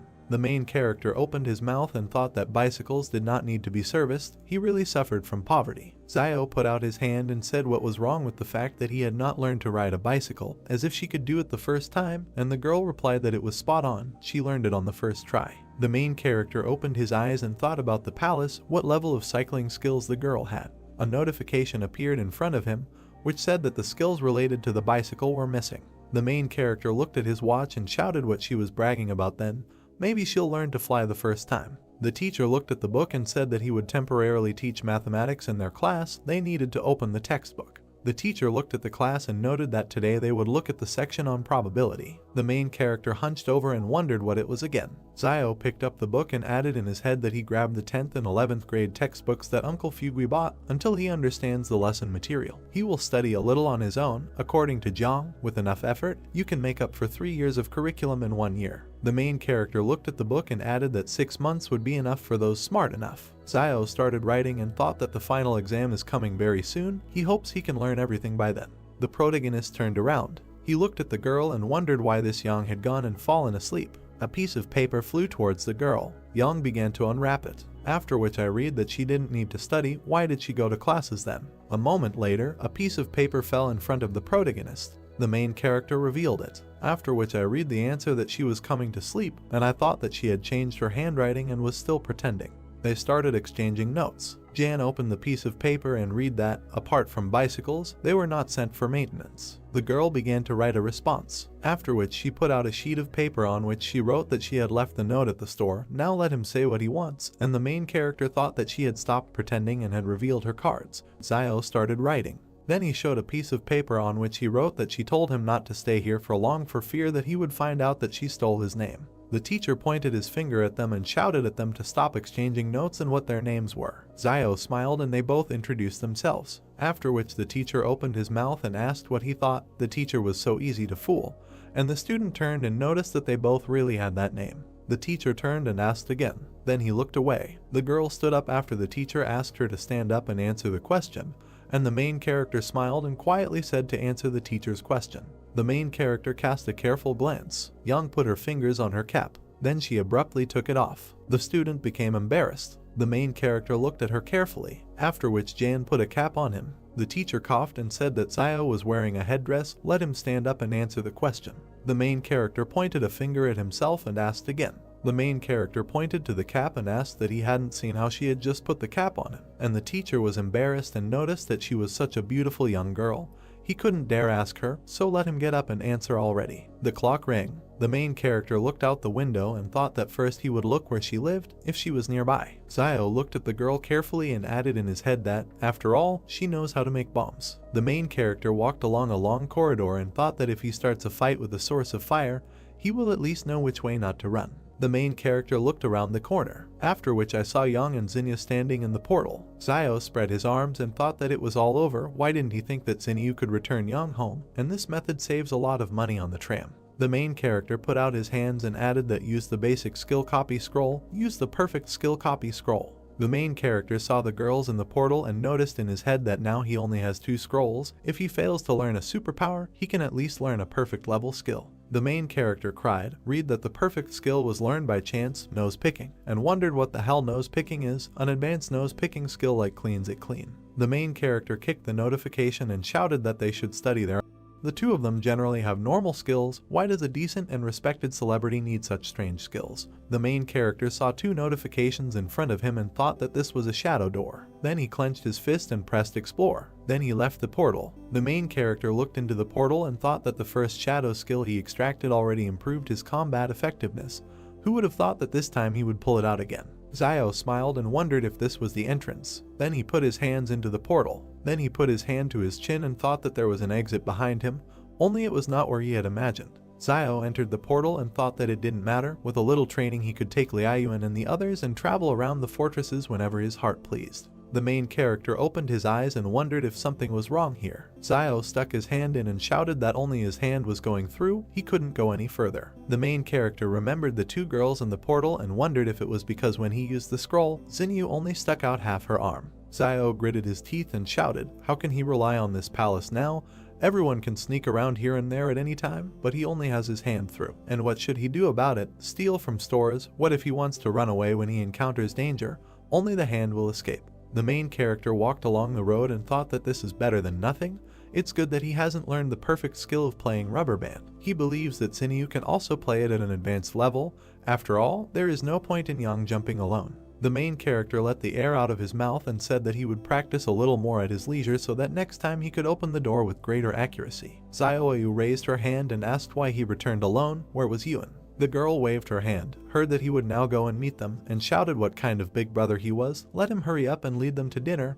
Everything is almost ready. Jiang put out her hand and said that he wanted to continue learning how to ride a bicycle today. Why did he leave alone after school? And his younger brother noticed that he was at school and saw with his own eyes how he and Yang left together. The main character smiled and replied that he had urgent business. Then he turned his gaze sharply. A car stopped next to them. Lan smiled and asked the protagonist to come up and told him to come up and look at his new car. The main character stretched out his hand and noticed that he bought a car and was showing off. It's good to have money. Where is the money that he promised for sheltering Dom?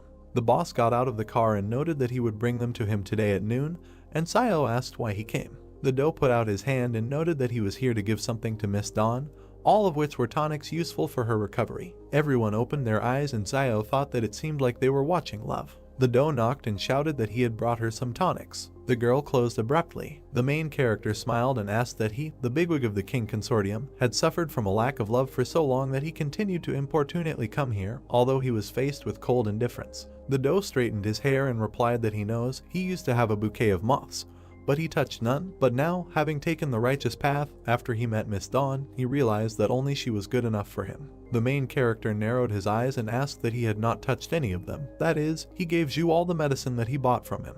Lan raised his hands and shouted that there was no need to make things up when he bought medicine from him. Lan put his hand to his chest and said that enough jokes, Chen could lend it to him.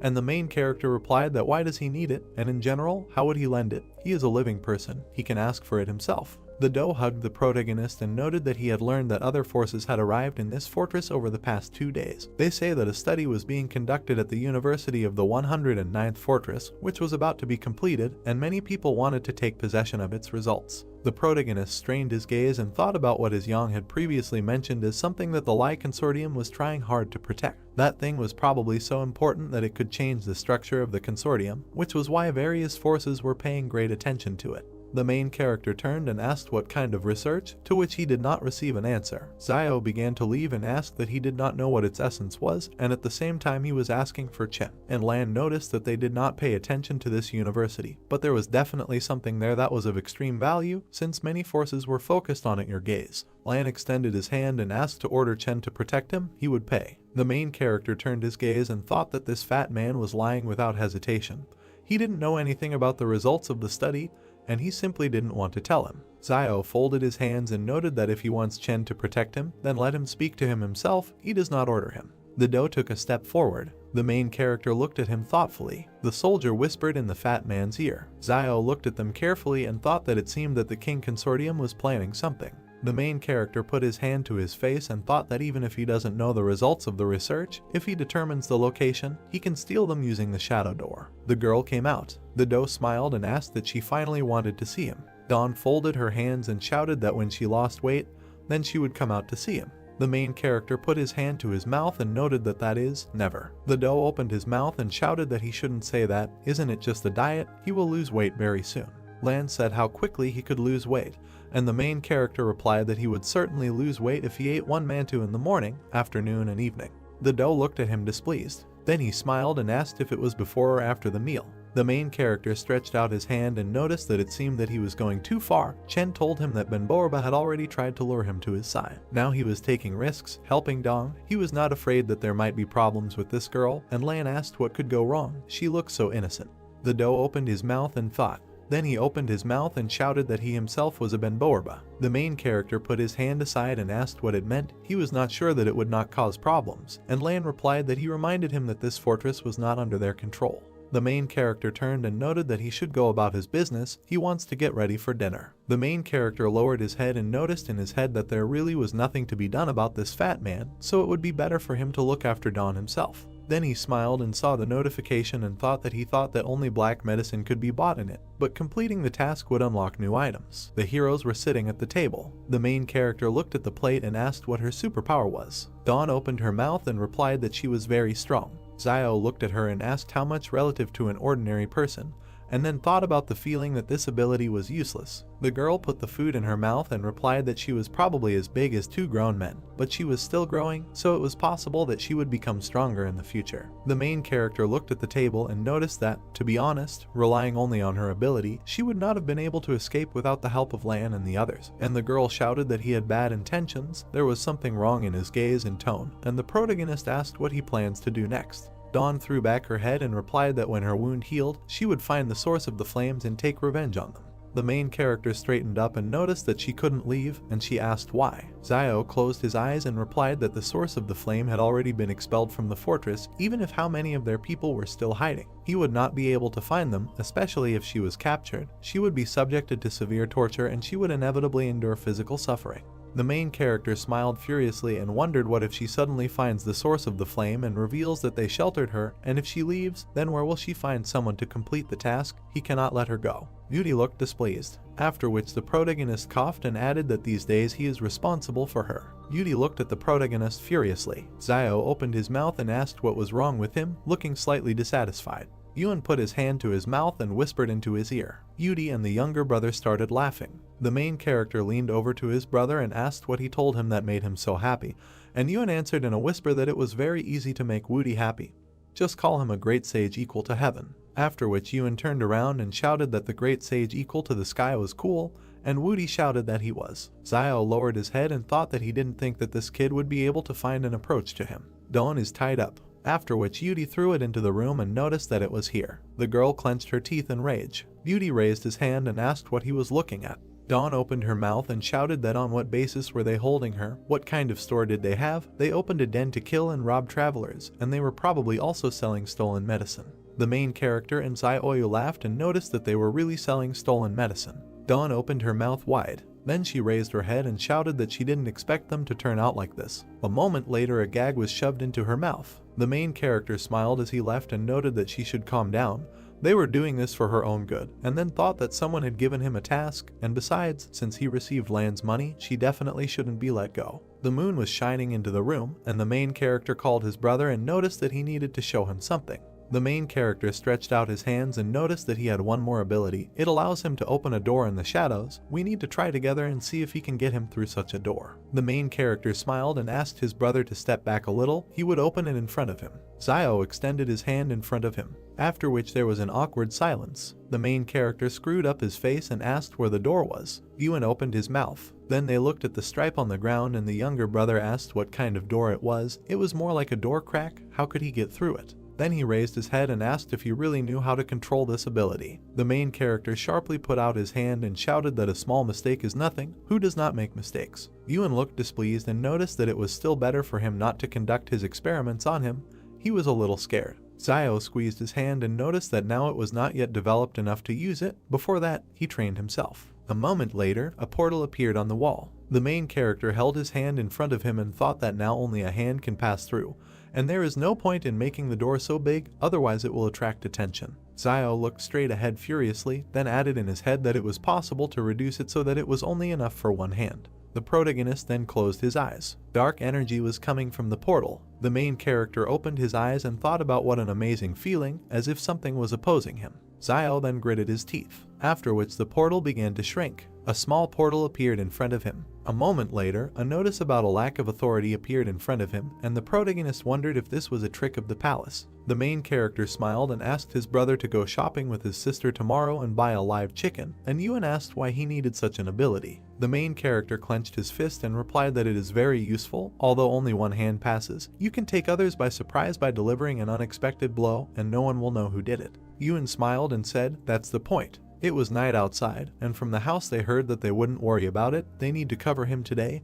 He wants to make a bomb. It will become their secret trump card. Why is he making them again? It's reliable. He can't say yet. He'll let you know when he does possibility, but it's definitely reliable. The next day, early in the morning, the man took up the board. A man stood near an open establishment. Then the crowd came up from behind. The unknown person asked that he was selling some kind of miracle medicine here, and Van thought that the business had finally started. Then he pointed at the sign and shouted that they were selling a special miracle remedy for men. But due to the complex process of its manufacture, they sold only one dose per week for 2,000. The man opened his mouth and shouted that this was a robbery. None of them knew who he was, and he was also selling it at such a high price. The main character spread his arms and noted that no matter who he is, Chen from the Public Order Department came last week, and they refused him. It's not that they are overestimating themselves, it's just that the black medicine has not yet been produced. The man opened his mouth and shouted that he urgently needed it. Isn't he a doctor? What kind of attitude is this? He gives him one chance to change his tone.